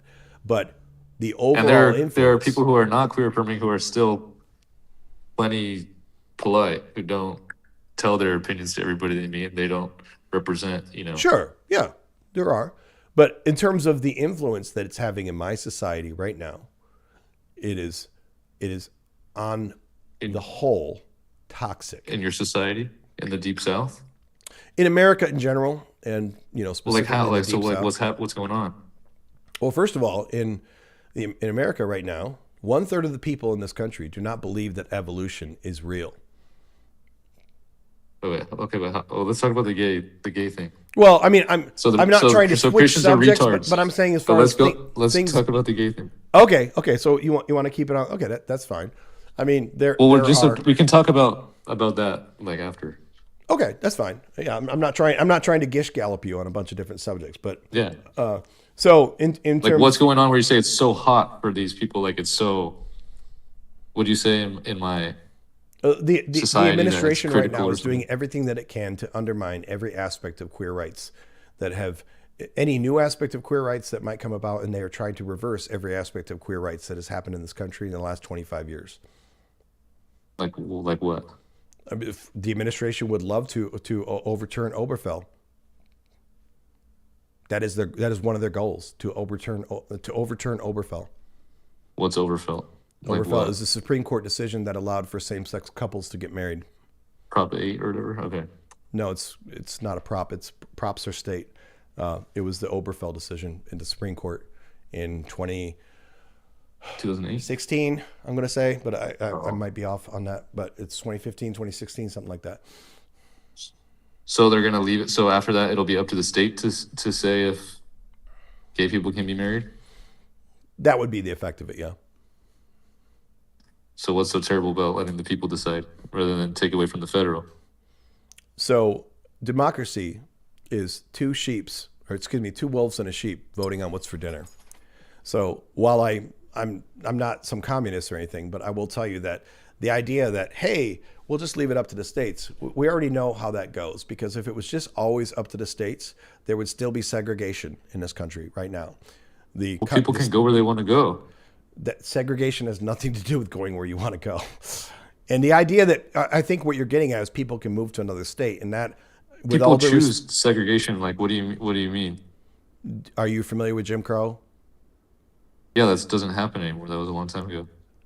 Okay, my point is that the only reason Jim Crow is not in effect is because the federal government actually had to make the federal courts had to make Supreme Court decisions to overturn the ability of the states to impose their own prejudice and segregation. Okay, that's your point. So, I mean, don't get me wrong. It's not like I'm some socialist, communist, anarchist kind of person. I mean, democracy in general is better than most of the other options that we have. But the point is that while I can understand the general theory of states' rights, although I don't know if you're familiar with this, but in America in the South, states' rights that term has a very nasty and long racist connotation to it, because states' rights is the banner by which the South then tried to campaign to keep all of their racist and Jim Crow policies even after they lost the Civil War. So while I'm in theory think it's great to like, hey, do minimum things at the federal level and that the states decide the rest. When one state or multiple states decide democratically that what we want is to oppress people and to oppress someone's civil rights or human rights, then I think it's perfectly appropriate and necessary for the Supreme Court and or the federal government to say no, even if everyone in Alabama wants to put gay people into concentration camps, and they don't. I'm just, I'm saying an extreme example to make a point. There needs to be, ideally, some power above them that will say, no, you're not going to do that. I don't care. I don't care if 90% so you're not allowed of the to people kill people. You're not allowed to murder. Well, no, So- I said concentration camps, which doesn't necessarily. Well, you mean can't force murder. somebody into. Yeah, obviously there already is laws about that. But Well, we're talking yeah, but about people people, don't getting follow the married. laws. So, what happens if, like, the whole entire country never believed that a union between two men or two women was marriage? Because, in their opinion, marriage is between a man and a woman for the purpose of family or something, And I get it. Not everybody has kids, so that's not a blanket. It's not a good expression of everyone's. What marriage is it can be more than that. Yeah. But they believe it's just a man and a woman, and then all of a sudden they change it, right, to open up. So no, actually, we're changing what marriage is. It's for queer folk, okay? And then the people decide, actually, we're not happy with that decision. How do you know that? Why is that wrong? Well, We changed it ultimately- once. No, ultimately, the way it's supposed to work, and to be clear, what I'm going to outline is not a perfect system because this can still fail at this level. But what's supposed to work is that anything that's not explicitly outlined in the Constitution as the purview of the federal government is left to the states to decide. However, we have a Constitution with a Bill of Rights and such, all these different amendments. So those rights, human rights, are supposed to be protected nationally at the federal level up to and including the Supreme Court. So if a state says, I don't want anyone under 30 to be able to get a driver's license. I mean, that's a debatable thing. What is the right age to get a driver's license? I mean, reasonable people could have discussions about that. But if I could make a case in court that somehow as a 29-year-old man, and by the way, I'm not 29, but if I could make a case in court that as a 29-year-old man that they are somehow denying my civil rights as defined in the Constitution, then the proper role is for the federal courts up to and including the Supreme Court to overrule the states and say, no, Adam has a valid, human rights or civil rights case based upon the Constitution. No, but what would be And so they bad about the people taking a vote on it and saying, "Yeah, So- let's vote and see if 29, if you can be Because 29-year-old driver." the point I'm getting to is that there's a constitutional system. The Constitution is Is the marriage in the Constitution? there are human rights in the Constitution. So to be clear, you can debate what obviously Yeah, that is what the debate is. Yeah. you can debate what's in the Constitution, what's not. And I'm not telling you, if Louisiana wants to pass a law that says only gay people can get married, we'll just do the extreme opposite to show the point, right? Okay. So if they want to pass that law, then undoubtedly there would be The Supreme Court would step in. right because they would step in. The Supreme, when it's working properly, and I'm not going to say that this system is perfect. The way it's supposed to work is that there has to be a constitutional tie-in, a constitutional basis as to why this is not acceptable. If it doesn't apply to a constitutional amendment, in theory, the circuit courts, which are federal, and the Supreme Court are supposed to say, we're not taking this case because we have no jurisdiction over it. Now, does it always work that way? No, but that is the way it's supposed to work. So even if 99.9% of everyone in Louisiana votes to say marriage will only ever be between two men or two women now going forward, then what should happen is that the straight people who are aggrieved by this would bring a case, first of all, in the Louisiana courts, right up to the Louisiana State Court, assuming that the Louisiana Supreme Court, assuming that the Louisiana Supreme Court upholds this law that says only gay people can get married. Then they can appeal it if it truly is a constitutional issue. If it's not a constitutional issue, their appeals die at the state Supreme Court. But if you can make a constitutional case to say this violates one of my constitutional rights, you can then appeal it through the federal courts, the circuit court, and then eventually the Supreme Court. And in a perfect case scenario, either the circuit court or the Supreme Court would say, no, this is a violation of the Constitution. We are, providing an injunction, or in the most extreme cases, they can throw out the law altogether, or they can send it back to a lower court, to be reworked. I mean, there's a bunch of different remedies that the court has as to how to handle this. So what's happening right now? Trump is attacking it in what way? In America? Yeah, he's going to overturn Obergefell or whatever it's called. I mean, to be clear, there is not a case on the Supreme Court docket right now to overturn Obergefell. So that's why I asked you how is the gay community under attack right now? Well, Obergefell is not the only gay issue, but also many people in the administration have been very openly saying that they would very much like to overturn Obergefell. So it's a process here. Okay, but that's it. What's it? There's a rumor that people in his cabinet want to overturn it.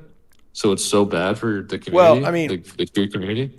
With all due respect, dude, I mean, if you don't know what the administration is advocating right now across the board on a whole host of different queer issues, I mean, it would take me an hour to go through them. I brought that one up because that is the most extreme, one of the most extremes, and there are numerous people in the administration that are on record as saying that they would love to get that case back before the court. But no, that's not the only thing. I'm bringing that up because that is one of the best examples. Secular Scriptures has a great point about this. One of the things that the administration has been doing has been rolling back and returning to I was in the military myself, and they are rolling back and returning to these antiquated, horrible ideas of kicking people out for being queer from the military, hunting them down, to get them kicked out. I mean, if you're gay, you get kicked out. Yeah, I mean, that's just one example. My point is, dude. I mean, it's not one thing. Not true. What's that? That is so not true, man. Yeah, it is. That's probably a huge oversimplification. They're kicking out gay people. If you're gay, you get kicked out of the military. Yes. Cap. That's cap, man. That's cat? What is cat? That's cap. CAP. What does that mean? It's bull. Okay, I mean, you can deny, you can stick your head in the sand. I mean, that's fine. That's okay. Well, no, I mean, that's what you're doing. You're fear-mongering for no reason. No, I'm fear-mongering because I live in this country and I see exactly what the administration is doing. So they're kicking out gay people of the military. So when did you serve exactly? I never served. Okay. So who are the people you know in the service? I know lots of people in the service. Okay. So they have all told you that this is all bullshit. Well, no, I know gay people who have served. Yeah, because there's been gay people in the military as long as there's been a military. That doesn't mean that they haven't been oppressed. That doesn't mean that they haven't been under threat of getting. I mean, come on, dude. You can't really go that path. Like, oh, there's been gay people in the military. No shit. Like there's always been gay people in the military. Yeah, that's my point. And they're not getting kicked out because they're gay. Do you hear yourself? You think that because Nobody there's always is been getting kicked gay out people, because they're gay. you think that because there's always been gay people in the military that people don't get kicked out of the military for being gay. Yeah. Okay, you literally don't have a clue what you're talking about. Well, what's the case? Where's the case? don't And even have if you a show me one case, it's anecdotal. You Show don't me have like a what you're talking single about. clue what you're talking about. No, And I'll tell you don't know what you're talking about. You can't name. Okay, who's the person who was kicked out for being gay? Okay, you know what? You're right. No one ever gets kicked out of the military for being gay, and there's no process in the government right now that does anything to do anything about gay people. They love gay people. I'm sure that they're all Dude, there's holding lots of gay hands. people in our government. I'm sure that they're all holding hands and singing "Kumbaya." George Santos is gay. Wow, that proves your point there, doesn't it? He's a liar. What does George Santos have to do with anything? You literally have He's a no gay idea person. how the military works, and now you In the want to government. pivot to George Santos? What How do does I not that have to do any with idea what the anything? military? Okay, let's go back to military. No. Let's hear about George Santos. What if George Santos sucks a dick every night? Who cares? What does that have No to one. do? I'm just saying that there's gay people in our government.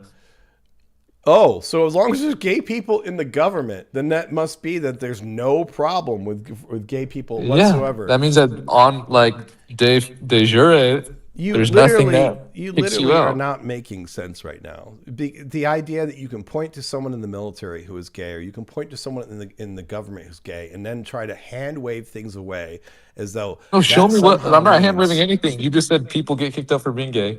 Well, who? Who's one Dude, person? I have been in the military. I've seen people kicked out for being gay. So I'm not going to sit here and try to Who? find their case file. What to was show their- you. what was their name? If you can't figure that out, then So you you've seen literally it. can't Oh wow, that's anecdotal. You've seen it in your life personally. You've seen. That's your evidence for why gay people are getting kicked out of the military. And you have not seen it at all because you have never been in the military. You literally have no clue what you're talking about. You don't know the first thing about how gay people are treated in the military at all. You haven't been in the military. You haven't talked to anyone in the military about this issue. I can guarantee you that. You can tell me all day that you know people in the military, but you don't have. What do any they say? fucking Don't clue be how gay. these What do they people- say? You're gay. What do they do to them? They literally try to out them. They send undercover happens when they get people to outed? gay bars to out them. So wait, do you mean closeted gay men? I thought we were talking about gay guys. You're saying all gay people in the military are closeted? Okay, dude. If you can't have an honest conversation, we're gonna end. This it isn't because honest. This is No. 100%. You're Telling me a specific this case. is We're talking not about good generally faith, dude. being gay in the military, and you're saying, This is oh, not all good the faith. people are being outed. They get outed. And you have no clue because you haven't been in the military. You don't know what the military policies are. So when right you now served about in gay 1992, someone got outed. That is not evidence of some systemic. Oh, they're gay. Yeah, that sucks for that one guy who got outed. There's The one guy. Wow. guess what? There's Do guys you who hear are. yourself right now. It's the military. Like, you know what the military is like. It's a bunch of dudes who they don't take shit. You fucking tell it how it is. You got a problem, you got to deal with it. You suck it up. Sorry, you're like, they're not kissing your ass for being gay. Do you have anything else you want to talk about? So Because- what kind of church did you grow up at? I grew up in a number of churches. My father's side of the family was Catholic, and my mother's side of the family, we were mostly Presbyterians, although we moved around to a couple different Protestant denominations. I went to Reformed churches, which Presbyterians are kind of a more anglicized version of Reform, but Calvinist Reform, etc. No wonder you don't like your experience with Christianity. Okay, so what places could I have gone where I would have had a great experience with Christianity? Well, I'm not saying it's your fault. I'm just saying that I mean, because Catholics all are these bad. Protestant That's churches. part of why you're saying because Catholics are bad. No, it's not because Catholics, because Protestants. Because okay, so Protestants are bad. Presbyterian or they're bad. Well, no, they're not all bad, Okay, but you said but they're no wonder I not had a bad an experience. I accurate. mean, I assume there's some Yeah, kind of connection that you're they making there. tailor towards the experience, and they say that, well, they don't have the best theological views, and then they cater their churches towards like attracting, converts or people who are, So in what need is of the best Christ, which is theological view? good. What Probably denomination are you part of? you got to take it as far back as you can go. Okay, so you're Orthodox? Yeah. Okay. And Orthodox is the right thing. Yeah, I think so. First, yeah. So, but you believe in the Trinity, Yes. but that's not as far back as you can go. If you want to go as far back as you can go, there wouldn't be a Trinity. Well, that's what the church has taught us. Oh, so it's not as far back as you can go. It's as far back as whatever the church teachings are. Well, what do you mean it's not as far back? I mean, obviously, yeah, Jesus, if you go back beyond zero, right? You think that Paul believed in the Trinity? He probably didn't have the most clear, well, maybe when he received the Holy Spirit. Okay. Is there Do you think that Paul believed that Jesus was God? I think Paul had a vision and he didn't know what to do with it. He probably But do you thought think he was that Paul God. believed that Jesus is God? I think he thought it was from God. You don't think that he thought that Jesus himself was God? Well, the idea of Paul was obviously a Pharisee. He was a Jew before becoming the essentially the grandfather of the church. And the idea that any Jew, although he had a transformation, the idea that any Jew would actually believe that there was a second Godhead is pretty hard to fathom, and there's no evidence of it really from his writings. So, I mean, I'd love to what be do you mean by corrected on Godhead? that. What's that? What do you mean by Godhead? Like the if we say that Paul believed that Jesus was God, is God, then we can say that. Or I'll be saying that Paul believed that Jesus was the one who created everything, Yahweh, the one there at the burning bush, the one there. Where does Like Paul that's say that? Where does Paul say that Jesus is God? well, I don't know. I could probably look it up. I could probably try to find it. Okay. Well, I mean, I Okay, apparently it's have to- 1 have to give Corinthians you- 8:6. 1 Corinthians 8:6.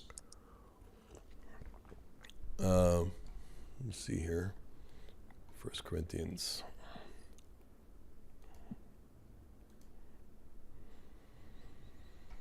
Yes. So,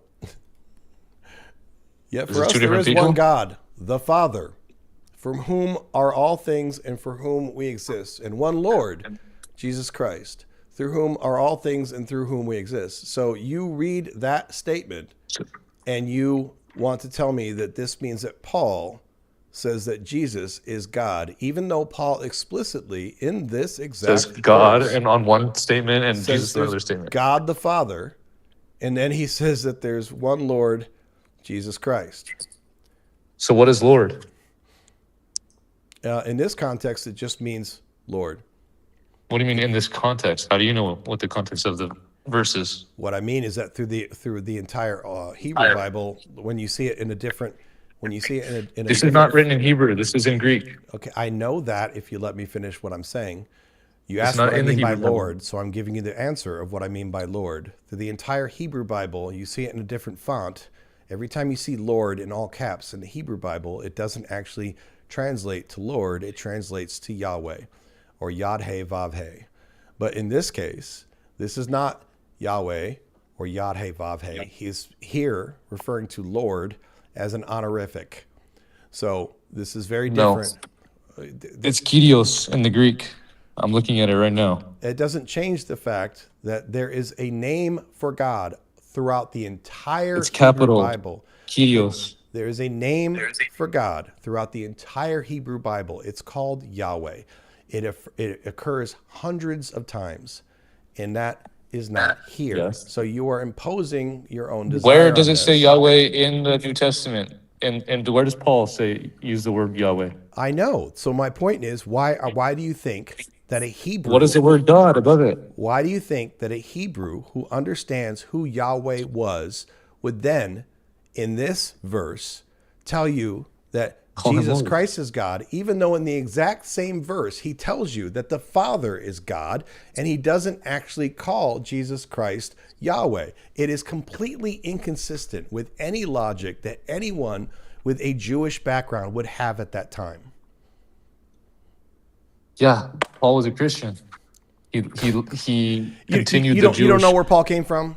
Do you know? The biblical Orthodox Christianity is a fulfillment of the Jewish religion. It's not even close to a fulfillment of the Jewish religion, and that is so wickedly ethnocentric and ignorant that it's really sad. Ethnocentric? Yes. How is it ethnocentric? Because to take an entire culture's religion and then to read all of their holy texts and to tell them that your own holy text don't mean what you meant when you wrote them, but they mean what I think when I read them. You're criticizing what Paul himself did. Where did Paul come from, as you just asked? He was a Jew. Yes, and in this verse, all the early church was all Jewish. In this verse, he does not say that Jesus Christ is God. He literally says, there's no God but one. There's only one God. The Father. That's what he says. Yes, the Father. Yes. Keep reading. And then the there's Father. only one and Lord. And then he tells you there's someone Jesus else. Christ. Then he tells you there's someone else named Jesus Through whom Christ. what? So there is no logical way you could read this sentence and tell me that he's telling you that Jesus Christ is God. There is but one Lord, Jesus Christ, through whom all things came and through whom we live. There is one God. What does that mean to you? So you just don't care all what this things says. Came and through whom we live. What does that mean? You just don't care Why what you this text says. You're just going to ignore it. It is the Trinity. It's showing you that Jesus is God. Don't care what the text right here says. I'm reading it right now, and it's showing you that Jesus is God. What? Who's the God? Yes. The Father. That's it. There's one God. He's the Father. Yes. Yes. So, but you're still going to tell me that somehow this is Paul telling you that Jesus is God. It's not two gods, as you said, the Godhead. It's not two gods. There is only one God. He says this nothing is what, here about a it's Godhead. Weird, right? Hey, isn't it weird to hear about a Godhead? Dude, listen. Dude. Yeah, it's weird. Read the text. It's really weird, isn't it? When you just read it as it is and trying to take all kind of context out and just try to just fit one verse. Hold on, I'm talking. When you read that text and it says there is one God, who is he? Oh, that's right. It's the Father. There you go. There you go. What does one Lord mean? A Lord is not a God. What does one Lord mean? A Lord is not a God. What is it? A Lord is not a God. I'm asking what it's not. I'm not asking what it's not. I'm asking what it is. It means whatever he thinks Lord is, but he's telling you right What did Jesus Christ do? Why won't you read the back half of verse 6? Why won't you read this? Why won't you read this? That there is one God. Because they don't contradict each other. They go hand in hand. You think Paul's contradicting himself in the same sentence? Okay.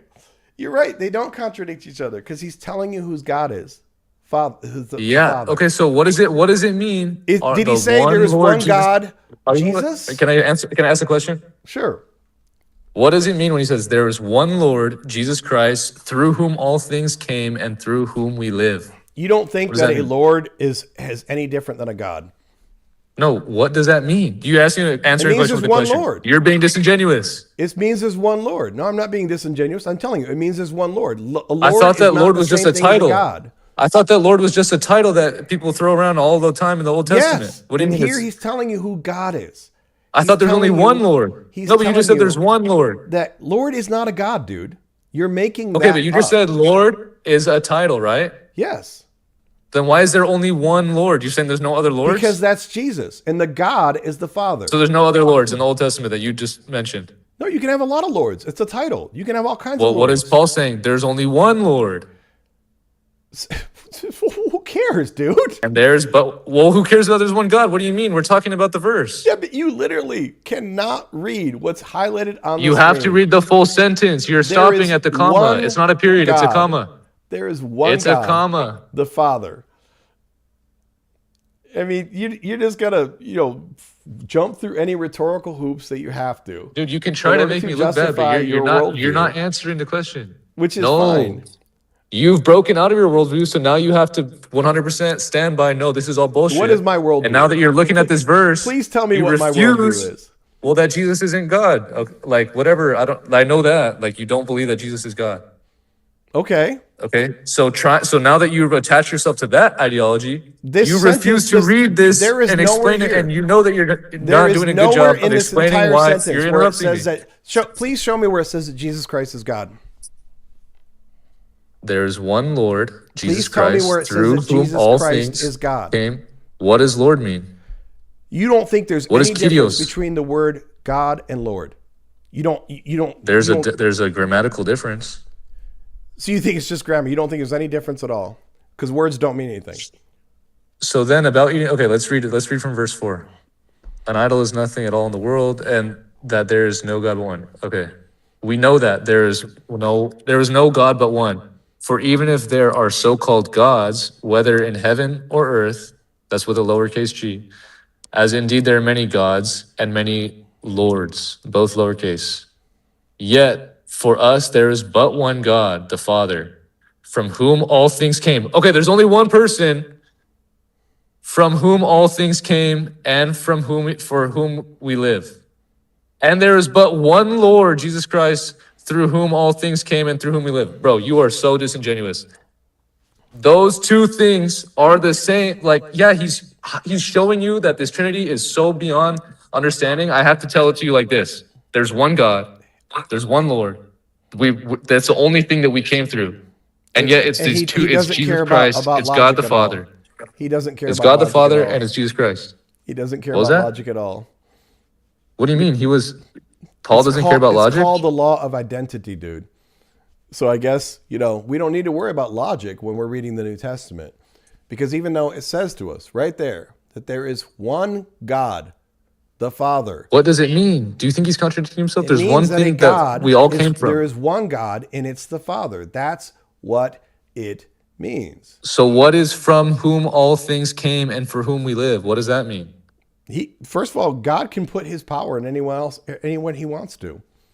There's only one God. That doesn't change that all things came through. According to the text, right in front of your face, that God is the Father. So okay, that's so not we Jesus. we only come from one God, right? Yeah, dude. If you're not according to the first part of verse 6, according to the first part of verse 6, we only come from the one God, right? All things came from one God. Yes, which is the Father. Okay, and the Father. That's we all came through God the Father, right? That's according to the text. Okay, the same sentence, just a semicolon later, okay? Yes.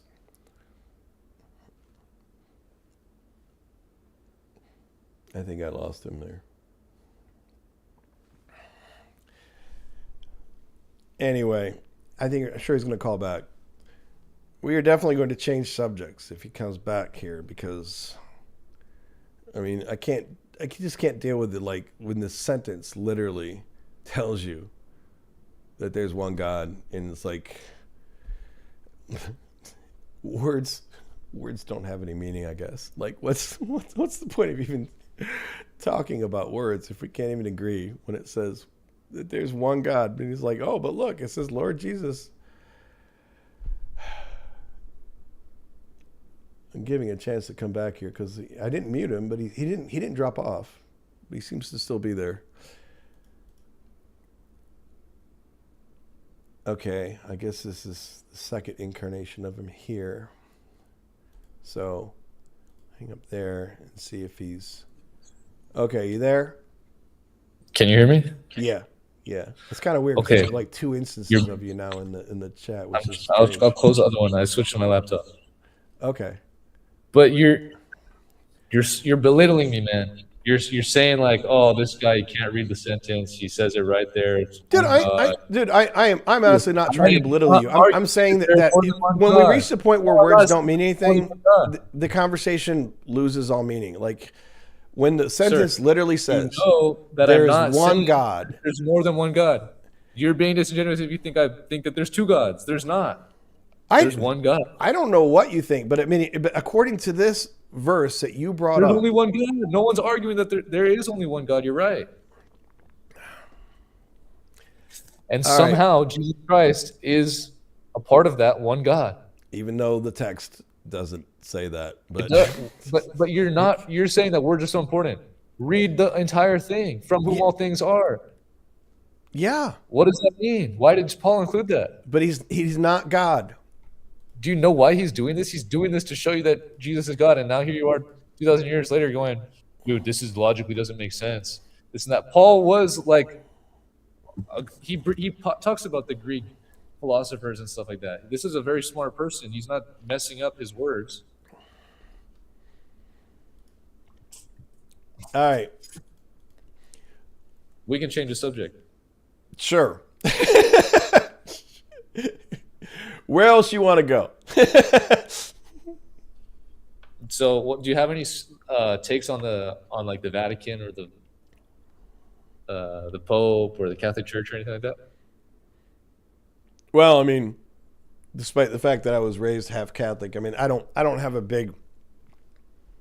I have opinions about the Vatican and the Pope, but I mean, they're not a whole lot different than opinions about other denominations too. So the Vatican and the Pope, it sometimes has been really, really fucked up, and at times, I mean, here's the good thing I can say about the Vatican and the Pope.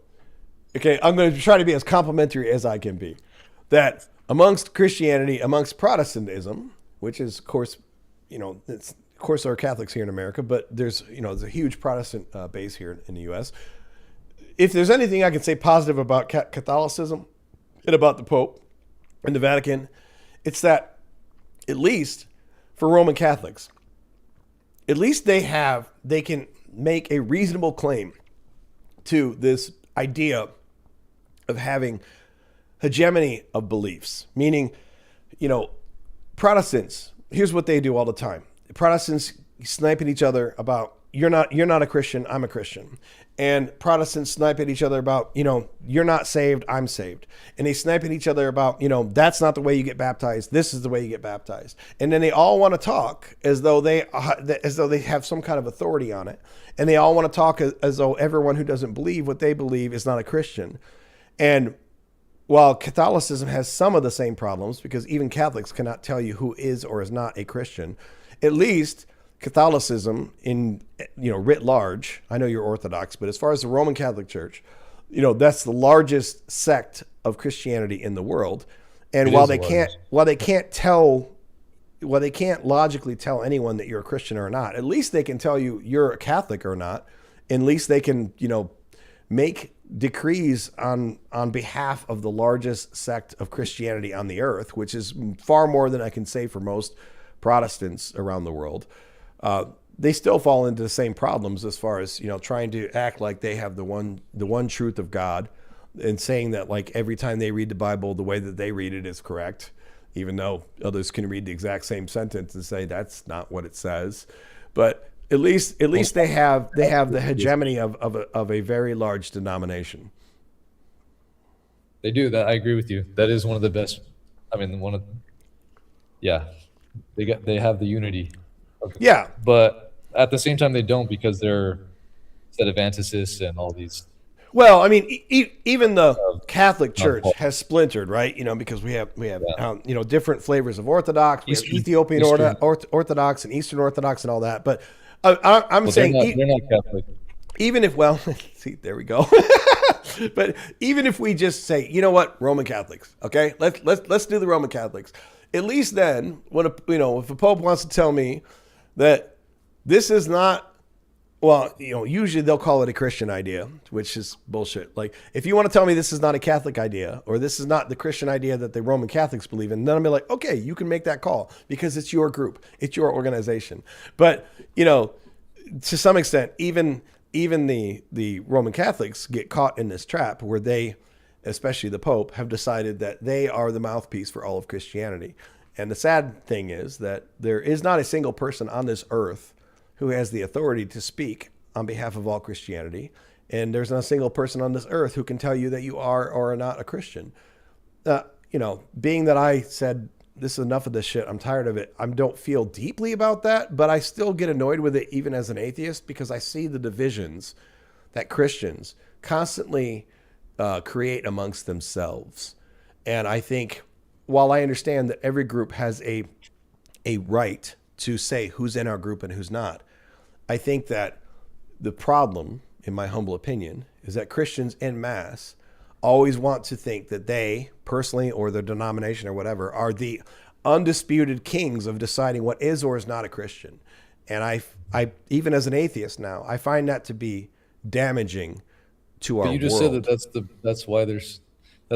that was the good thing that you gave them, is that they have the what'd you say, the hegemony. So the good thing is at least with Catholicism, with Roman Catholicism, it's the largest sect of Christians across the world. Yeah, and the only way that they keep that is by declaring things as dogma. And right. So when a Roman Catholic, I mean, I still have problems with some of the terminology because a lot of times a Roman Catholic will still try to tell you what is or is not Christianity. But I do understand that at least for Roman Catholics, usually what they're effectively saying is that this is what is or is not Roman Catholicism. And yeah, but really, I mean, what they really believe is that there's the earlier statement that it is Christianity. I mean, Catholics are Christians. They believe that. Right. Yeah, they're not trying to say, oh, no, well, this is just what we believe as Catholics. They really do believe that this is what if you want to be Christian, you have to believe this. I agree. The only reason I give them a little more credit for it is just because at least the Roman Catholics speak on behalf of the largest sect of Christianity across the world, for whatever that's and worth. like you said, well, Protestants do that already, you know. Oh, Protestants do it all the time. With their little church of 70 people, they'll say that we are the only ones who have it. I mean, I laugh about this because, as you probably surmised from our previous conversation here a few minutes ago, even when I was a Christian, I always thought that the Trinity just doesn't make any fucking sense. You just, and I know I wasn't the only one. I mean, I know there are a lot of Christians that just go, sure, the Trinity.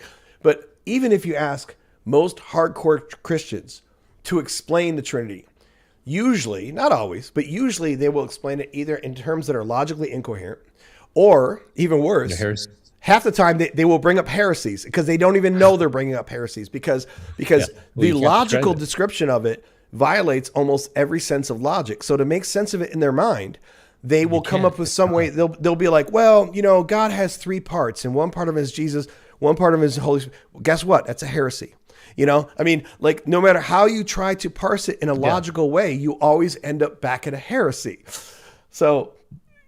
Well, isn't that beautiful that the one thing that is completely undescribable is the one thing that we claim that made everything, and you call that beautiful? Yeah, it's on. Yeah, 100%. The one thing. Everything that humans do, everything that humans touch. Oh, okay. It turns to crap, right? I mean, if you I'm not. I know it's going to sound insulting. I'm not trying to be insulting, but if you believe that a lack of logic is beautiful, like I guess, like literally, the Trinity violates the basic laws of logic. I mean, if you're an atheist, why do you even believe that logic is even a real? Oh no, we're doing this now. You don't need God to have logic. There is no logical reason to believe that you need to have God in order to have logic. What's that? What's the point of logic? The point of logic is to understand our world. So there's objective truth. There are objective truths. Yes, they're not tied to God, but you know, like math is objective. Well, that truth. is God. Who made math that? is not God. Math is not God at all. All things are from Him. That's what the verse. That's your assertion. That you just took something that is evident in the universe, and you said, "Look, it's all from Him," and you don't have a single. It's all from somewhere. You don't have a single bit of evidence whatsoever to actually back up. You have no evidence whatsoever to back up the idea that without God we couldn't have figured out that 1 + 1 = 2. Think about what you're saying with that. I have evidence that there's a source. What is your evidence? Because it's here. Please tell me what your evidence is. That I'm here and that there's such thing as math. Being here is not evidence of God. I guess your next evidence is the trees, right? Because the trees are so beautiful. That's evidence of God. You go into a car dealership and there's a bunch of cars in there. Doesn't that it kind of and that's evidence of God. that there's a factory or that there's a manufacturer that made the car? Oh no, really? Are we doing this now? So here we're gonna pull this I'm up. asking, and that okay, you can I'm not being a dick to you. Like we can. No, I know, and I probably sound dismissive, and I'm sorry You if can I prove me wrong. It's fine, but just Okay, that's fair. That's fair. So let me show you something because there's someone who calls in sometimes. His name is Otangelo, and he always keeps bringing this up, and it never sounds any better no matter how many times he brings it up. So here's why I made this little illustration. No, but what's in front of the universe? Okay, let me finish. Let me finish this first of all.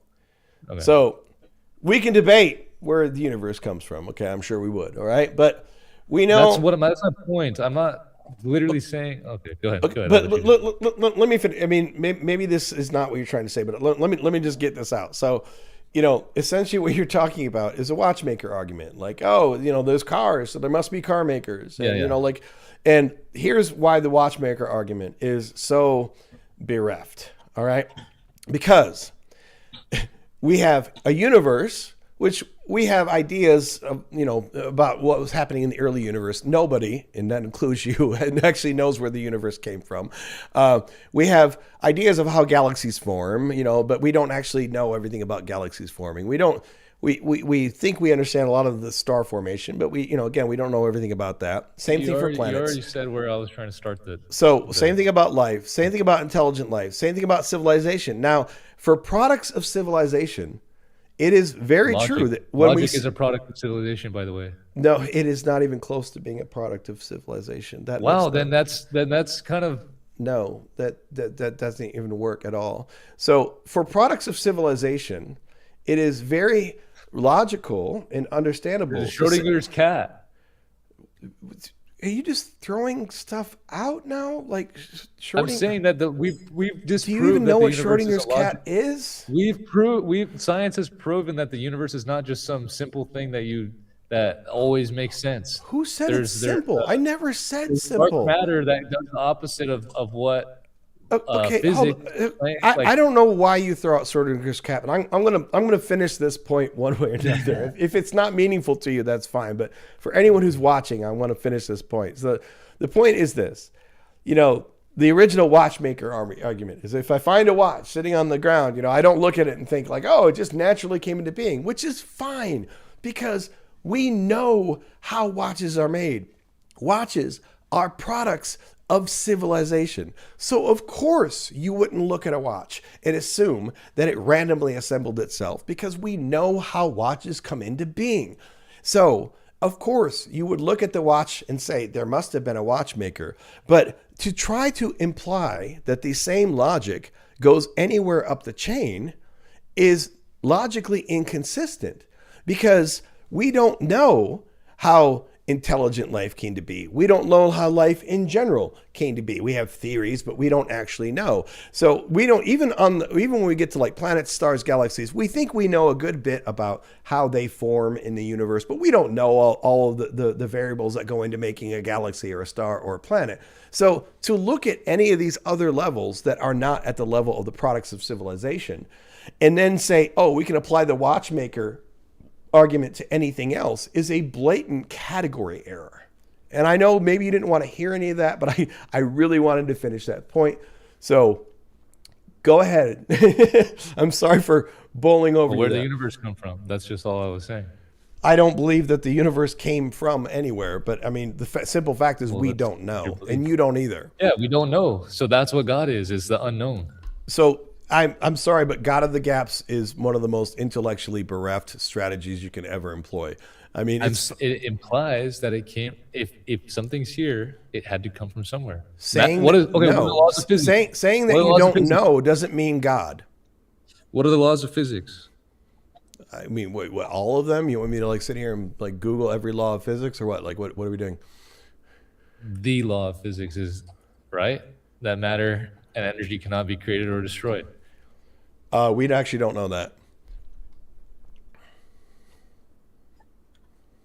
So we don't know physics. So then physics and logic. How do we know that logic? No. What I'm getting at is everything that because the whole idea of energy and matter not being created or destroyed also ends up leading very heavily into the second law of thermodynamics. And while it is true that in terms of our universe, we don't have any reason to believe that the energy or matter can be created or destroyed. It can be converted from energy to matter or matter to energy, but we don't have any reason to believe that within the constructs of our universe that it can be created or destroyed. We actually don't know outside of the bounds of our universe what those laws are or what those rules are, which is also why the second law of thermodynamics doesn't work at all in this context. So what I'm saying is I'm not trying to sit there and tell you that I can make energy or I can make matter. I'm telling you that when you talk about something as fundamental as someone can, God can.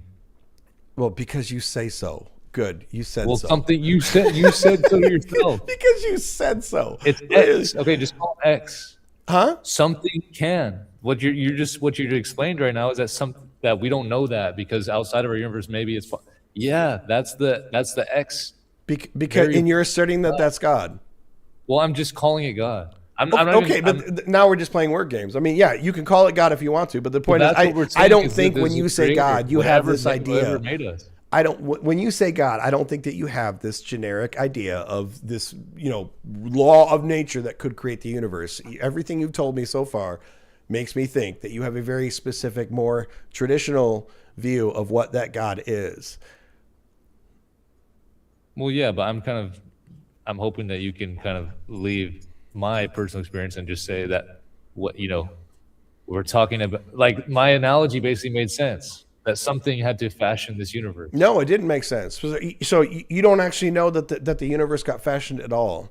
And I have is this watchmaker argument is like, I get it, it's like a common thing brought up by apologists, but it's not some fallacy. But you have no reason and no evidence to suggest that the universe got made at all. That is entirely your contention. Wait. I can't assume that this was... You can assume it, but you have no evidence and no logical reason to state that. Well, there's logical evidence that this started somewhere, right? No, we don't actually know that. Well, I'm saying that they've theorized the Big Bang because it's you can assume the creation of the universe. So you're working from the assumption that the Big Bang is the beginning of the universe. Well, I know that's the assumption of the Big Bang. There is almost no physicist on this planet who actually ascribes to that idea. I'm not saying that there are none. Okay, to be fair, I'm not saying that no one thinks that could possibly be the case, but the vast majority of physicists do not believe that the Big Bang is the absolute beginning of all space, time, and matter. They believe that the Big Bang is the beginning of the expansion of our current known universe, period. Okay, so what was before that? We don't know, but that doesn't mean it's God. I'm not trying to make this point so that I prove that there's, like, the God that I believe in is the God of the universe, but I'm saying that there's something beyond our universe. It can't just come from nowhere. No one said it came from nowhere. First of all, I personally believe that the universe is eternal. That is, well, then it does come from nowhere because it comes from eternity, which is no inception. Eternity does not mean it came from nowhere. Well, there's no beginning, isn't there? Well, yes, it is. It does mean that there's no beginning. No beginning doesn't mean it came. It came from somewhere. That's a category error. Well, from eternity. Eternity is not a place that you like drive away from with your cigarettes in your pack. It came from a place with no inception. So basically, like, in our brain, a good word for that would be nowhere. Well, yeah, but that's just appealing to the limitations of our brain. That doesn't mean that it has any kind of evidentiary power. So here's So it came from a mysterious source, right? So here's the critical thing to think about. Did it come from a mysterious source? No. It didn't come from... You're telling me that you have no idea where it came from. Well, I mean, it's mysterious to me. I mean, if that's what you want to hear. I mean, to all of us. when you say mysterious, I mean that just implies that it's like some undefinable thing like that humans could never like know about, and there's no reason to believe that whatsoever. But it's mysterious to me because you know what? I know every bit as much about the beginning of the galaxy as you do, or the universe, I should say. Okay, so you really think that Paul was trying to separate Jesus from God in that verse? Dude, really? Well, I'm asking you. Is this like the fallback point? It's like retreat. Well, back to Paul. Back to Paul. I'm just say that there's a mysterious source. I mean, dude, I'm sorry. I'm not trying to make fun of you, but I just have to give you some shit because like, how do we go from that back to Paul? Like what? Well, because there's nowhere to go from here. We both low key agree that there's some unknowable inception. Well, they're not even inception. Your ideology is, or your belief is even more. It's faith. You have a faith that the universe is eternal. I don't. It's not faith. It's that we have no evidence whatsoever to believe that the universe ever did not exist. Your answer is more mysterious than mine. There is not one shred of evidence to imply that the universe never existed. So why would I believe that the universe didn't exist? Here, exactly. And on top of that, the simple fact is that every time someone tries to insert God in this equation, they end up screwing themselves in the answer, because time is not this outside thing that everything sits in. Space time. There's a reason why Einstein talked about space time, because time is an emergent property out of the events in the universe. If you don't have, there's a reason why it's space time, because without space, you have no time. So in order to believe that something created the universe, you have to believe that this thing exists outside of space-time, which is a very common Christian belief. Okay. But then the problem is when you ask them, okay, so was there a beginning to the universe? Because if there was a beginning to the universe, if there was a time when God actually created the universe or began to create the universe, then that by definition means that your God construct actually lives in some other space-time. Which is fine. I don't have a problem with thinking that there might be space-times outside of this space-time, but it doesn't solve the problem of God living outside of space-time. If he lives outside of space-time, then he can't begin anything. It is logically incoherent to imply that you can... You're trying to apply logic to something out. Like yes, I'm absolutely implying logic. If he is outside of space-time, and I'm just saying, if God is outside of space-time, then obviously it's capable of whatever it wants to do. So now we're just waving our hand and saying magic. Well, obviously, I mean, like, because literally all of the verbiage of the theist here, yeah, like all the verbiage of the theist here implies directly that God is actually working in time. If God is working in time, then God is in space-time. Now he might be in another space-time that's outside of this space-time, but it's still space-time. So if something was so powerful to be outside of space-time, it could not possibly enter in. So if you're outside of space-time, then there would be no beginning. You cannot have beginning and still be inside of space-time or outside of space-time. If you're outside of space-time, then there will not be a beginning. Beginning is God time. Is eternal. God is eternal. So yeah, this is woo-woo. Like who's arguing? So you're bothered so much at my idea that the universe might be eternal, but God is eternal. Okay. I'm not bothered by. Okay, I mean, to be fair, maybe you're not. Okay, that was unfair. I'm saying it's fascinating that you have a theory that the universe is eternal. That's what I'm saying about God. That there's no inception. That's what Christians say about God. Well, I mean, to be clear on this matter, and this may sound funny for me to say as an atheist, like, if you want to say that God, created the universe, that's fine. I mean, I don't believe it, but believe what you want to believe. If you want to tell me that God lives outside of space-time, then that becomes incoherent. But And who I'm, says, I'm, who I'm not. says, Hold well, on. God I'm is not stuck saying this. outside of space-time? That's so I'm not saying this disingenuous. as a dig on you. I'm saying it because It's disingenuous. No one thinks that. you don't think that God, there was a beginning to the universe that God created. Yeah, I do think that. Then you just confirm what I just said. No, I don't think that God is stuck outside of space-time. Okay, so if God is not stuck outside of space-time, that means that God is in a space-time. And if he's in a space-time, then you might tell me that like you're trying to if he's in a space-time, you might tell me that we are in a bubble inside of his space-time, which is logically coherent. But that's still God inside of space-time. Dude, we're not proving like we're trying to like you. No matter what, this is going to be a mystical. You're gonna like. You can't apply logic to someone who has the potential of being outside of space time. How could you say, oh well, Okay. if that's we can't understand or even compare anything to? Then if that's the case, then obviously he wouldn't be able to do this and that. That's crazy.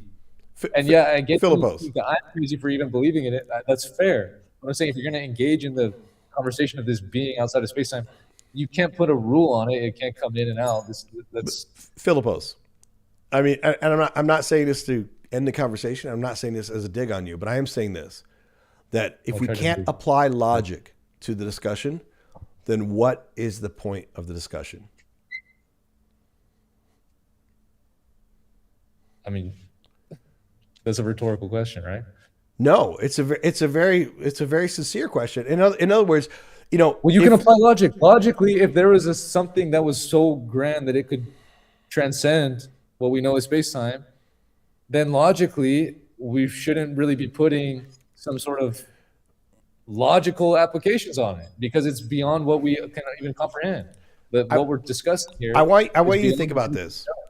Let's, for the sake of discussion, let's temporarily take all religion out of it. Okay, you come to me with a problem or something you want to discuss, and when you discuss it with me, I give you things that are not logically consistent. And you point out that they're logically inconsistent. And I say, well, we can't apply logic to this. Are you going to keep discussing the matter with me? If we're discussing like something like telekinesis or some crazy ass like I believe that what. But you want to talk about how birds like fly? No, that's a great example. Okay, so I tell you that I can do telekinesis, right?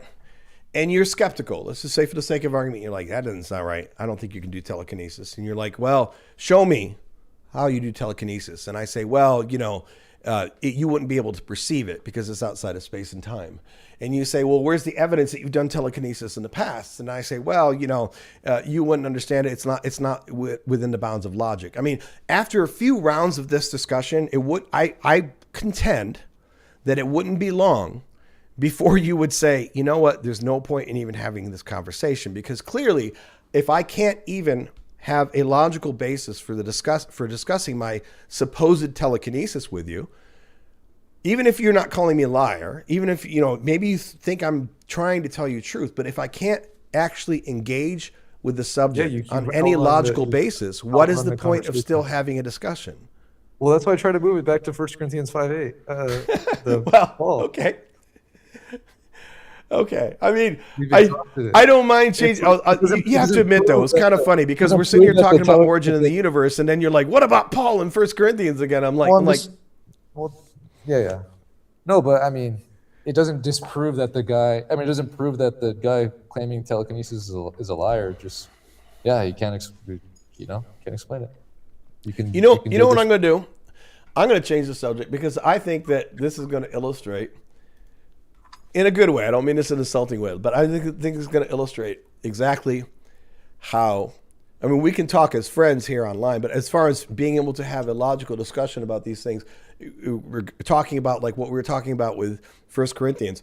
This is where, I don't mean this on you personally, but this is where I get frustrated sometimes, because sometimes you can't have a conversation with a believer because, like, here's A, and they'll be like, no, it's B. Okay, now maybe I'm being unfair, so I'm going to bring this up, and I'm not trying to be obtuse. Let me bring this up, and I want you to tell me what this means. What verse is this? It's the NRSV. No, not version. What passage? Oh, is verse. this? I'm sorry. It's Matthew 5:17. I don't know. Can you see the screen, or would you prefer I read it? You can read it. Okay. This is the law and the prophets. This is part of the Sermon on the Mount, or it's right after the Beatitudes. Do not think that I have come to abolish the law or the prophets. I have come not to abolish, but to fulfill. For truly, I tell you, until heaven and earth pass away, not one letter, not one stroke of a letter will pass from the law until all is accomplished. Therefore, whoever breaks one of the least of these commandments and teaches others to do the same will be called least in the kingdom of heaven, but whoever does them and teaches them will be called great in the kingdom of heaven. For I tell you, unless your righteousness exceeds that of the scribes and Pharisees, you will never enter the kingdom of heaven.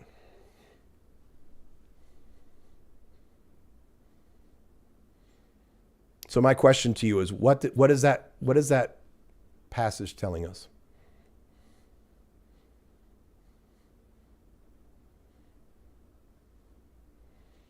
Do we lose Philippos again? It's like two people that keep kind of dropping off, but he keeps coming back, so I'm not trying to assume that he's left us for good. Although it looks like his microphone is muted here. So currently his microphone looks like it's muted. So if you are trying to talk, Philippos, it seems like maybe you hit the mute.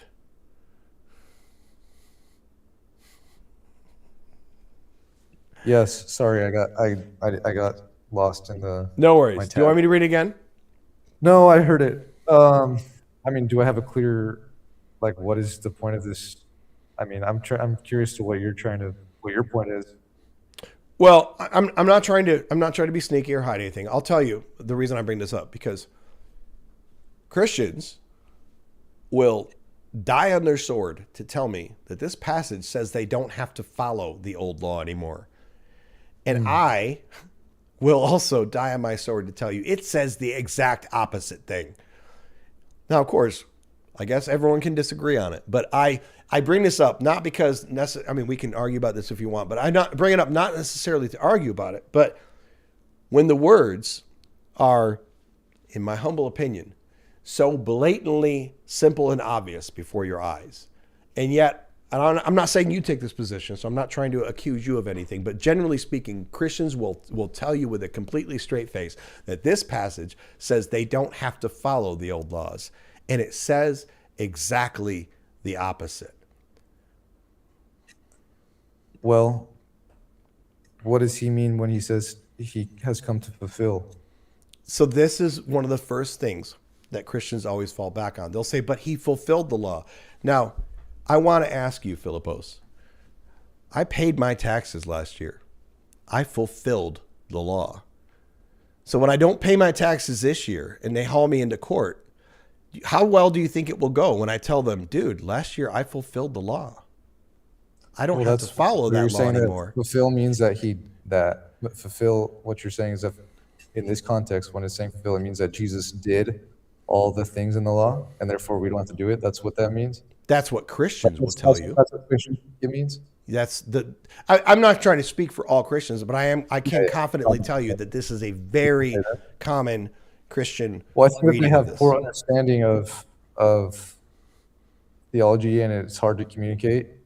So people might say that, and they go to Protestant churches who don't teach Orthodox truth. Do you believe that this means you have to follow all the law? Well, yeah, with the law that Jesus prescribes. That's not what it says here. So the law or the prophets is actually a euphemism that typically refers to the Hebrew Bible.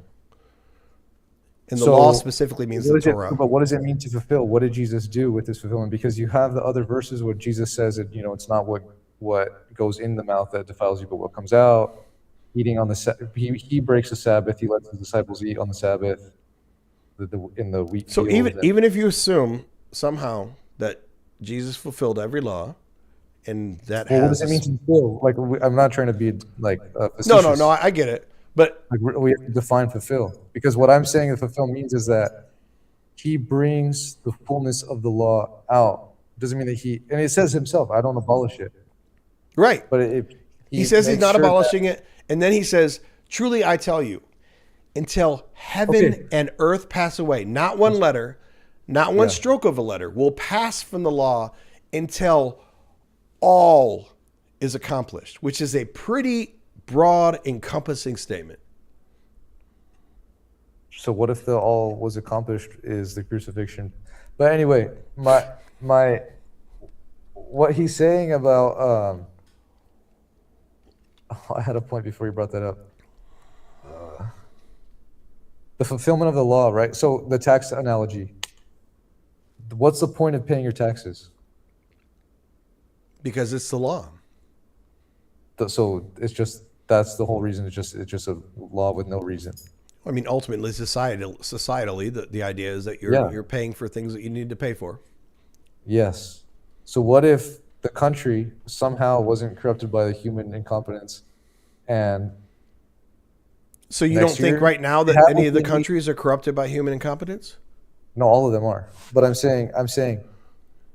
So what if next year they fix everything? Immigration, homelessness, hunger, war, everything. We don't need your taxes anymore. Okay, but they haven't. Okay, I know. I'm not. That's not my point. This is an analogy. It's my point. Okay. Jesus Yeah. is saying that I am here to fulfill the law. The point of paying your taxes is so that we can help the people who need this and that.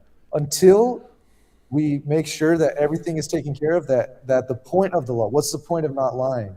The point of not lying is not because we don't like how it sounds, it's what's the intention behind the law. Jesus himself said the Sabbath wasn't made for man. I mean, the man wasn't made for the Sabbath, but the Sabbath was made for man. I mean, what's So the point of stoning a woman on her wedding night at the city gates if she doesn't bleed on a sheet? I don't know. I mean, I don't know. I mean, we could take the conversation there. I don't have the answer prepared, but my point is that there's a reason for the fulfillment, and Jesus came.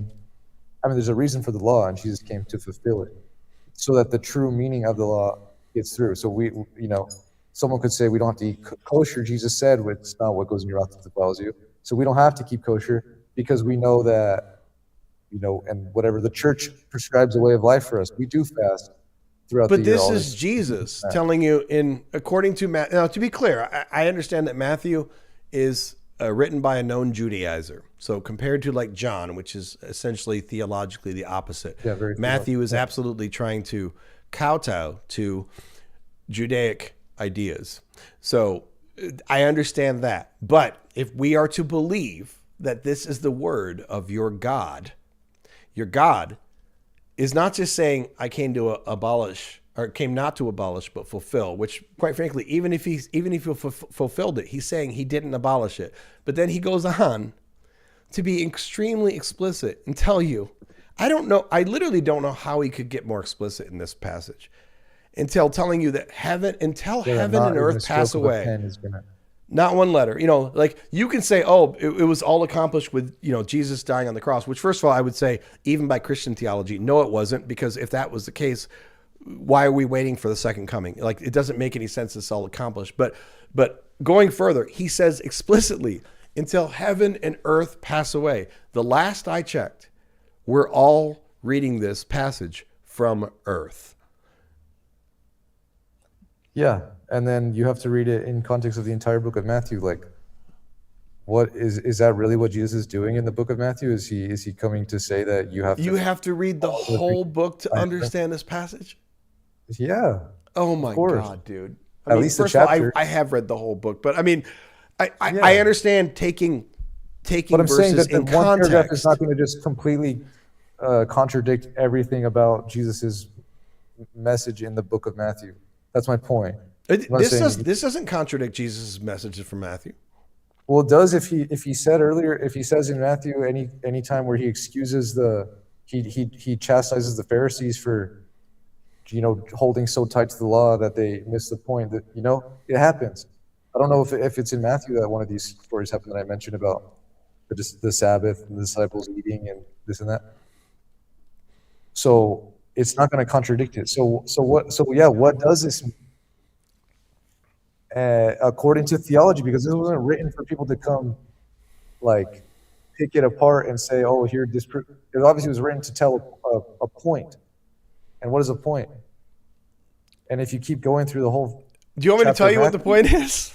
Well, in all Matthew, this is a chapter. He keeps on breaking down all these old laws. Yeah. So let's go through that. Let's go through that more. More intense than it was before. He tells you, first of all, because this is after he starts off with the Beatitudes, all right, which even though it's part of the same chapter, it's kind of a different stanza as far as what the Beatitudes are. It's telling you blessed for this, blessed for that. You're the salt and the light. Okay, then he switches. Yeah, this is the longest sermon that Jesus ever. He goes into law of the prophets. He gives you this, right? And not only does he tell you here the very explicit thing that none of this is going to go away until heaven and earth passes away, but then he goes into 6 different stanzas. And I have heard from Christians and skeptics claiming that he's changing the law here. I don't think he's changing any of it, all right? Because he tells you that all this law is still in place. And then for each of these 6 different stanzas, he doesn't refute the law at all. He gives you a higher standard for the law. In other words, it's like he keeps trying to drive home the point that the law is not. You were interrupting me, but I said that he makes all the laws more intense and, right, and adds another layer to them. Yes, that's my point. Is that this is not telling you the law goes away. Now, to be clear, I understand what's in Acts. I understand what's in Galatians. I understand that there's all these verses that Christians fall back on to say, like, hey, this is why I can eat my shrimp, wrapped bacon, and this is why I don't have to stone my wife, at the city gates and everything. I understand the logic there, but all these other logics that they try to apply to this are from other people after the death of Jesus. He's showing you what he meant by fulfill the law. Yeah, what he means is all the law stands, and by the way, here's 6 examples where it still stands, and by the way, you have to do more strict. Yeah, he's saying that. Well, what does he say about the eye for eye? I mean, yeah, he says that down here. I know he almost does change it. I understand what I'm about to say. I mean, people can argue this. Okay, I'm not going to say that I have the definitive thing on this, but he says, "You have heard that it was said, an eye for an eye and a tooth for a tooth. But I say to you, do not resist an evildoer. But if anyone strikes you on the right cheek, turn the other also. And if anyone wants to sue you and take your shirt, give your coat as well. And if anyone forces you to go 1 mile, go also the 2nd mile. Give to the one who asks of you, and do not refuse anyone who wants to borrow from you." Here's what I think is important. A couple things important to understand about this. First of all, eye for an eye is a legal code. It's a civil code. He doesn't tell you that the courts cannot still apply an eye for an eye. He's telling you personally what you are to do when you are attacked. But that does not negate eye for an eye. No, but it shows you what it gives you a higher standard. He's talking about what the purpose of the law is. Exactly. He gives you a high. So he's saying not only do you have all these old laws, and by the way, they all still apply, but then he's saying, and you have to do better than those. Yeah. So if you hate your brother, and so you're guilty of murder, so therefore Jesus is saying you deserve to be, you literally by the law, you should be killed. Yeah. As your punishment. But he's telling you on a personal level what you are to do, but he's not changing. And there's a very simple historical viewpoint to look at this too, because throughout the Gospels, he's kind of playing this cat and mouse game with the Pharisees, right? Because the Pharisees, of course, they eventually crucify him, but the Pharisees, from the beginning, want to have this guy strung up because they think that he is refuting God's law. They also think he's claiming to be God and all that other stuff too. But they, they're like, how you can't change God's law. So if you look at this, there's a very distinct pattern that plays out over and over again. A lot of people read these passages and they claim that he is changing the law. And I would say, no, he's not. He's telling you, first of all the old laws still apply and they will always apply, which you could easily, this is an interpretation admittedly, but you can easily read into that like, yeah, Jesus, at least right now, doesn't want to get crucified. So he's going to tell them everything still applies. And then he goes through these 6 examples, and he does not refute what the actual law is. He gives you a personal standard that's higher than the law. So that Yes. if at any point the Pharisees wanted to say, he refuted the law, he changed the law, and that's against God, you could logically look at these and say, no, he didn't. He just made them more strict. Do you admire the teachings of Jesus? Aren't they so beautiful? I admire some of the things that Jesus, I mean, when I was younger, you know, like as a Christian, I, like almost every Christian I've ever known, including the members of my family that are still Christian, I worshiped a construct which was in my head. And when you actually read the scriptures, of course, there are some beautiful passages in here, especially in the New Testament. The Old Testament, ooh, there's some scary shit. Although there's some beautiful stuff in the Old Testament, but it's hard to find. But the New Testament, certainly better. Okay? Certainly, you know, more things there to admire. But when you go back and read it without your God goggles on, there's also a lot of stuff there. It's like, wow, that's a lot more gross than I ever remember it. You know? So I'm not trying to, Fascinating. What's that? It's all, yeah, it's extremely fascinating how the world has changed and how, yeah. I mean, it's like it's the history of humanity. Well, I mean, you don't have to believe that the Bible's literal. I'm just saying it shows you the human experience with they have animal sacrifices and why did this happen? Is it what we created? Well, there was logically no reason for Jesus to ever have to be crucified at all or sacrificed at all. Everything throughout the entire Old Testament refutes the entire idea of logically. Well, yeah. why did he? I mean, and then he got crucified because he was a failed apocalyptic itinerant Jewish preacher who stepped too far and eventually ran afoul. Huh? What do you mean by failed? I mean, he failed. What was he trying to do that he failed? Well, there are numerous things, but I mean, one of the most famous is that there are those among you who will not taste death until I return, before I return, which is failed. I mean, how do you know? Because they all died, and he has not returned. How do you know that 100% of them died? Okay, so what about Matthew? We're talking about Matthew passage that we're talking about. If we go to the end of Matthew 16 and Matthew 18, okay, when Jesus makes the first pope. You said Matthew 16 and Matthew 18? Matthew 16, yeah. We can do Matthew 16 first. Okay. Well, because you said end of Matthew. That's not the end of Matthew, but okay.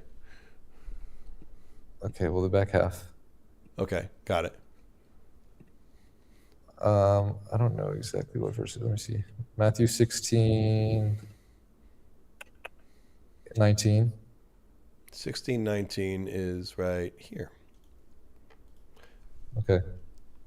I will give you the keys of the kingdom of heaven, and whatever you bind on earth will be bound in heaven, and whatever you loose on earth will be loosed in heaven. What did that mean? This is Jesus telling. This is Jesus telling Peter. Well, as you see in the previous sentence, he's going to be the rock of the church. He's basically telling Peter that he's basically vesting authority in Peter. I didn't say. I'm reading the chat. The guy said when Peter makes the first pope, bless your heart, caller. I don't think I said that, but I'm talking about Jesus making Peter the first pope, according to Catholics. Just so this commenter knows. Yeah, I mean, you can take it that way. Yeah. But I'm not trying to prove the point argument. My point is that Jesus tells him, I'm building my church on you, Peter, and whatever you decide goes. Okay. Would you agree that that's what Jesus is doing here? I mean, I can get down with that broad description. I'm not saying that you think that this is right possible. But I understand the interpretation. It's fair. Yeah. Mm-hmm. Okay, so does the earlier thing in Matthew that Jesus said contradict? Yes. So here's I mean, and you can play this either way. Okay. you can say, oh, he gave all the keys to Peter, right? So in whatever Peter's, but I want you to please, within reason, again, I'm going to ask you to kind of step out of. Hold on, sorry. Yeah, that's cool. Go ahead. Step up, try if you can. I know this is a hard ask, but hard ask. I said hard ass. I didn't mean it. It's a hard ask, but try to step out of the God goggles for a minute. And again, think about, here I show you my religion, okay? The religion of Adam. We're reading a religious text. Well, but hold up. I want to make this clear. So I tell you about the religion of Adam, and it's a great religion. You really should follow it. It's awesome. And here's these teachings, because Adam is the God of this religion, because, why not? And in this holy text, I have all of these quotes directly from Adam of Nola, who is, according to the religion of Adam of Nola is the God. He is the God. And then later in the text, I have writings from other people that Adam trusted. Granted, maybe Adam did say, okay, you have the keys, do what you will. But does it make so much sense that later in the text, the people who came afterwards, the mere mortals that are not gods by any definition of any sense of the definition, would then feel empowered to say, yeah, all that stuff that Adam of Nola said, I know he's the God, but yeah, forget all that. We don't have to do that. We're not doing any of that. Like, if you take it out of your Christian goggles, doesn't that sound weird? If you're gonna take the earlier part as true, right, and you're gonna have the conversation and say that Jesus is saying that we have to fulfill every law of the Torah, all this stuff, then you have to believe it's the same book. So what the guy? Why would the later chapters or books literally contradict the words of your God? It doesn't. If the conspirator who decided that I'm going to throw myself in here and I'm going to become, I'm going to make sure that we have a way out for what Jesus said, and we're going to put this addition in where he gives us power, why would they include the other part? Do you want me to tell you why exactly? First of all, Peter was historically was in favor of keeping a lot of the Jewish traditions. Paul and Peter had a lot of disputes in the book, and Paul rebukes Peter. Yes. Why does Paul rebuke Peter? Not because Peter is going against Jesus. Or being a Judaizer. Because Paul is thinking very pragmatically, to be fair, about how to spread this religion. And if you have this religion that he wants to proselytize to others, to people that have never heard of Christianity, there's two ways you can do it. You can say, you know what? All those things you like to eat, you need to stop eating them. And oh, by the way, you need to chop off a piece of your dick. And oh, by the way, you need to start dressing in certain clothes, and you need to stop doing certain things. Like here's this big, long list of rules, which, by the way, includes, if I didn't mention it before, chopping off a piece of your dick. Or we can take another avenue and say, here's my new religion. And even though it came from a Jewish tradition, you don't have to follow all those uncomfortable rules. The ones that say you should chop off a piece of your dick, and the ones that say you can't eat yummy bacon and all this other stuff. Like, no, none of those rules matter anymore. Just trust in our Jesus, dude, and you can be part of the religion. Which one do you think sells better? Well, Paul, obviously. Exactly. And you're kind of, I'm not trying to say this is a gotcha, but you're kind of showing it right here when you bring up this, because Jesus, according to Matthew, is saying to Peter, like, hey, you're the rock, go forward. But Peter was historically much more of a Judaizer than Paul was. Paul was far more practical. Paul's like, how do we get new converts? Okay, well, if you continue on to chapter 18, he does this to the rest of the apostles. So he doesn't say, I'll give you the keys, but he says, whatever you find. Well, yeah, he says it, but it's not quite the same. Yeah. But he also gives them the authority to forgive sins. Exactly. He gives them the ability to make miracles. But logically, like you say, why would they just fuck up and include earlier Because there was a battle in the early church, dude. The first century, honestly, the first 2.5 centuries of Christianity throughout the Mediterranean was a battle of ideologies. I'm sorry, I talked over you there. The Gospels weren't even put together until like the 4th century. That's not correct at all. I mean, the Gospels were much later than most Christians want to admit. But the Gospel so the first Gospel written was Mark, which the earliest that I've seen given for the. How about the canon in the 300s? So again, I'm going to address your question first, or your statement first, that the Gospel of Mark is universally acknowledged as the first one written together. The earliest date I've ever seen for it is 66 CE, although most people assume and acknowledge that it was written after the destruction of the second temple in 70 CE. And Matthew and Luke came afterwards, and John was the last gospel, which was, most people would say, written somewhere in the 90s or maybe even the early 2nd century. But the canon is a whole different question. Well, I did. That's all I said. You said gospel. You said gospel. I said the Gospels weren't put together, meaning the 4 Gospels put together in a canon. Oh my God. Until the 4th century. That's my point. I'm not trying to talk about the origin of the Gospels. I'm saying that they have 400 years to take out whatever they want. They had it at the Council of Nicaea. They decided to put that in there. So I don't understand what point are you getting at there? That your interpretation of this means that Jesus is saying that they have to fulfill every Talmudic law, all this stuff. That's your interpretation that disagrees. You're just making my point. You're extending the timeline over which people were arguing over the canon.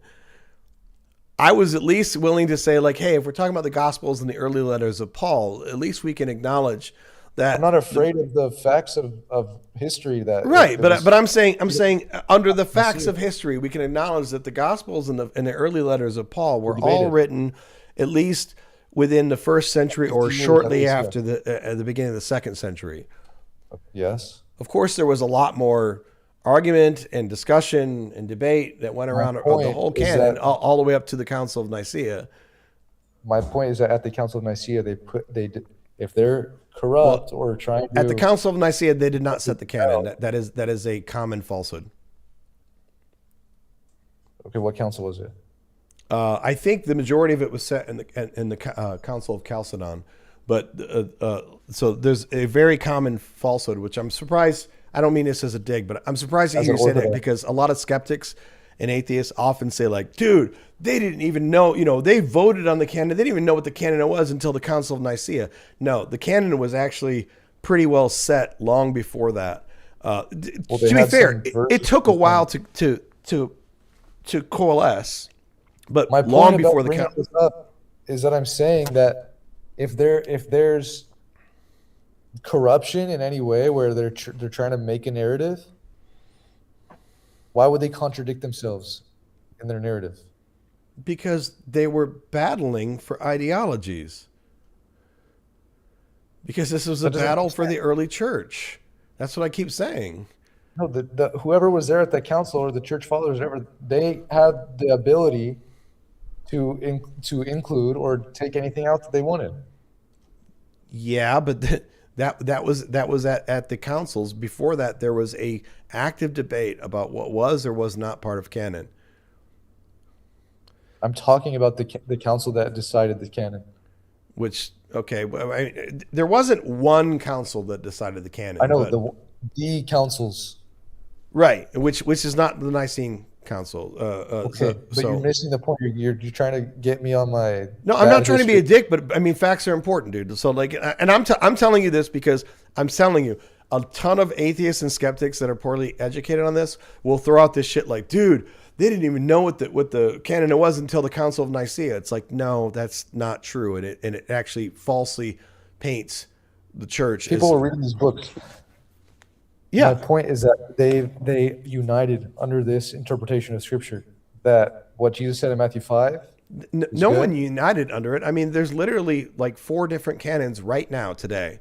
So one What do you mean? major sect of the religion united under this canon, but they're, the Catholic canon You're has, talking about the Ethiopian Bible and Maccabees and all this stuff. so there's the Catholic canon. That's not relevant to the conversation because we're talking about the Gospels, which are the same Gospels. It's not like someone has a separate Gospel. No, There's one no, that- no, dude. If we're going to talk about canon, you can't then say that we're only talking about the Gospels. Canon has always been a much but bigger discussion than no, Gospels. yes, you're right. But you and I are talking about the Gospel specifically right now of Matthew. Okay, well, I mean, we were talking about There's canon, no but alternate okay, version if of you it. just want to talk There's no about Gospels, then fine. But then you've been confusing it because I'm not trying to be a dick, but you were the one that brought up Nicaea and everything. So I'm like, and then you brought up canon. If we want to talk about the Gospels, I can tell you when. Multiple times. Huh? I'm saying that because you're missing the point. You're getting caught up on the minutia. Well, I mean, But we're the talking minutia is important, dude. No, not to what my point is that whoever included Matthew, the fact that Matthew is in our Bible now, okay, means that the early church let this happen, right? Yes. So Matthew is largely a copy of Mark, and so is Luke. Those are the synoptics, and there is a theoretical Q, but there is debate among scholars as to whether Q actually exists or not. But yes. So they record Jesus saying what he said in Matthew 5, and they record him. So something like 80% of Matthew is copied verbatim from Mark, and I think there's a smaller percentage of Luke that's copied verbatim from Mark. So those three are the synoptics, and John still copies some of it, but there's a much lower I'm going to forget what the actual percentage is, but there's a much lower percentage because John came out much later and has a noticeably much higher Christology, and you can literally track through the Gospels from even though they're listed as Matthew, Mark, Luke, and John, they were written as Mark, Matthew, Luke, and John, and you can literally track the evolution of the Christology from Mark, Matthew, Luke, and John. Even in Mark, where the eventual ending got changed because in the first ending of Mark, there wasn't even a resurrection. and then people are like, wait, we got to change this. This isn't cool. So it's been a work in progress. That's for sure. Not to this day, but at the time it was. I assume you're familiar with like the added ending of Mark. No, I haven't heard that before. Okay, let me show you something because you might enjoy this. I don't mean it as a gotcha or anything. I'm saying it's a very interesting little point. Okay, so here's the NRSV, which I know you're not a fan of, but every time you see these double. Well, it's not that I'm not a fan of it. I'm just saying that if you want to dig in, you can dig in farther than one translation. Yeah. Okay. So there's these double brackets. So anytime they put these double brackets, this is a place where there are clear, acknowledged earlier versions of the gospel that did not have this ending or did not have this text. So there are several places throughout the Bible where they will put these because they don't want to make the editorial decision just to rip them out. And yet we know from earlier versions of the text that in the earlier versions, this did not exist. So this is the long ending of Mark, okay? And then notice there's another one here called the intermediate ending of Mark. So let's look at, I'm sorry, I said there wasn't a resurrection. That's not true entirely, but you can see it's much different. So Mark 16 originally ended like this. It says, when the Sabbath was over, I'm not going to read the whole thing. So early, when the sun had risen, they went to the tomb. They were speaking to one another, who will roll away the stone from the entrance? When they looked up, they saw the stone, which was very large. Do not be alarmed. You are looking for Jesus of Nazareth, who was crucified. He has been raised. He is not here. Look, there is the place they laid him. Go. Tell disciples and Peter that he is going ahead of you to Galilee. There you will see him, just as he told you. So they went out and fled from the tomb, for terror and amazement had seized them, and they had said nothing to anyone, for they were afraid. That's where the original book of Mark ends, right there. And then you see they added this little kind of stanza that they'd told briefly to those around Peter, and afterward Jesus himself sent out through them. And then the longer ending of Mark talks about Jesus now appearing and giving the Great Commission and the ascension of Jesus, right? So I know I misspoke earlier. I said there's not a resurrection. That's not true. But I'm bringing this up. I don't even bring this up as some, angry atheist dig. I'm not saying. I get it. Well, that's why I say that the Bible is extremely fascinating and the most fascinating, book out there in the world. And you said it's not the most interesting, but I said it was the most influential. You said influential, but you wouldn't say that it was the most interesting, which was my. Well, no, because I find many more books to be more interesting, but But I don't think that's true, because you can't have these conversations about these books about other books that are. Oh, dude, you have no idea the kind of boring ass nerd conversations I have had with friends about other books for days on end. So I understand what you're saying, but I'm just saying that I can really nerd out over some shit. Like Star Trek more, but I'm saying that on a universal level, this is the mystery for the ages. I mean, that's just a woo-woo claim, I guess. I mean, somebody can say the same thing about the Quran. You and all the viewers, this is what you guys, this is what interests you. Well, it interests me because I spent 40 years in the religion. Like I have viewers who were always atheists, and some of them still love my content, but I can also tell some of them honestly get a little tired of some of my stuff because they weren't raised in this shit. So they'll watch some of my videos, but I can tell some of them are like, they don't want to go into all the detail because some of them were raised atheists, or some of them were raised in other religions and just never were Christian. So what you're seeing from me is a combination of two things. One is that this is the background that I knew for 40 years of my life. And two, as I already told you before, I am seeing writ large in my local community, in my state community, and in my country, how the effects of those who follow the religion, I will be charitable and say, I'm not going to say it's the religion causing it, but I've seen writ large how those who proclaim to follow the religion are using it for all of the worst possible fucking reasons. And I know we can say, well, that's not the fault of the religion, but at a certain point, it's like, dude, I can't look away anymore. So that's why it is very, very interesting to me, because people I love are having their lives influenced by this book in their life, and not in a good way. Well, yeah, I mean, there's people who claim to be Christians who are pushing trans ideology and stuff like that too. I mean, are you happy there's Christians like that? Am I happy with trans ideology? You mean that people should be able to identify as the gender of their choice? Yeah, I am very happy that people can do that. Yes. Yeah. Well, then that's another fruit of Christianity. Like the fact that we live in a country that you can pass a law that allows gay marriage is because of Christian ethics. No. Yes. No. Yes. No. You don't get to oppress people for centuries and then claim credit when eventually a religion or a country that is generally Christian in terms of majority then finally does the right thing. That is morally bankrupt. No. The only reason slavery. Huh?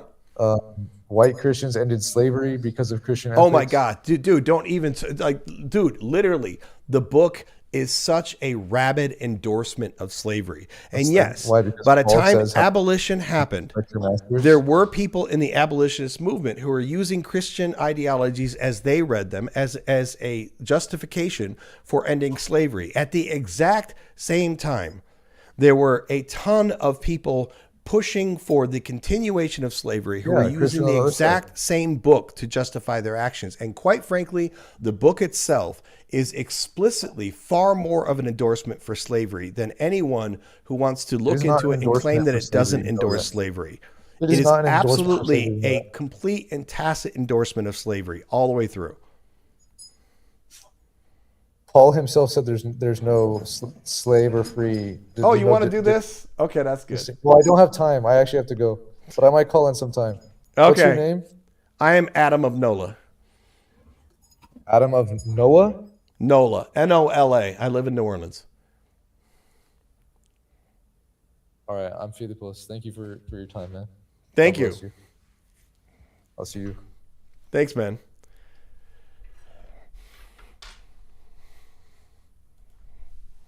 There we go. Here's something that's funny too. I mean, I enjoyed the conversation with him. I know it probably bored some of you guys, and I know I saw some comments like he's trolling you or whatever. But as long as people are having meaningful conversation, I tend to try to stay with the conversation as long as possible, because as long as people are operating in good faith, I'm not interested in cutting conversations off as fast as possible. So, and of course, we had some moments of contention there, and that's okay, because we're never going to agree on a lot of things, but that's okay. That's the point of this channel. That's the point of this live stream, right? So if the point of this live stream was to get everyone on the call who agrees with me, I could do that. It would probably be a lot more boring. But I do think it's funny because not that I wasn't enjoying the entire conversation, but then at the end, he wants to go down the whole slavery route. And I'm like, not that I feel bad about my arguments in any other area, but you want to talk about slavery? Oh, we could talk about slavery all day long.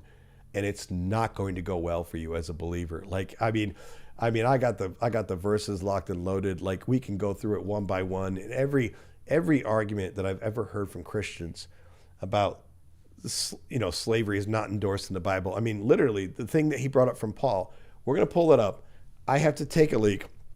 I don't know how much longer people want to hang on with me, but if someone wants to call, you can absolutely call.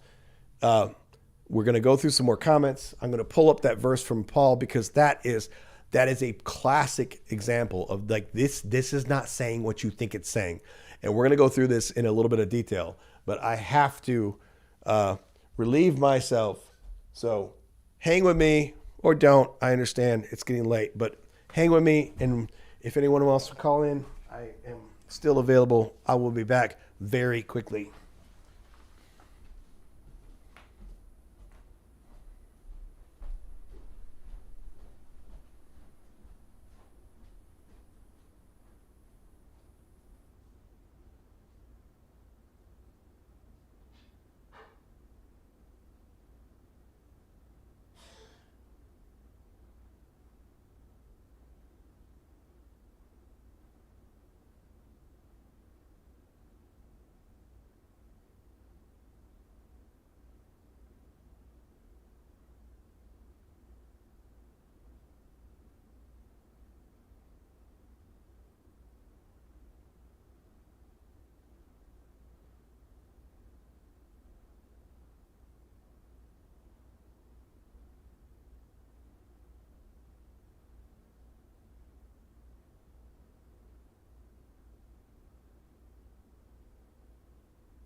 All right. We'll see who continues to hang out with us. So we're still going.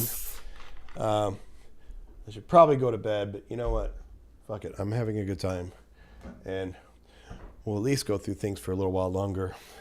Maybe we'll get another caller or two. We'll see. See what we're doing. I liked that caller. I think, at times you guys, I don't know, you guys might have been a little bored or something. You guys might have thought it was a little trollish or something. But I thought he was discussing things in good faith. I've actually had 2 calls today from people, and John as well, but John's kind of a friend of the channel. But I've had 2 other calls from people that I thought were discussing things in good faith. Of course, a few times we got a little heated. A few things we're just not going to agree on. And that's going to happen. I don't personally think it was ever too much. I know I interrupt a little bit too much sometimes. I got to work on that. It's not because I don't want to let the callers talk, but sometimes when they say some things, I'm just like, dude, that doesn't make any sense. I'm working on it. I'm figuring things out. I've been doing the channel for a year now, which is a lot of videos. But I've only been live streaming now for a few months, so I can still kind of play the newbie card a little bit. Still figuring out what I'm doing, whether it makes sense, whether I'm pissing people off. I'm figuring out slowly over time. But I thought that he, obviously we didn't agree on a lot of things, but I thought that at least we had a decent conversation there. I know it probably went a little long, c'est la vie. But let's pull up. I always forget what the verse this is, but and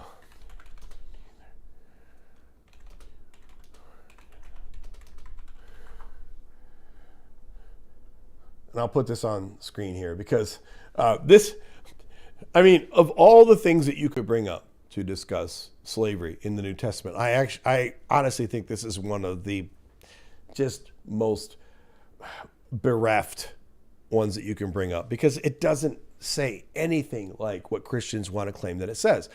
So this is the famous verse here. All right. And I'll read the whole paragraph to you guys. It says, "Now before faith came, we were imprisoned and guarded under the law until faith would be revealed. Therefore," of course, this is Paul speaking. This is from Galatians. "Therefore, the law was our disciplinarian until Christ came, so that we might be reckoned as righteous by faith. But now that faith has come, we are no longer subject to a disciplinarian. For in Christ Jesus, you are all children of God through faith." Here comes the money one here.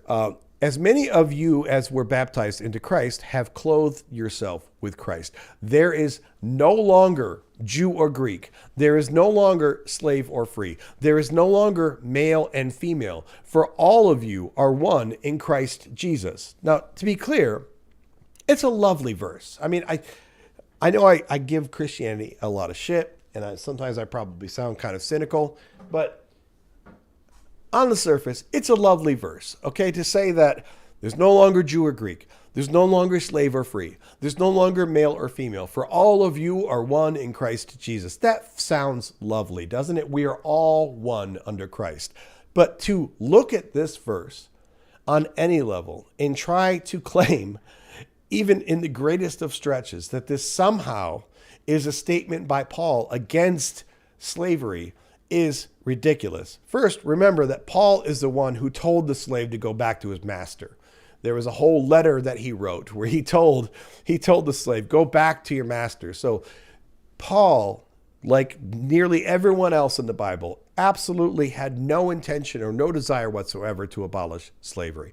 Second of all, when you look at this verse that some Christians like to glom onto, if you want to tell me that this verse alone somehow is an abolishment of slavery, then you have to logically also embrace the fact that this would then tell you that there is no longer Jew or Greek, as though somehow this verse just removes every distinction that ever existed of Jew or Greek. After this came out, there were no more Jews and there were no more Greeks. Of course, we know that's stupid and it's wrong.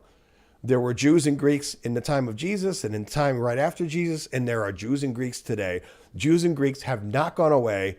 I don't care what this verse says. Jews and Greeks have always been around, even to this day. So then it says there is no longer slave or free. So I guess you're implying then that this somehow abolishes slavery. But then it gets even worse. It says there is no longer male and female, for all of you are one in Christ Jesus. So if we are to believe that it abolishes slavery because it says there is no longer slave or free, then we would also have to make the logical conclusion that it abolishes being Jewish or being Greek, which obviously it did not. Even more radically, we would have to take the position that it abolishes being male or female. So if you want to tell me that this verse in any way even remotely implies that you have abolished slavery with this verse, then you also have to concede that this is abolishing gender norms. And I don't think most Christians, it's probably a cool part for our Pride show today, but I don't think most Christians want to take on the idea that this verse abolishes gender norms, that there's no longer male or female. But if you're not going to tell me that it abolishes gender norms, then how can you tell me that it abolishes slave or free? Because clearly, this verse is telling you a more esoteric concept that in the eyes of Jesus, whether it's when we go to heaven or whether it's just when we're standing in front of him or whatever, in the eyes of Jesus, we're all equal, which is fine. It's a lovely verse. I'm not trying to be a dick about it. But despite the fact that it's a lovely verse, doesn't change the fact that the verse doesn't abolish slavery any more than it abolishes male or female, any more than it abolishes Jew or Greek. Those distinctions still exist. And more importantly, this verse does nothing to try to tell you that those distinctions should go away. All this verse does is tell you that in the eyes of Jesus, you're all equal, which is lovely, but it does nothing at all to abolish slavery. And of course, we could have gone off on tangents, more tangents like this. And I know he had to get off the phone, but don't give me, I'll tell you one thing I get really kind of salty about. You cannot take credit for abolishing slavery when your institution was one of the primary motivating factors of keeping slavery in place for 2,000 fucking years. I mean, it wasn't the only factor. I'm not going to say that Christianity caused slavery, because that's obviously wrong. I'm not going to say that Christianity even exacerbated slavery, because maybe if Christianity had never come on the scene, maybe we still wouldn't have abolished slavery until the late 1800s. But you can't. I'm so tired of this fucking game that Christians play, where they want to take credit for everything good that ever happened under not just the label of Christianity. They even want to take credit for anything that happened under a society which was ostensibly Christian. Like, they want to take credit for all the good stuff, which is fine. You want to take credit for the abolishment of slavery. You want to take credit for everything good that's happened in a Christian society. That's fine. But then you need to step the fuck up and take credit for every shitty thing that has happened in a Christian society at the same time. If you don't have the cojones to actually step up and own that, then don't try to tell me that you get credit for all the good things that happen in your Christian society, and yet none of the bad things are your fault. Like, well, it was a fallen world, and it's a crappy society, and men are sinful, blah, blah, blah. You can't have it both ways, or at least I'm not going to let you have it both ways. Pick a lane. If you want credit for every damn good thing that happened in Christian society for the last 2,000 years, fine, I'll give it to you. But you better own every shitty thing that ever happened in that society at the same time, because otherwise you are being deeply disingenuous and dishonest, and I'm not down with it at all. Okay, moving on. We actually haven't gotten through many of the comments today, which is good, because we've had calls and we've had people to talk to. So I guess that's a good sign, right? Like, we've had other things going on. I haven't had a lot of calls, but the calls I had were kind of long, so that's good, I think. I don't know. Maybe I bored the shit out of people too, but you know, you got to roll with what you have. So the last thing I'll say about that last caller, he was pleasant to talk to. He was an honest interlocutor. I don't have a problem with him whatsoever. I still sometimes have a hard time figuring out how to properly parse those people who would just pull up verses and tell you that they don't mean what they mean. You know, he wanted to talk about Paul talking about the Trinity. And I get it. I know what he's reading the whole thing and he's saying, look, it's telling you that Jesus is Lord, but it also tells you that the Father is God. And if you can't understand that the word Lord and the word God are similar, but they're not the same concept, if you don't know what the difference is between Lord and God, then I don't know what else to say. You know, like we can look at that sentence all day long. Literally, the sentence from Paul says that there's one God, the Father. Yes, it goes on to tell you about Lord Jesus. Okay, but it tells you there is one God. Who's the God? The Father. Who's the Father? That's Yahweh. And I understand under Trinitarian philosophy, you know, theology, they're like, oh, it's all the same person. But you can't tell me in a sentence like that that somehow validates Trinitarian theology when it literally says there is one God and the one God is the Father. Like, okay. You know, I try. I hope you guys have been having fun hanging out. I've kind of been sort of watching the chat go up and down as much as I can. Let's move to other questions here.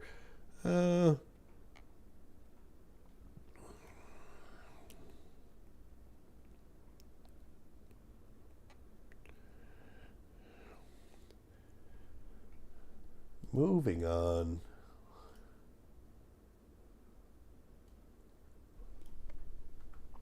All right, so next comment. I'll put this up on the screen here in a second. And like I said, the phone lines are still open. If somebody wants to call in and tell me I'm an asshole, I'm all for it. We can do that. But this person, TC, remember TC? If you guys, I don't know how many people are actually here for the whole trip, but if you were here near the beginning of the show, which I know was a while ago now, you remember TC. Well, we have another instance of TC here. And then once again, I think this is the third thread that TC started on this one video. I guess this video really got up inside his panties. You know, it got his panties all itchy, and he didn't feel comfortable with it. He didn't know what to do with it. He's like, my panties just aren't comfortable. And he really had to go off on this. So here he says, Cameron expresses his personal opinion, and everyone gladly accepts him as Christ's ambassador, just so they can discredit Christianity by discrediting him. Super weak. Super weak. Try logic. No need for fearful condemnation. Notice he doesn't actually point out a single part in the video where allegedly I did not actually use logic. You know, and yes, this is the response I give these people, because you just get laughed at. I mean, this comment deserves nothing more than ridicule. And I think it's very clear now. I knew this was going to happen already, but at this point in the night, we can absolutely define this dude as coward of the weak. Coward of the weak. Coward of the weak. That's right. He's the coward of the week. We had another coward of the week too, but he's definitely the coward of the week. You want to spend all this time making multiple threads on this one video about Kirk Cameron, who I guess he really loves, but he won't actually be bothered to call in. So I know I should no longer be surprised by these people, but sometimes it still like makes me think, like, what is your life like that you spend all this time on someone's videos, leaving these comments? I mean, I've said this before, but I'll mention it again. You know, I spend more time than I ever wanted to watching apologist content. And as you guys know, sometimes I do reaction videos, right, to the apologist content. I think I can count on one hand the number of times I've ever left any comment whatsoever on an apologist video. Because what does it accomplish? You know, that dude has already put together his case for whatever he thinks he's trying to say. And of course I may not agree with it, but this is his case. He's trying to, you know, give you his case for Jeebus. And of course, all of his other commenters, most of the commenters are his cronies. And if I thought that there was a key logic, or, you know, factual mistake that maybe I could say, hey, you know, we're not on the same side, but it seems like you got this one fact wrong, I might leave a comment like that. But just to try to say, like, you're an idiot and you don't know what you're talking about and your God is stupid and all you Christians are dumb. Like, what's the point of putting that video or that comment on someone's video? What does it accomplish at all? I don't think it accomplishes a goddamn thing. But this is what some of these people do, you know? So one more comment on this video, and then this is another one by TC. Oh gosh, TC's definitely the star of the show this week. I'll tell you, for someone who can't be bothered to, you know, man up and call the fuck in, like he definitely is getting a lot of love here. This is another comment on the Kirk Cameron video, because I guess there must have 5 days ago, I think he just spent like all day just commenting on this video. Like, I don't think he went to work, or he probably doesn't have a job, honestly, but I don't think he went to work. I don't think he talked to any loved ones. I don't think he got off the couch. He was sitting there on his laptop and he's just replying to my video all day long. But so, and you can see there's a common theme here. He kind of says the same thing over and over again. He's acknowledging that Kirk Cameron, his points suck, but then he somehow thinks he's scoring these major points. Kirk Cameron only destroys himself. He came thousands of years after the guy who he claims to speak for and doesn't demonstrate that he is a believer according to Scripture. However, he looks to be trying to be good, that he is willing to sacrifice much that he thinks is evil so the world can be a better place. I have no idea why he says that. I mean, what is he sacrificing? I mean, does he really understand what Kirk Cameron's income and financial position is? Like, what the fuck is Kirk Cameron sacrificing at all? Kirk Cameron left puberty with riches, and I'm pretty certain that he probably has, you know, with some reasonable financial management, and even with the sad direct-to-video gigs that he got with his Christian movies, I'm sure he's made more than enough money in his life. So to think that he's sacrificing anything is a fucking joke. This is just his avenue now to try desperately to stay relevant. That's all this is. Then he says, skepticism only dismantles, which is the work of fools.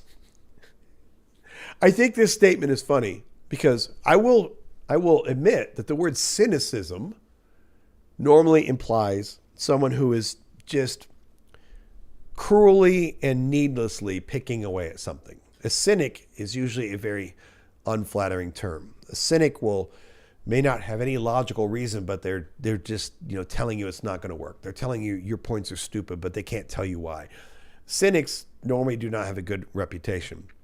The idea that a skeptic only dismantles, which is the work of fools, is basically broadcasting that you have no idea what the word skeptic means, which happens when you haven't grown up and you're spending the entire afternoon for an entire day commenting over and over again on one guy's videos on YouTube.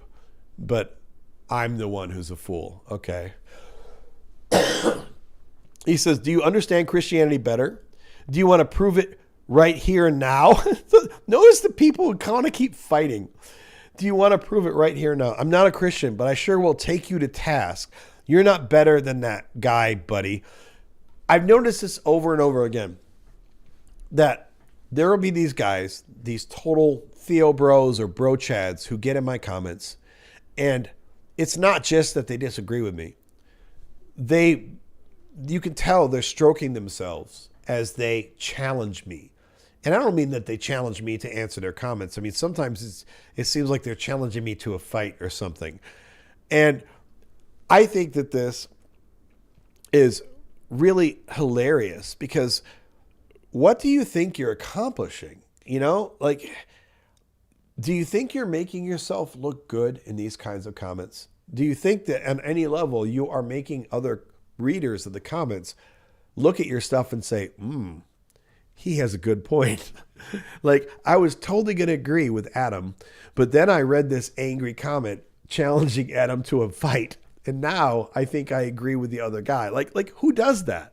But the big thing I want to point out here is I've seen this time and time again with these bro Chad, Theo bros. They keep saying, I'm not a Christian, but I'll take you to task.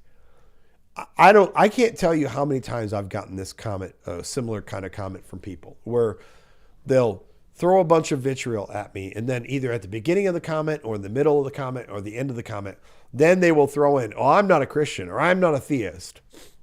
And of course, I don't know what they are. I mean, you can say whatever you want. You can say you're a Buddhist. You can say you're an atheist. You can say you're a Christian. You can say whatever you want. I can't prove you wrong. But come on, dude.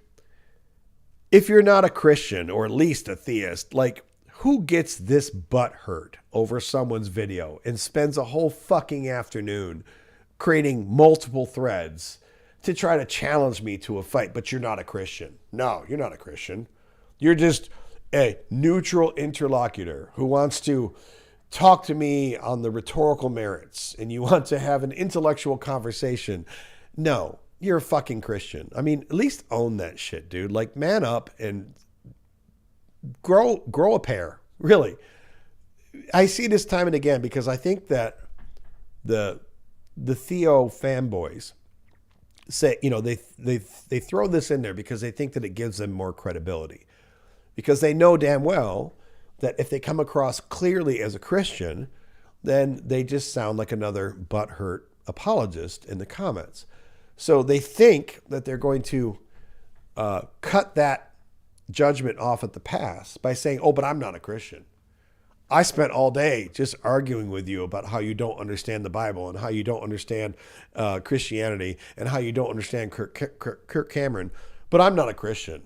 No, I'm just another neutral person reading things on YouTube, watching videos on YouTube, and making neutral comments. Yeah, you're not a Christian, you fucking loser. Give me a break, man. It's so transparent. Yeah, I gotta give credit again to this comment. This is good. We highlighted this earlier, but Daryl says again, if it's one thing I'm proud of, it's my humility. Totally. It's like, dude, I am so fucking, so humble. Like, oh my gosh. And, you know, I'm not a Christian and I'm totally humble, but I would still own you. And I'm a wizard of words and I would make you shit in your silly little pants and blah, blah, blah, blah, blah. Some of these people, I mean, really, some of these people need to get back on their meds. I know that sounds like a dig. I really don't even mean it that way. I mean, some of these people, you can really tell from their comments, like, somebody needs to go talk to their shrink because they are off their meds in a really bad way.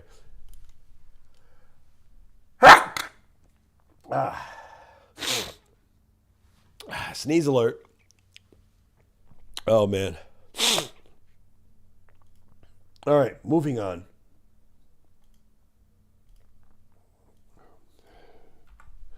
So I also had a bunch of comments on my DNA does not equal code video.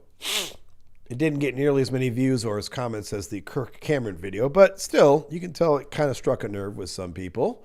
So let me delete this here. There we go. So DBX2S says, information points to intelligence, not to chaos. Therefore, the necessary first cause has the quality of intelligence. We love how a molecule of H2O on Mars would satisfy you to say that there was water on Mars, but the smallest meaningful DNA arrangement does not satisfy you to see the intelligent design. Maybe there is something else at stake. So this initial statement information points to intelligence, not chaos. That is bafflingly, mind-numbingly wrong. It is literally nonsensical if you understand anything about basic physics or basic cosmology for that matter. Physics is essentially, or the universe, matter and energy is essentially information. If you don't believe me, look at things like Hawking radiation, which was a long fought over theorem that Hawking eventually came up with, because the argument was that information, even at a black hole, should never be theoretically destroyed. In other words, even at a black hole, which seems to eat everything and destroy everything, there is a precept in the universe, I forget what the law is, but it's supposed to say that information can never be destroyed. And the practical effect of that information is this. In theory, as long as you have enough information about the state of a system after the fact, you can, in theory, recreate the previous state of the system. Now, that's all in theory, because in practice, even trying to recreate where the wind was 10 minutes ago is so complex that it's, practically speaking, impossible. But if you know all of the variables in the weather system right now, if you know what the wind speed is at every single point in space, if you know what the viscosity of the air is, if you know everything, which, by the way, that's all information, then in theory, you can wind the clock back and know exactly what the previous state of the system was at any point in time. This is all critical from an information theory perspective, because it implies that the information is never truly lost. It just becomes so diffuse that, practically speaking, we can't get back to it again. So I bring this up because in this comment, this person says information points to intelligence. No, it does not. It does not. I mean, literally every molecule, every atom, every subatomic particle, every quark in the entire universe is or can be described as information. I'm not saying that it's just information, it's mass and it's energy, but that mass and the energy can always be described, if you had perfect instruments, with pure information.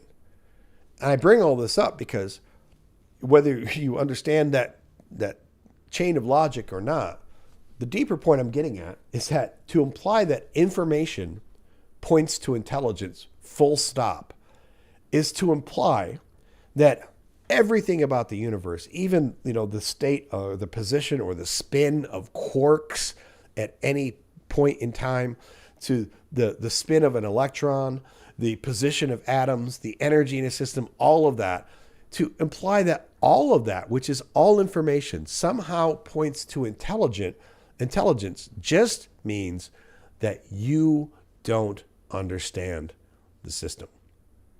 So if your only answer is to blindly assert that all of this incredibly rich information somehow must point to intelligence, it just means that you are making a very sad argument from incredulity. That is the heart of the argument from incredulity. You're saying there's so much shit going on here in this system, whether we're looking at a beaker of water or whether we're looking at the entire universe or anything in between. You're saying there's so much stuff going on here in this system that we can't know it. We can't know all the information, which is true. But because we can't know all the information, you're just trying to say, but that's because the information is intelligence. And then, of course, by extension, you're inferring that the intelligence is God. And it's just intellectually weak.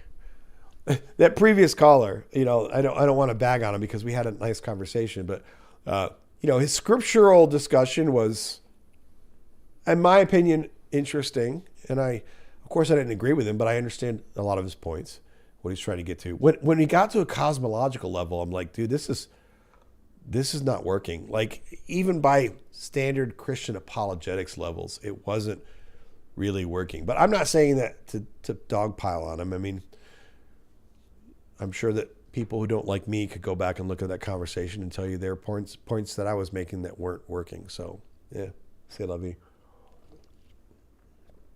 All right.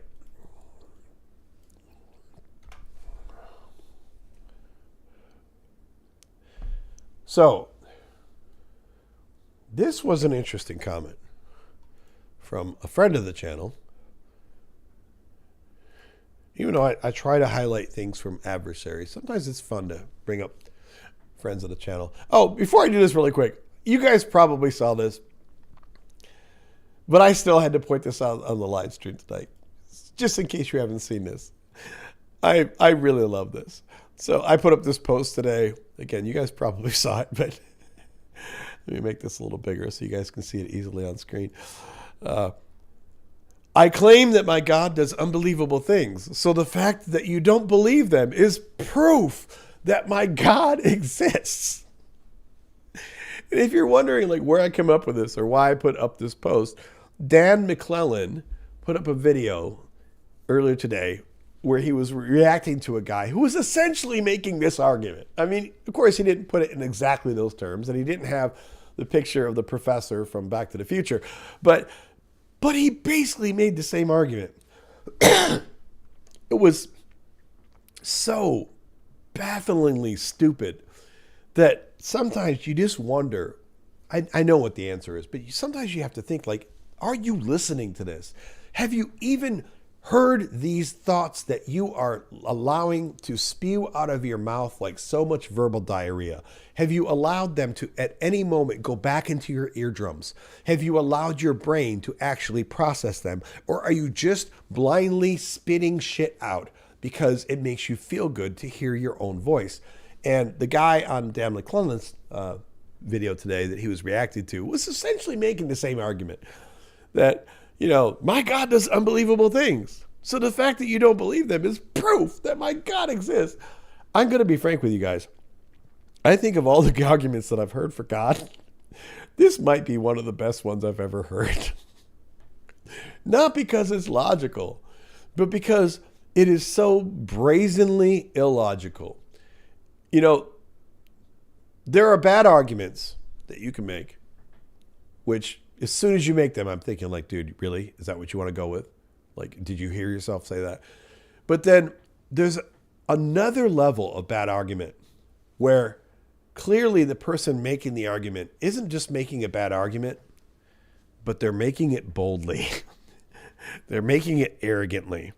They are just standing on top of their ignorance, and they are daring you to, in any way, shoot them down. And sometimes it's so boldly illogical that you can't help but just look at it and go, wow.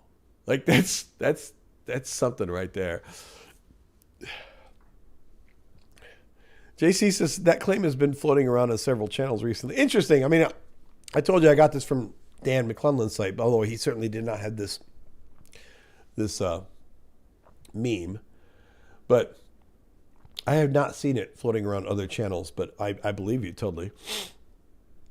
All right, back to the comments. So I thought this was a very interesting comment, and we're going to get into this for a minute because I think that even though, you know, Mary Pacinda probably will never see my long reply, given that this is 6.5 hours into a live stream, but still, I do read all the comments. And I do appreciate what she said. So let's read this. She says, Adam, allow me to play devil's advocate. Maybe not quite devil's advocate, but close. I am an agnostic who spent 65 years as an atheist. I would be happy to discuss that transition another time. I really enjoy listening to you, but I have to admit it isn't anything I haven't heard before. My question, when you were a believer, would anything you have said in your podcasts made you pause to think and then reject your religion? I was somewhat surprised to discover from your podcast that you spent most of your life as a believer. I assumed from your videos that you have been pretty much a lifelong atheist, which I take that as a compliment. Thank you for that. But then she says, as for me, I think I crossed that line when I was about 5 years old and figured out Santa Claus and then made the logical leap to God. And I am envious that you came to that conclusion far earlier. I wish I could say the same, but I did not. She says, my mother was appalled. Anyway, I'd like to see your answer to the question above. So a couple of notes on this. First of all, I'm going to make a different video about this because I think that this is a good subject all around. I've gotten comments before on the live stream and on, on my videos where people have asked some version of the question, like, what do you think you're accomplishing? What, you think you're deconverting people or what have you? And I think that that's a deep and kind of nuanced question. So at the risk of boring the shit out of, my remaining viewers, I want to get into this a little bit and just kind of give you my thoughts. First of all, as I put here, I said, I assume from the gist of her comment that she's alluding to the fact that for the most part, believers are going to believe, right? And regardless of what logical arguments you give them, you could literally show them you could show them Jesus, okay? You could somehow prove that this is the guy who walked around in the Levant who was Jesus. I don't know how you would prove that, but you could prove it and you could bring him back to life, or you could go back in a time machine. We could take a believer back in a time machine and show them Jesus from the year 2 CE. And they could maybe see that Jesus wasn't a very perfect person, or that he didn't have good morals, or that he clearly wasn't the Son of God. And they still would not give up their belief, right? Because to a certain extent, no amount of actual evidence will change true beliefs. And also, to be fair, this applies to non-believers too. Just because you're an atheist or an agnostic doesn't mean that you are magically immune to this problem. So, like a believer would say, oh, you're just not going to believe anyway. And they're probably right, because I don't know what kind of evidence you could give me at this point in my life that would actually make me think your God is real. I'd like to think that I would be susceptible to real evidence, but I also have to admit I don't know what that evidence would be. So everyone is in this boat a little bit, all right? So if I'm being frank, when I was a Christian for 40 years, for these arguments that I'm putting forward in the live stream or on my recorded videos or whatever, would these have made me turn into an atheist or agnostic or even just leave Christianity? And for the most part, the answer is no. Most of them would not. But I couldn't have answered this a year ago. If you'd said to me, what could you have found when you were a believer that maybe would have sped up your path to being a non-believer? A year ago when I started the channel, I couldn't have probably answered that in a cogent way. But I have learned some things in the last year that I can't go back in time and prove this out. But I really believe that if I had known some of these things, or if I just had some of these things pointed out to me, it definitely would have sped up my journey. Okay, so here's what I'm talking about. For example, these prophecies. This is one of the reasons that I like to harp on these prophecies fulfilled by Jesus. I mean, not only is there a ridiculous number of them, the list that we've been working on is 351 prophecies of Jesus, but they are all ridiculously bad. You saw when the last caller started off by wanting to go to Genesis 1:15 or Genesis 3:15, and they're not even prophecies. You have to read into them, squint, and look just a certain way to even buy into the idea that they're a prophecy at all. And even if you then assume that they're a prophecy, the amount of mental gymnastics that you have to jump through in order to even believe for a second that these are fulfilled prophecies of Jesus, it just proves that it's a Rorschach test.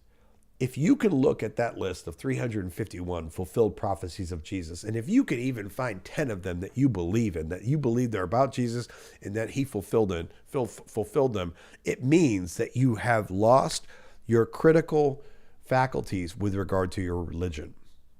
You really have. And I'm not saying it, I'm not trying to be a dick and say that people shouldn't have religious beliefs. If you want to tell me that Jesus healed a lame man or a blind man or a deaf man, fine. I mean, I can't prove you wrong. You can't prove me right, or you can't prove it right, but I can't prove you wrong. If you want to believe that he healed the sick, that's fine. That's an article of faith. But if you want to believe that he fulfilled prophecies from the Old Testament, we can look at those. We have the receipts. We have the Old Testament. We can pull it up and we can read it for ourselves. And you can see, not only are these not prophecies fulfilled by Jesus, they're not even prophecies. So if somebody had shown me that list when I was a believer, Islamic edits, I'm not going to say that it would have caused me to just drop my faith, but it definitely would have caused me to discard that claim, the claim that Jesus fulfilled prophecies, because he did not. He did not fulfill a single prophecy.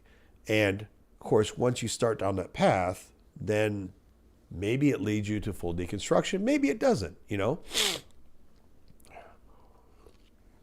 So Nato Senum says,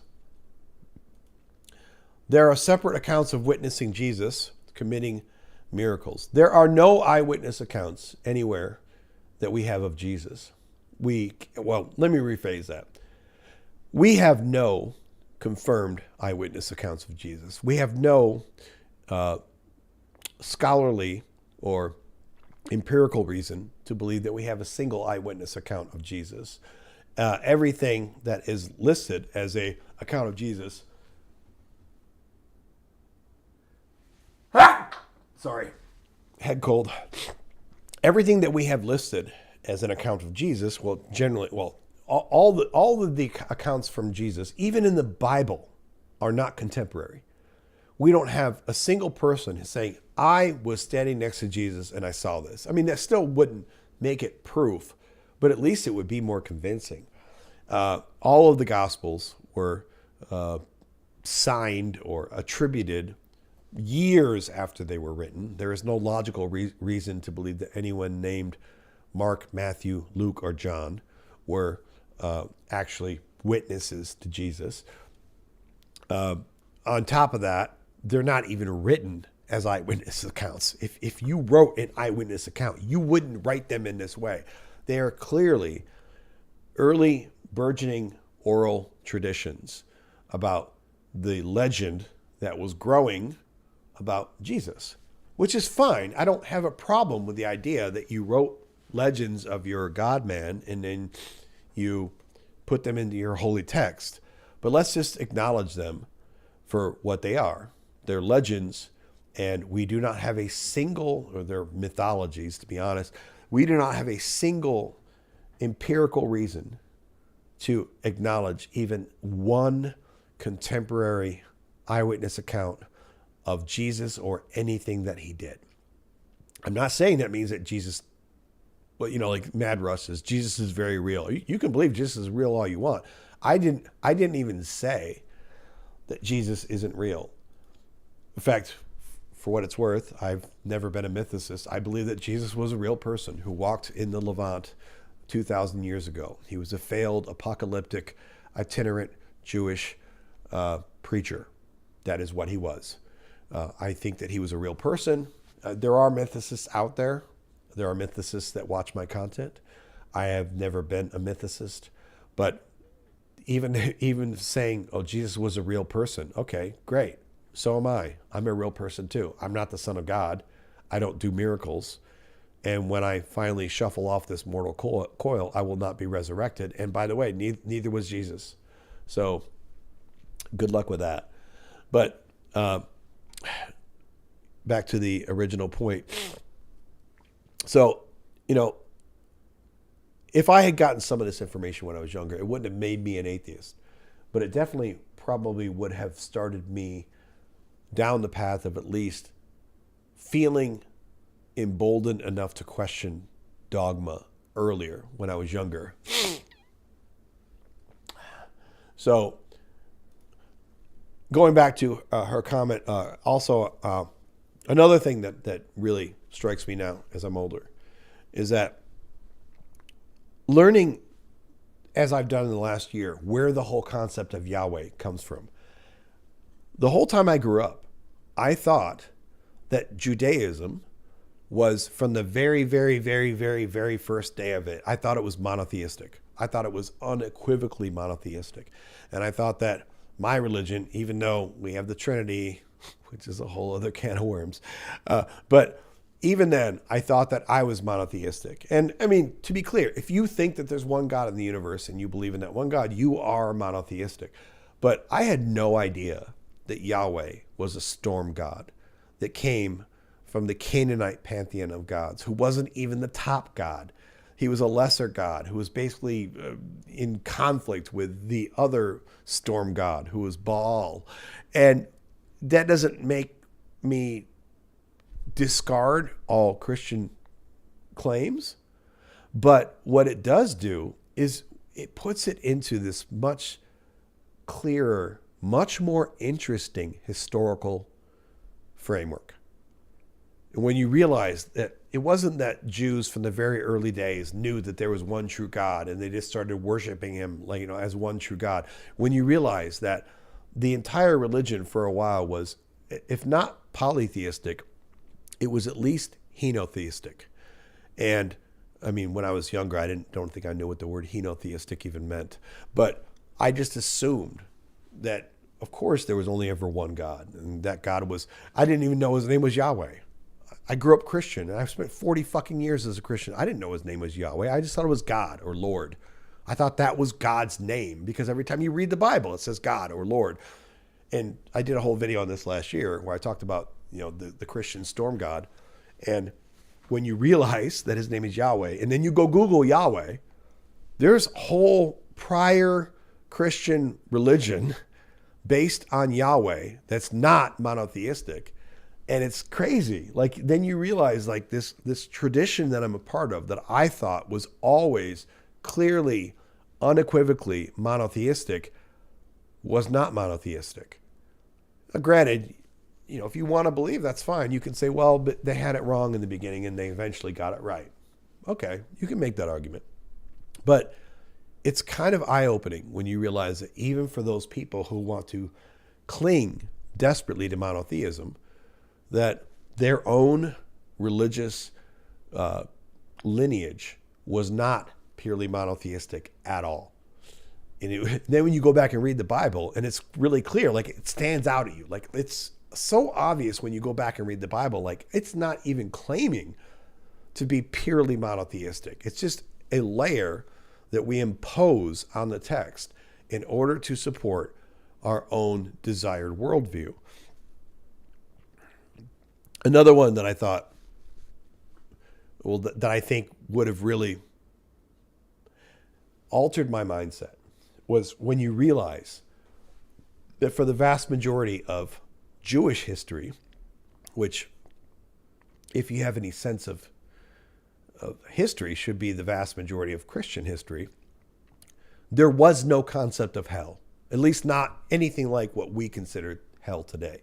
There was Sheol.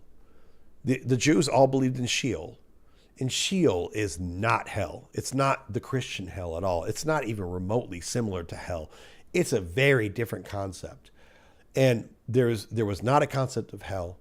There was not even a concept of heaven, at least in the way that we think of heaven today. There was a concept from the early Judaic traditions of heaven as just being the place where God hung out.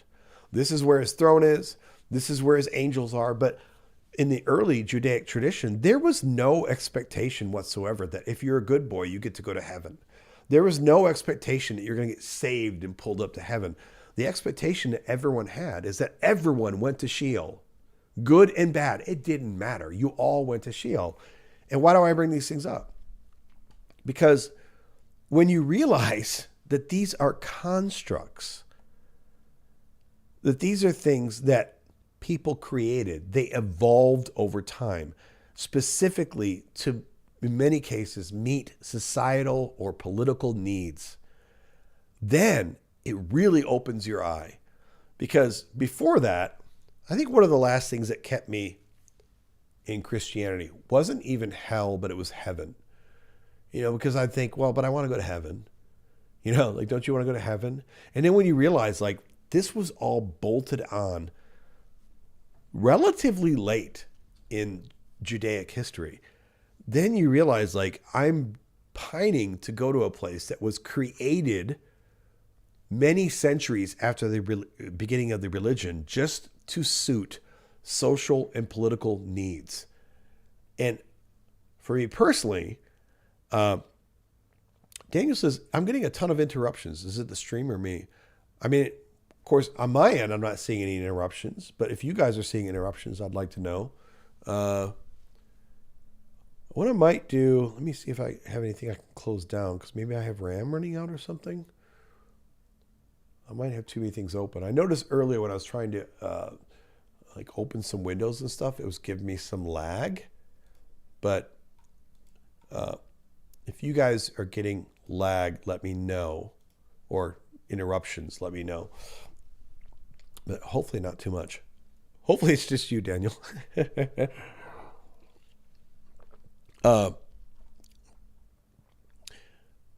then the last thing I'll throw on this list too is that for my entire time as a Christian, and no, this is going to sound really stupid and silly, but it never occurred to me,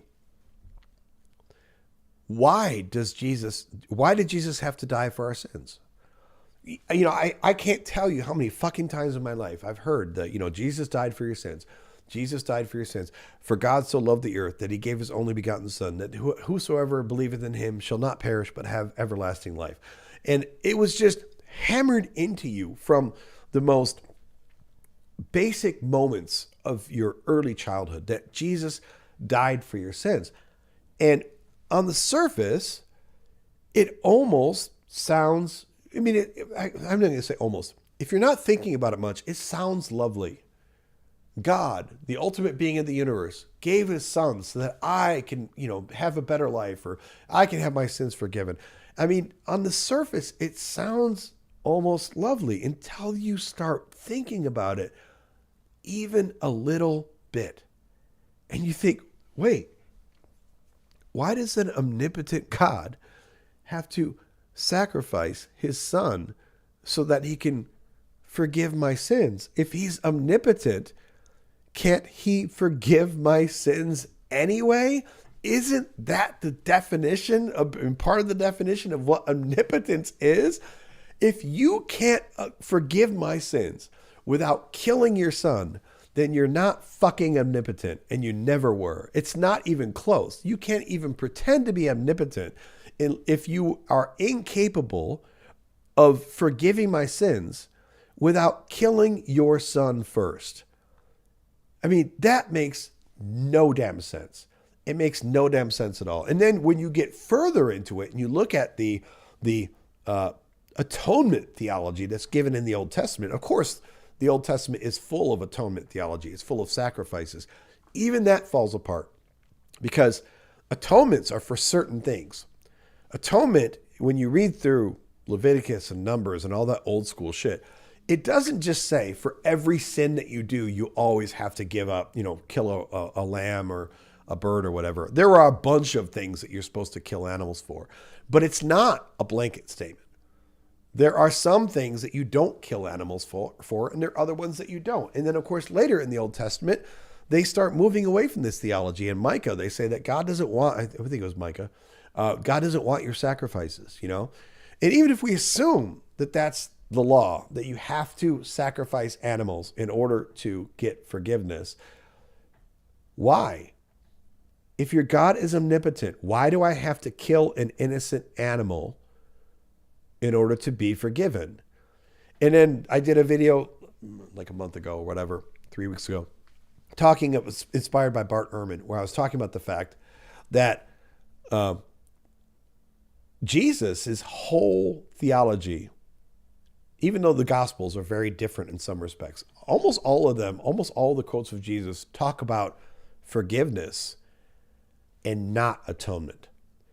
And as a Christian, those words get interchanged all the time. Atonement, forgiveness, atonement. They throw them around like they're the same damn thing, and they are not. They're related, but they're not the same thing. And if you think about it for 2 minutes, you know they're not the same thing. Because if you did a bad thing for me, you know, to me, and you come to me and you ask for my forgiveness, and I say, you know what, that's cool, you're forgiven. You know what that means. But imagine if you did a bad thing to me and you came to me and you asked for forgiveness, and I said, well, okay, I'll forgive you, but go kill your dog. I'm not going to forgive you unless you go kill your dog. Like, what the fuck is that? What kind of a fucking monster would even propose such a thing? Go kill an animal so that I can forgive you. Because if you don't kill an innocent animal, I can't forgive you. And then the whole justice thing, like God is perfectly just, but his solution for us is to sacrifice his son, which wasn't really a sacrifice, but that's another discussion. His whole solution is to sacrifice his son, who we're supposed to believe was perfectly innocent, without sin. So God's plan for humanity, for all of us, is to redeem us by killing an innocent. And you want to call him perfectly just. And I've gone through all these examples. I'm going to make a separate video out of this because, you know, after doing this for a year, I have started to kind of build this list in my head of, I'm not going to say that any one of these things would have made me an atheist earlier, but it definitely would have got me to questioning earlier. On this channel, I've talked about this before on the live stream, that I don't pretend that anyone is going to tune into the live stream tonight and then deconstruct. I don't pretend that anyone's going to watch one of my videos tomorrow and deconstruct. In fact, for the most part, I don't even want you to. Like, even if I had that power to make you drop religion, even if I had a button on my desk, I could push the easy button and I could make you drop Christianity, I wouldn't do that, because that has to be a very personal decision, right? I don't want to be God who's hardening Pharaoh's heart. I don't want to be someone who's somehow magically forcing you to drop religion. You have to come to that decision alone, because I am not Yahweh. I'm not morally gross like Yahweh is. I would not, even if I had that power, I wouldn't want to do that. So I don't think that's the case. But I'll pull up here really quick. You guys will know this. This won't be anything new, but I'll pull it up for illustration purposes. Because even though I don't think that I am deconstructing anyone, in fact, I don't even want to deconstruct people per se. Brandon at Mindshift had a great video a few years ago where he talked about non-stamp collector. I'm going to assume that most of you guys have seen non-stamp collector, but if you haven't, go watch non-stamp collector. The channel is 15 years old or something. Like the oldest videos are really old, and it has this really kitschy kind of homemade animation style to it. You've probably seen it because most of the videos have gone viral and have millions of views. But yeah, you can see the earliest video was 17 years ago. And they're very basic. They have a very homemade animation style and such. But the appeal of the videos is not the animation style. It's that in a humorous way, they are pointing out over and over and over again all of these logical inconsistencies of Christianity, all of these logical inconsistencies of Yahweh, even all of these logical inconsistencies of Jesus. And that video that Brandon did for Mindshift like a year or two ago about it, it really made a good point, because he said early on he was still a Christian, but he saw like some of these videos, and he, like, the way he described it, I'm not trying to quote him, but he basically said like he was transfixed by these videos. And I know that feeling, because when I grew up in a pretty liberal household. Nobody forced a particular religion down my throat, but I was assumed to be religious. I was expected to be religious. And more importantly, there was this default assumption in my house, in my school, in my church, everywhere, that you couldn't question religion. Like, even if someone else had a very different religion than you did, I was always raised with this ethic that you may not have their same beliefs, but you don't question someone else's beliefs. Like, there was somehow something assumed to be rude or unfair about questioning someone else's religion, because the idea was that's very personal, and you shouldn't be questioning someone's very personal religious beliefs. And even if they believe very differently than you should still just, respect the fact that they have their beliefs, blah, blah, blah.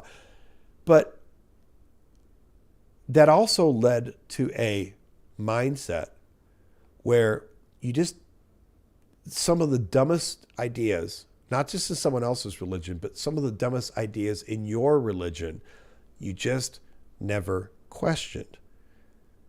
You just assumed by default that even if you didn't understand them, somehow they were worthy of respect. And in general, I think that if you just tell me you're religious, if I don't know what your religion is, and you just tell me you're really into your religion, I'll respect the general idea that you're religious. But if you then tell me, well, your religion that I'm supposed to respect so much tells you to hate gay people, then I'm like, fuck you. I don't even want to pretend to respect your bullshit religion. Keeping with the theme for tonight of pride.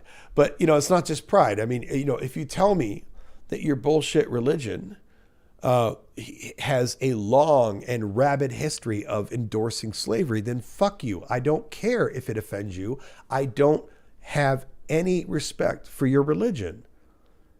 And it's not just that, the people in the Old Testament did slavery. No, your God explicitly endorsed the misery of other people. If you tell me that, genocide is cool, then fuck you. I don't care about you. Then I don't have any respect for your religion. But these were the kinds of things that when I was growing up, you just weren't supposed to question. I can respect on a general level your religious beliefs. Like if you just tell me you're Muslim, okay, fine. I don't care. I mean, I have opinions about Islam, but if you're Muslim, you're Muslim. I don't care. But then if you want to start bringing, reading shit to me from the Quran, and you want to start pointing out verses that are just immoral and antithetical to what it takes for people to be happy and reasonable in a modern society, then I'm not going to even pretend to have any respect for you or your beliefs. And that's why I love Non-Stamp Collector. I mean, certainly this dude is like the OG. 17 years ago it was his oldest video. You can see even like he did one 10 months ago, and like the last one before that was 4 years ago. So he rarely comes out with new videos.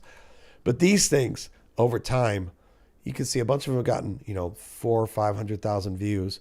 But I know he's got some, like this is 1.4 million views, 1 million views, 1.2 million. So some of them, got pretty damn good views, especially for the time period when they came out. And you might think, what does all this have to do with this diatribe I'm going on from this comments from Mary Pacinda? But the ultimate point I'm trying to get to is that I don't think anything on my channel is going to deconstruct anyone, nor do I want it to. But do I think it's possible that 10 years from now, someone will say, well, you didn't deconstruct me, but I watched 1 or 2 or 3 of your videos, and it made me realize that I'm not the only one who sees the stupid. There's a funny, I don't want to be corny or emotional here, but there's a funny moment, like sometimes when you feel like you're alone and you feel like, am I the only one who sees the bullshit? Like when like the religious people around you are telling you that prayer works, and then every time they tell you that it works, it's clearly made up in their head. And you want to say like, okay, I'm not the only one who sees this, right? Like you all realize that God getting you a parking spot wasn't him answering your prayer. And you realize that even if it sounds really good, like grandma had cancer and I prayed for grandma to get healed, and she beat her cancer. I mean, that's a lovely story, but you realize that there's no reason to believe that's God answering your prayer, right? Right? Like, I'm not the only one who sees this, right? But sometimes when you're in the matrix, to use a tired analogy, but sometimes when you're in the matrix, it's hard to even acknowledge to yourself that, okay, this stuff is really stupid. And since I've been doing this channel, and since I've been doing God-Free Bible Study, some of the things you read, it's like, how did I skip over this verse before? Like, I know I've read this verse before, but every time I read it before, it just didn't register. It was just, that's weird. And I moved on. You know, like I didn't think about it too much. And now you read some of these verses and it's like, what? Like, how did anyone even think that that was a good thing to put in their religious text? It doesn't make any fucking sense. So anyway, that's the long answer to Mary Pacinda's comment. I will actually think I'd like to do another, like a whole standalone video on that same idea. Well, it is midnight here in the Central Time Zone. I have no callers, which is fine. I think I could keep going, but there's a handful of us left, and I'm like, at some point, it's like, dude, you got to work tomorrow. You know, at some point, it's like, you know, how long are we gonna do this? Let me look at this comment here, though. It says JC says my turning point was when I listened to Matt D. I assume that's Matt Dillahunty on the Atheist Experience, and had no clue what he was saying. So I kept listening until I understood what he meant. That cracked the ice, and the rest. ... Yeah. It's a good point too, because usually when someone calls into like a show like this, they're probably decently knowledgeable about the apologist talking points. But there are a lot of other people that literally haven't heard some of these discussions. So sometimes you may feel when you're making content like this, or when you're consuming content like this, or when you've heard the same point from 3 different content creators, you might feel like it's all the same stuff. And sometimes it is. Sometimes it's kind of like, yeah, I know that argument. I've heard this before. I know why it breaks down. But like I said, with the substitutional atonement doctrine, I know it's going to sound weird to say, but for 40 years, I never asked myself, why does God have to sacrifice anyone to forgive me? If he's the omnipotent God of the universe, why can't I just pray for forgiveness? And, you know, he's going to know if I'm sincere, right? He's God. He's going to know what's in my heart, all that shit. So if I'm sincere and I'm really sorry and I want forgiveness from God, why can't he just forgive me? I mean, I know I'm harping on this too much, but think about this, people. Humans forgive other humans. I mean, you could argue that they don't forgive on a cosmic scale that God acknowledges, but the point is, you can forgive another human. If I've done you wrong, and I come to you and I say, man, I'm really sorry. You know, I shouldn't have done that. Can you forgive me? Of course, you don't have to forgive me. Sometimes humans just hold grudges forever, but you're capable of forgiving me. And even though forgiveness doesn't happen enough in our society, forgiveness happens. People forgive each other every day without killing your dog, without killing your lamb, without killing your heifer, without killing anyone. You know, people forgive other people without saying, well, you know, I'll forgive you as long as you kill your cat. Like, what? Like, no, that makes no sense. That's disgusting.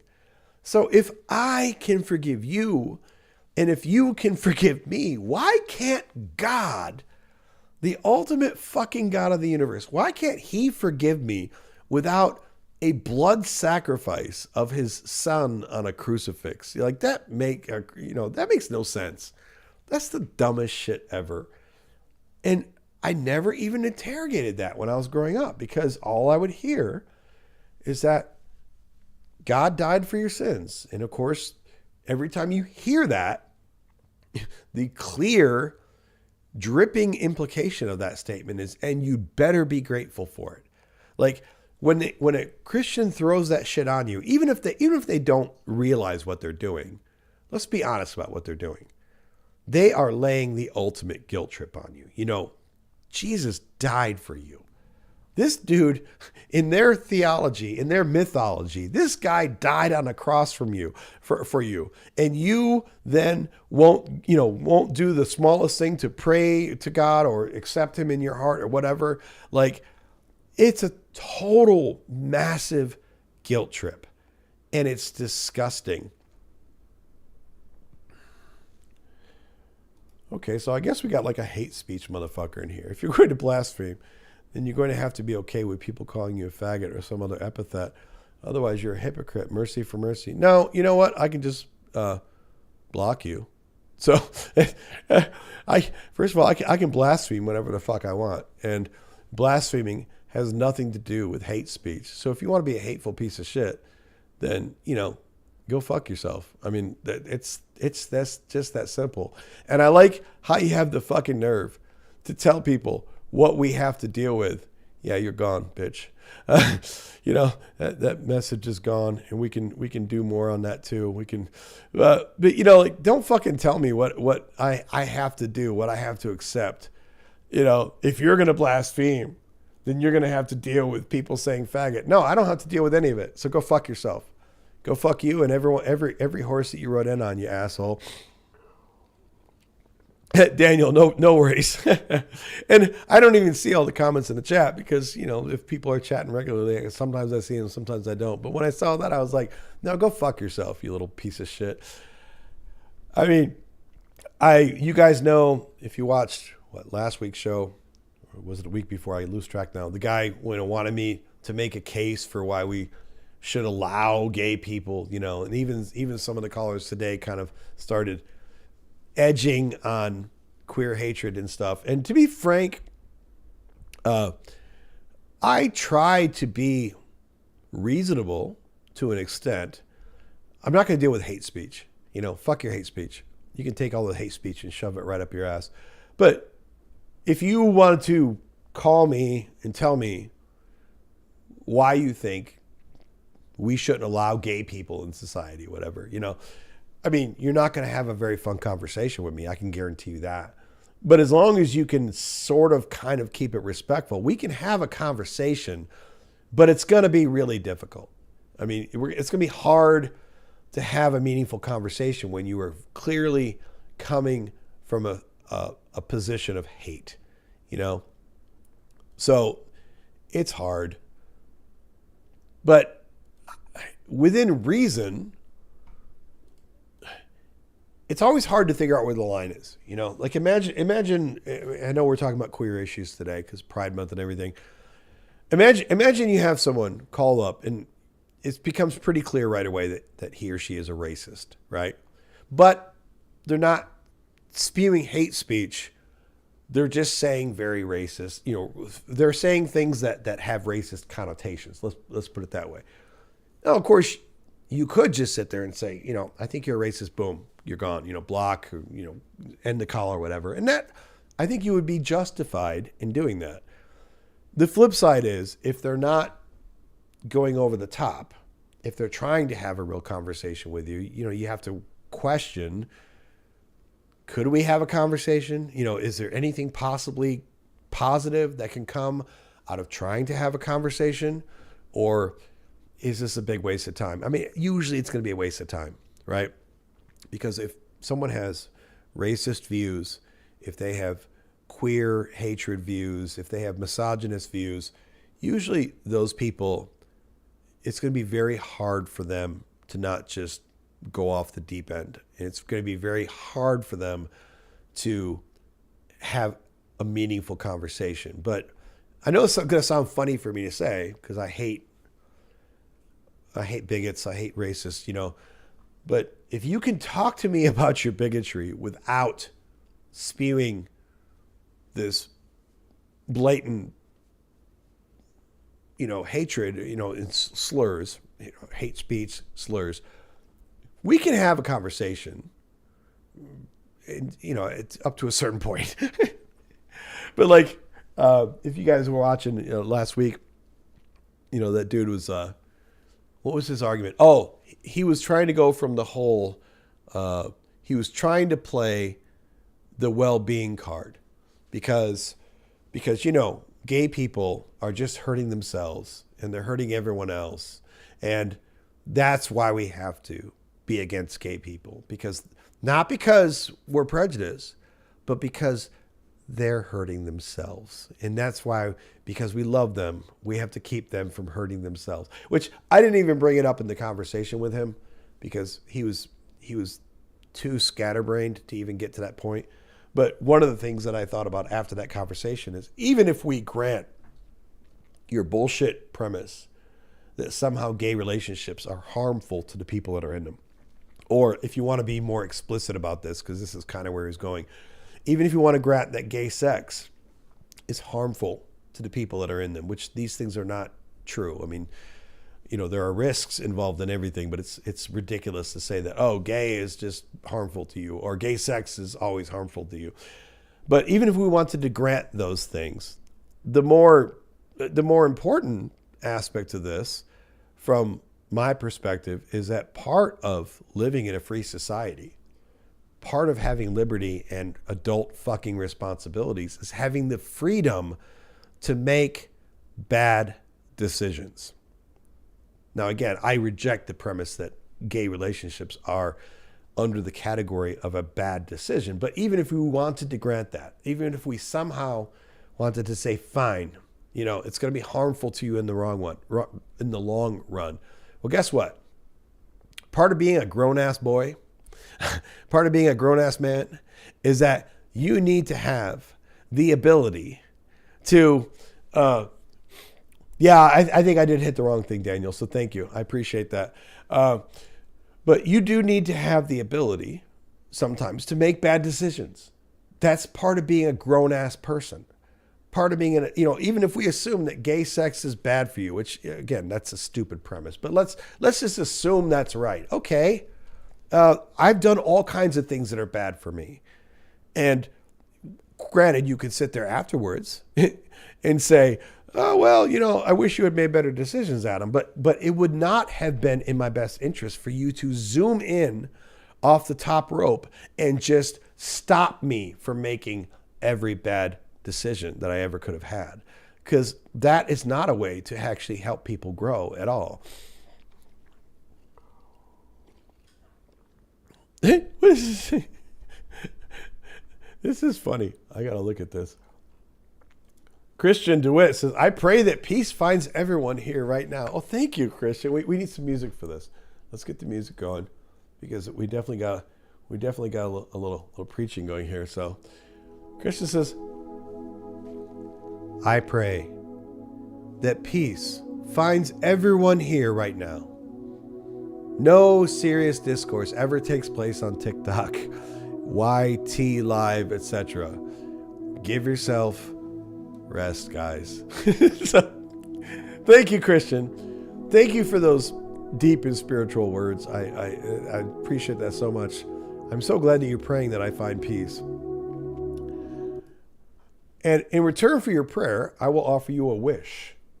I don't know what the wish will be, but I'll just make a wish, because, wishes, prayers, same fucking thing. I will go out tonight and I will sit out on the stoop and drink a beer, and I will wish on a star for you, because it's the least I can do. It's literally the least that I can do. But there's the condescension in that guy, not tonight, but the previous show, where, he's trying to morph his argument on some logical level to talk about human suffering.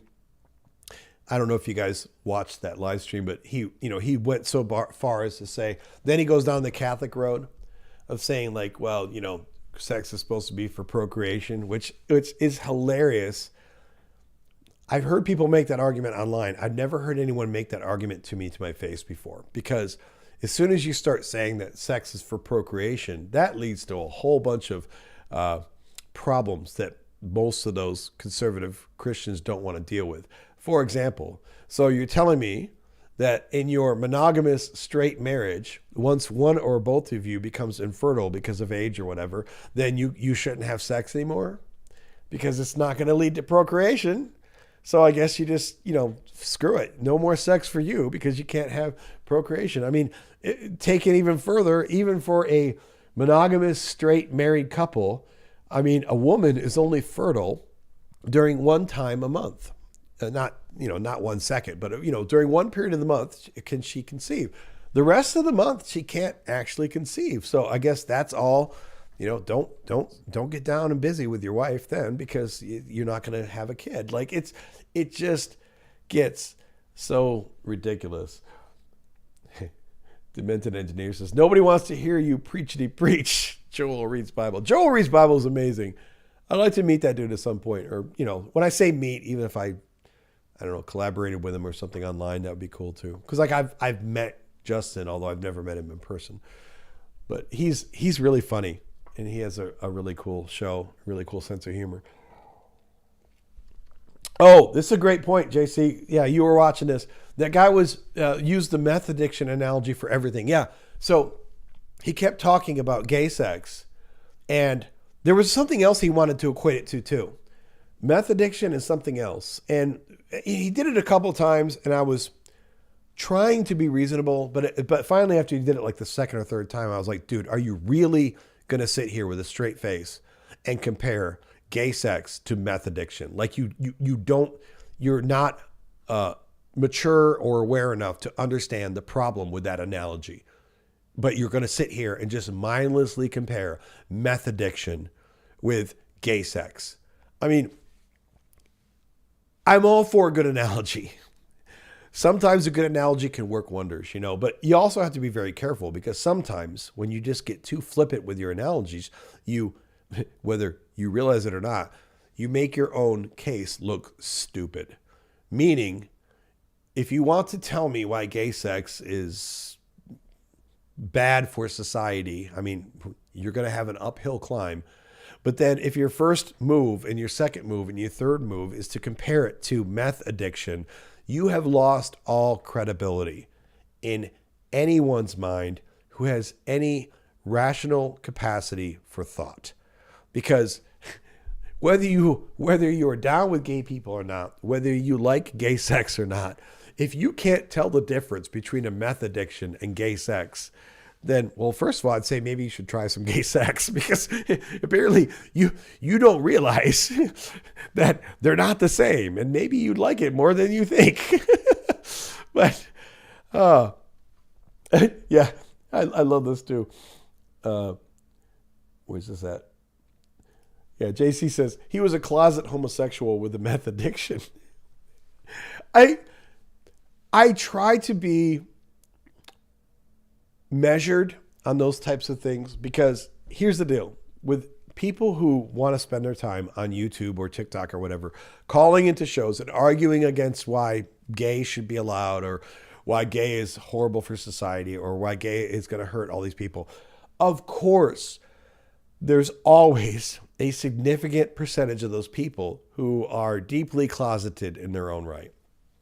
But that being said, some of those people are just hateful pieces of shit. Some of those people aren't closeted. Some of those people are straight and they just hate other people. And it can be, although it is accurate to say that a lot of them are closeted and going against their own compadres, right? You can also kind of undermine your own argument by just blindly leveling such an accusation at people. Because, you know, if you sat there and said, I'm only making these arguments because I'm gay. I mean, for me, it wouldn't matter because I don't care if you call me gay. It doesn't bother me. But it would not make your argument good because anyone who knows me would be like, well, no, that's actually not who he is. So it'd make your argument look less powerful. But you're still right that so many of these people. There was a who was that dude? I was going to do a video on this and I don't think I'm going to. So I'm just going to pull this up I thought about doing a video on this, and unfortunately, because I have a job and I have had a bunch of shit to do in the last week, I haven't been able to make as many videos as I normally have. But I really wanted to do a response to this video. I don't know if you guys know who this guy is, Sam Alberry. I will admit to you that although I spent a lot more time than I care to with my ear to the apologist YouTubosphere, I had never heard of this guy until recently. But then in my feed with a bunch of apologists, like, for example, I subscribe to Glenn Scrivener. Glenn Scrivener is a piece of shit, but I subscribe to him because, like, I want to see the stupid shit he's putting out, right? And then I see he has this post saying, like, hey, just so everyone knows, we've decided to take down some of these videos from Sam Alberry. right. And then I saw like Sam Albury used to be a pastor at Gavin Ortland's church. And then I'm like, and I see other posts. I start seeing other posts from other channels about, their thoughts on Sam Albury. And I'm like, wait a minute, who's Sam Albury and what happened? Well, I don't know if you guys have ever heard of this guy, but if you do a little bit of searching on him, it doesn't take long to find out that he was or is, I don't know, it depends on how you want to define this given his little scandal, but he's one of these guys who was very popular. If you search him on YouTube, you'll find a bunch of videos from him. And he was very popular because he's a gay man.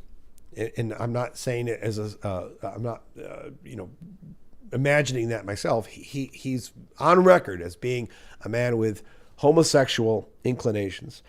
And apparently when he was 18, obviously you can tell from his picture, he's, something well north of 18 now, but I guess when he was 18, he came to Christ, right? And he didn't just come to Christ, but he didn't go to Christ like in one of these, very liberal gay affirming churches. Like I think he's always been like in the evangelical set as a gay person who came to Christ. And apparently, yeah, Michael says never heard of him. I had neither until recently, but I think he's very interesting. I still might do a video on some point. But I guess for years, he has been one of these gay guys who has traveled the country or to some extent the world. He's done a bunch of videos on YouTube. He's done a bunch of speaking engagements all over the country. Why did the evangelicals love him? Because this was a gay guy who was willing to stand up and say, yes, I have, gay inclinations. I have same-sex attractions. And yet Jesus has saved me. And I am not going to do the gay. I'm not going to act on the gay. This plays into this fantasy that evangelicals have that, I don't care. Even if you were born that way, you don't have to act on it. Every person who ever says that to you is a fucking idiot, because imagine a straight person thinking, well, yeah, I'm straight, but I don't have to act on it. Like, come on, dude. Your sexuality is one of the most ingrained things you could ever have in your life. Now, there are people, straight and gay, who make the conscious, willing decision to be celibate for any one of a number of different reasons. But the majority of times when you see someone, especially in the evangelical set, talking about, bragging about, proselytizing about how, well, I had same-sex attractions, but I came to Jesus and now I don't act those out. There's one of two things that are happening. I know this is unfair, but I'm going to say it anyway. One, they're already in dalliances with other people of the same sex, and they're just not letting you know. Or maybe they are depriving themselves, and at some point, that time bomb is going to go off. At some point, it's inevitable. Well, it's not inevitable. I don't want to say that, because you can be celibate your whole life. Some people do that. Some people want to do that. But the vast majority of people like this Sam Albury, who, especially the ones who make essentially like a little career out of this idea that, look, I'm going to go around and talk to people about how you can be gay, but you don't actually have to do the gay. Of course, the evangelicals love that because they want to believe that it's all just a choice. It's just your choice. You don't have to be gay. It's just your choice. And if you still have same-sex attractions, then just don't have sex. But what happens with these guys? Almost every single time. Almost every time. Yeah, of course. They end up having sex with someone of the same sex. And they get caught. And you guys know, I'm not going to sit here and give the guy shit for having sex with someone of the same gender. I don't care. I think you should go have sex with whoever's interested in you, as long as you're consenting adults. But I think it's so sad and predictable. I guess that's what I'm really looking for. It's so sadly predictable, because although I can't look in the hearts and minds of all of these people, generally speaking, if you point me to any adult man, straight or gay, or any other part of the spectrum, and you tell me that, well, for whatever reason, he's just decided to keep it in his pants. He's just celibate. I mean, those people exist, but they're very rare. They are very rare. Or at least anyone can be celibate for a little while. I can be celibate for a week or a month or maybe even a year, right? But eventually, guess what happens? You meet someone else who kind of looks at you a certain kind of way, and you look at them a certain kind of way, and you're like, oh, I have opportunities. And next thing you know, yeah, you're doing the nasty.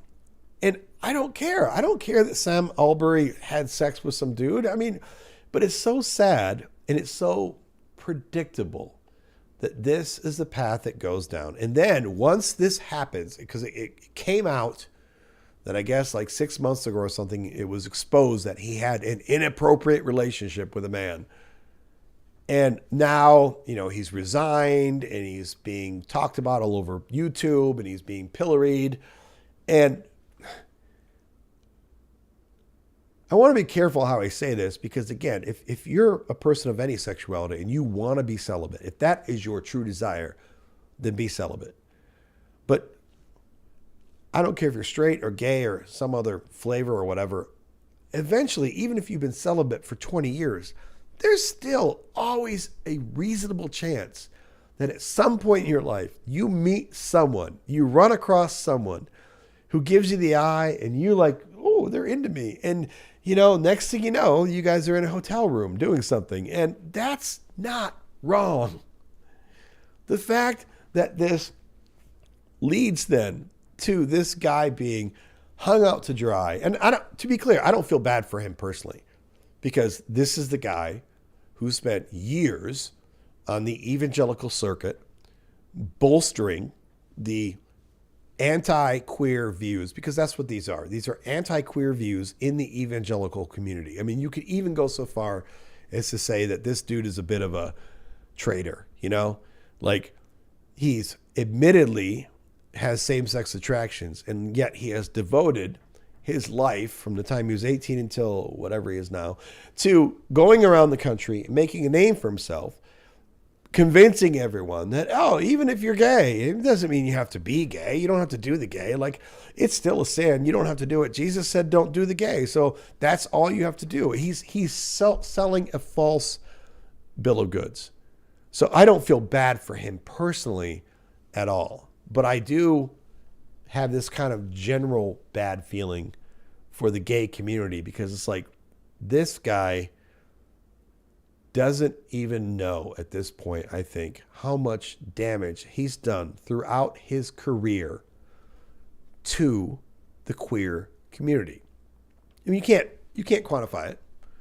You know, I can't say this act of hatred or violence against a queer person in Knoxville in 2002 was because of the influence of Sam Albury. I mean, you can't draw those direct connections, but he has been in some way, shape, or form indirectly responsible for overt acts of hate against the queer community, and he's queer. But I also have a sense of empathy for him because I feel like, I know I sound like I'm contradicting myself, right? I'm like, yeah, this guy's kind of a shithead, but I have a sense of empathy for him because, like so many other people that are sucked into religion, they have been taught they want to be part of this group. They feel like this is good for me. This is my place. These are my people. And they want to believe it. And they want it so bad that they are literally willing to deny their most basic sexual instincts. And even worse, they will then go out across the countryside and bolster the anti-queer views of all of the other assholes in these evangelical churches. He has given so many evangelical people a reason, a bolstering of their hateful views. And I don't know the guy at all, but I'm guessing he doesn't even he probably didn't even realize the damage that he was doing. He probably now doesn't realize the damage that he's done. He probably feels bad about the fact that he lost his, preaching position. And he's probably just wallowing in that. But he's probably not really come to terms with the fact that over the last 20 fucking years of your life, you have served as an Uncle Tom against your own people. You have driven queer hatred from the perspective of being a queer person. And I just think that is disgusting. Ooh, this is interesting. I hadn't seen this before, but JC says Mike Pence invested his career in convert. Oh, actually, I guess I have seen that before. Yeah. At first I was thinking Sam, but yeah, Mike Pence. Yeah, Mike Pence is a piece of shit. Mike Pence is horrible. But I guess the reason in my mind I was conflating them.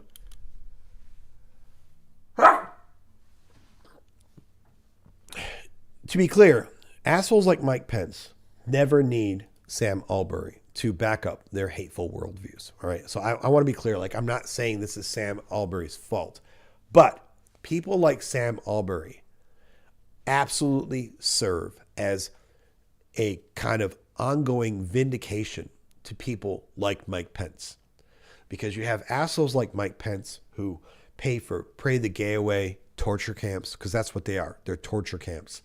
They advocate for this shit. This was, I have to mention this too.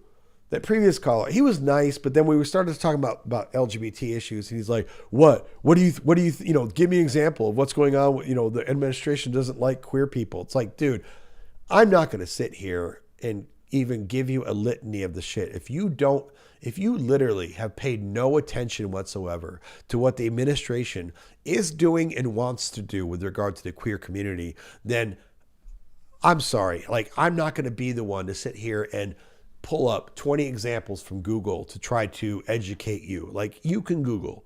You can do that on your own.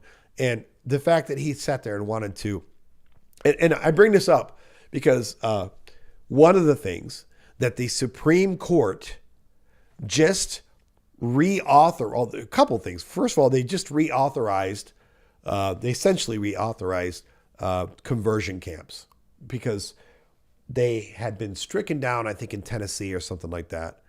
And now the Supreme Court has struck down Tennessee's ban on conversion camps, which effectively means that across the country, you have now opened the doors again for conversion camps, which also means that you have now opened the doors for generations of vulnerable young people in this country to be put through horrific situations. You have opened the doors for generations of young people to be exposed to much higher rates of suicide. And you have done all of this merely for the purpose of backing up your theological idea that has not a shred of scientific evidence behind it. Every single time anyone has tried to evaluate conversion therapy on any type of empirical or scientific level, every single time it has proven to be not just not effective, but absolutely counter-effective, meaning harmful. So if you don't understand it, if you didn't know, I mean, granted, maybe this guy doesn't keep up on the news, but I'm not going to sit here on my live stream and be like, here, let me educate you on all the things that the administration is doing. Like, dude, you can read, you can Google. And if you won't, that's okay. But I mean, I'm cool with discussing queer issues. I wouldn't be sitting here with the flag behind me if I wasn't. But discussing queer issues is different than let me justify everything to you. And this person was never in the military, and they want to tell me that the military is not doing anything right now to oppress queer people. So when I was in the military, they had the don't ask, don't tell policy. And then after I left the military, they got rid of the don't ask, don't tell policy. And they have absolutely regressed the rules that were in the military after they got rid of don't ask, don't tell.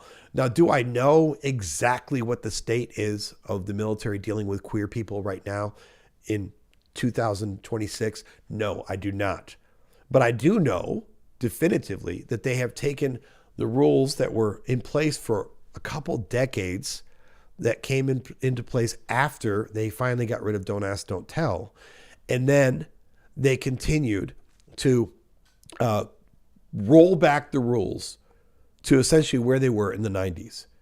And to have someone, I mean, the guy was nice overall, but to have someone get on my live stream and then sit here and try to laugh at me and tell me that the military is not doing anything with gay people. It's like, grow the fuck up and educate yourself. Like that's just lame. And I should not have to have the burden of telling you, it's like, do I have to pull up every article about what ICE is doing before you're going to believe that ICE is doing bullshit too?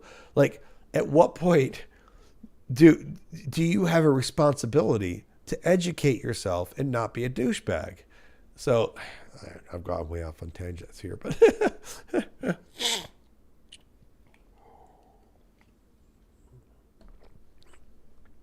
oh, I see we have more bigots here. So we have poop on your skin is unsanitary. Yeah, there's another asshole. There's a fuckboy right there. Yeah, you can keep talking, but we won't see your bullshit. This is, one of the things I think is funny. And it's not like I sit here and want to do a live stream all the time talking about the vagaries of gay sex, right? But this is one thing that straight, bigoted people can't stop getting their minds around. Oh, poop. Which I think is hilarious because you don't have to be gay to have anal sex. Now, I realize that not everyone has anal sex, right? But the idea that anal sex is the sole purview of gay people, it just basically is you trotting around a big sign that says, I don't understand jack fucking shit about human sexuality. You're just trying to broadcast to everyone that you're a fucking idiot. I mean, that's all there is to it. Even if you don't have penile intercourse, I mean, there are straight guys who like to be pegged. And I'm not saying this to go through all the particulars of sexual, shit, because I'm not trying to walk us through a guidebook of every sexual practice you can have. But my point is that if you think that the only one who likes to have something in their butt is a gay person, then you are just so fucking ignorant that you should not be allowed on the internet. It's that simple. I have been with women who want things around their rear. And I know that there are men, straight men, who want things around their rear. Not everyone, I mean, everyone has their own thing.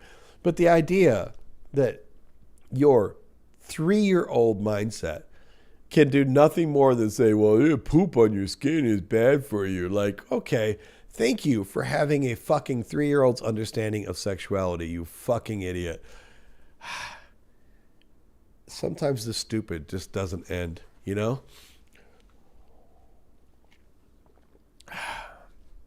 Oh, JC, that's so sad too.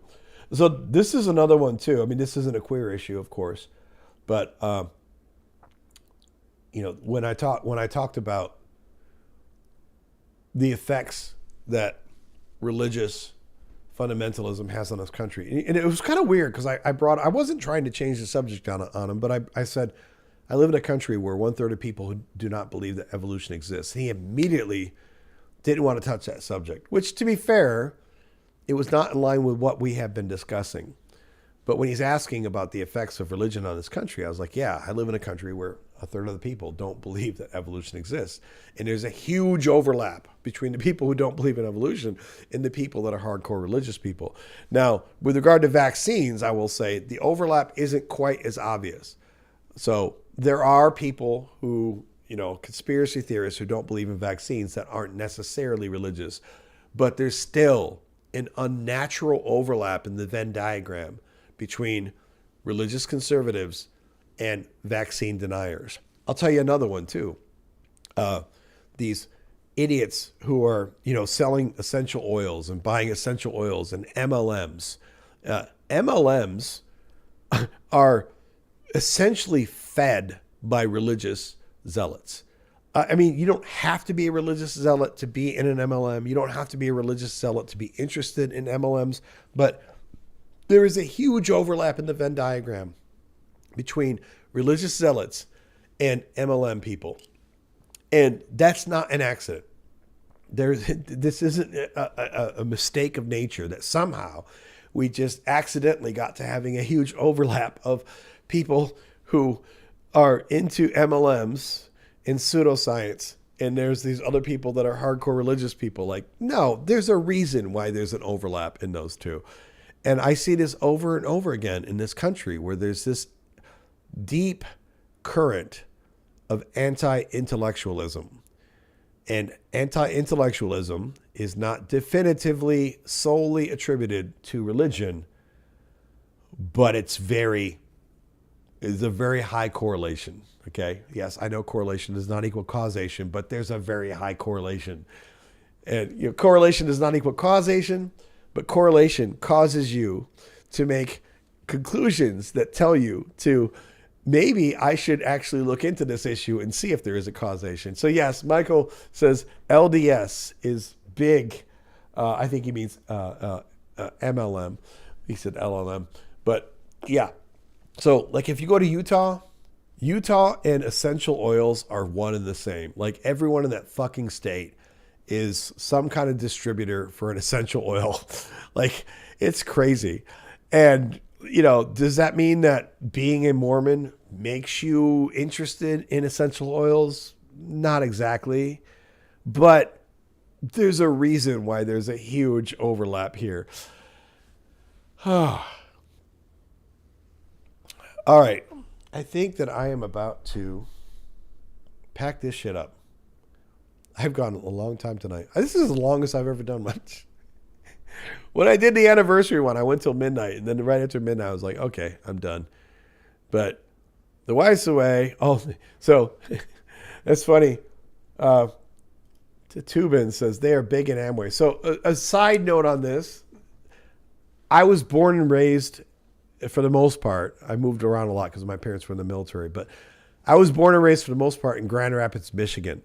Grand Rapids, in case you didn't know, is the headquarters of Amway. So I have a lot of anecdotal and tangential experience with Amway as far as, friends and family becoming distributors at certain periods of time. And, even for people that you wouldn't think would be susceptible to things like Amway. It's funny because like every 10 years in Michigan, in Grand Rapids, like you'll realize like, oh, now they're selling Amway? Like when did that start? And they'll come over and they'll have a spiel and they'll do that shit for 6 months until all their friends get pissed off at them. and then, then it all goes away. But yeah, Michael, thank you. You have a good night, Michael. And like I said, I got to get my ass out of here because it's late and I'm getting tired. But it's been a good night. A couple good calls. I mentioned this at the beginning of the stream, but I'm trying again to get the TikTok thing set up. Apparently, you have to have like a TikTok account for 30 days. And I think I've had it open for 30 days now. So hopefully I will get the TikTok thing set up, which I only care about because I don't care about TikTok. But I care because apparently if you stream on TikTok at the same time, sometimes you get more callers, I think. So hopefully we'll get that set up. I will say Dope1258 says, God is fake and gay, which, I would really love to appreciate your sentiment, but I really can't get behind anyone who thinks that, I'm not a fan of God, anyone's incarnation of God. But I also am not a fan of anyone who thinks that gay is a pejorative in any way. So I would just say grow up. That's really not a good way to think that you're insulting any deity or any religion at all. But that's a good try. You guys have a good night. And I will have new video. Well, Godfrey Bible Study comes out tomorrow morning. And I will have a new video on Friday. What's the Friday one? Let's see. The Friday one will be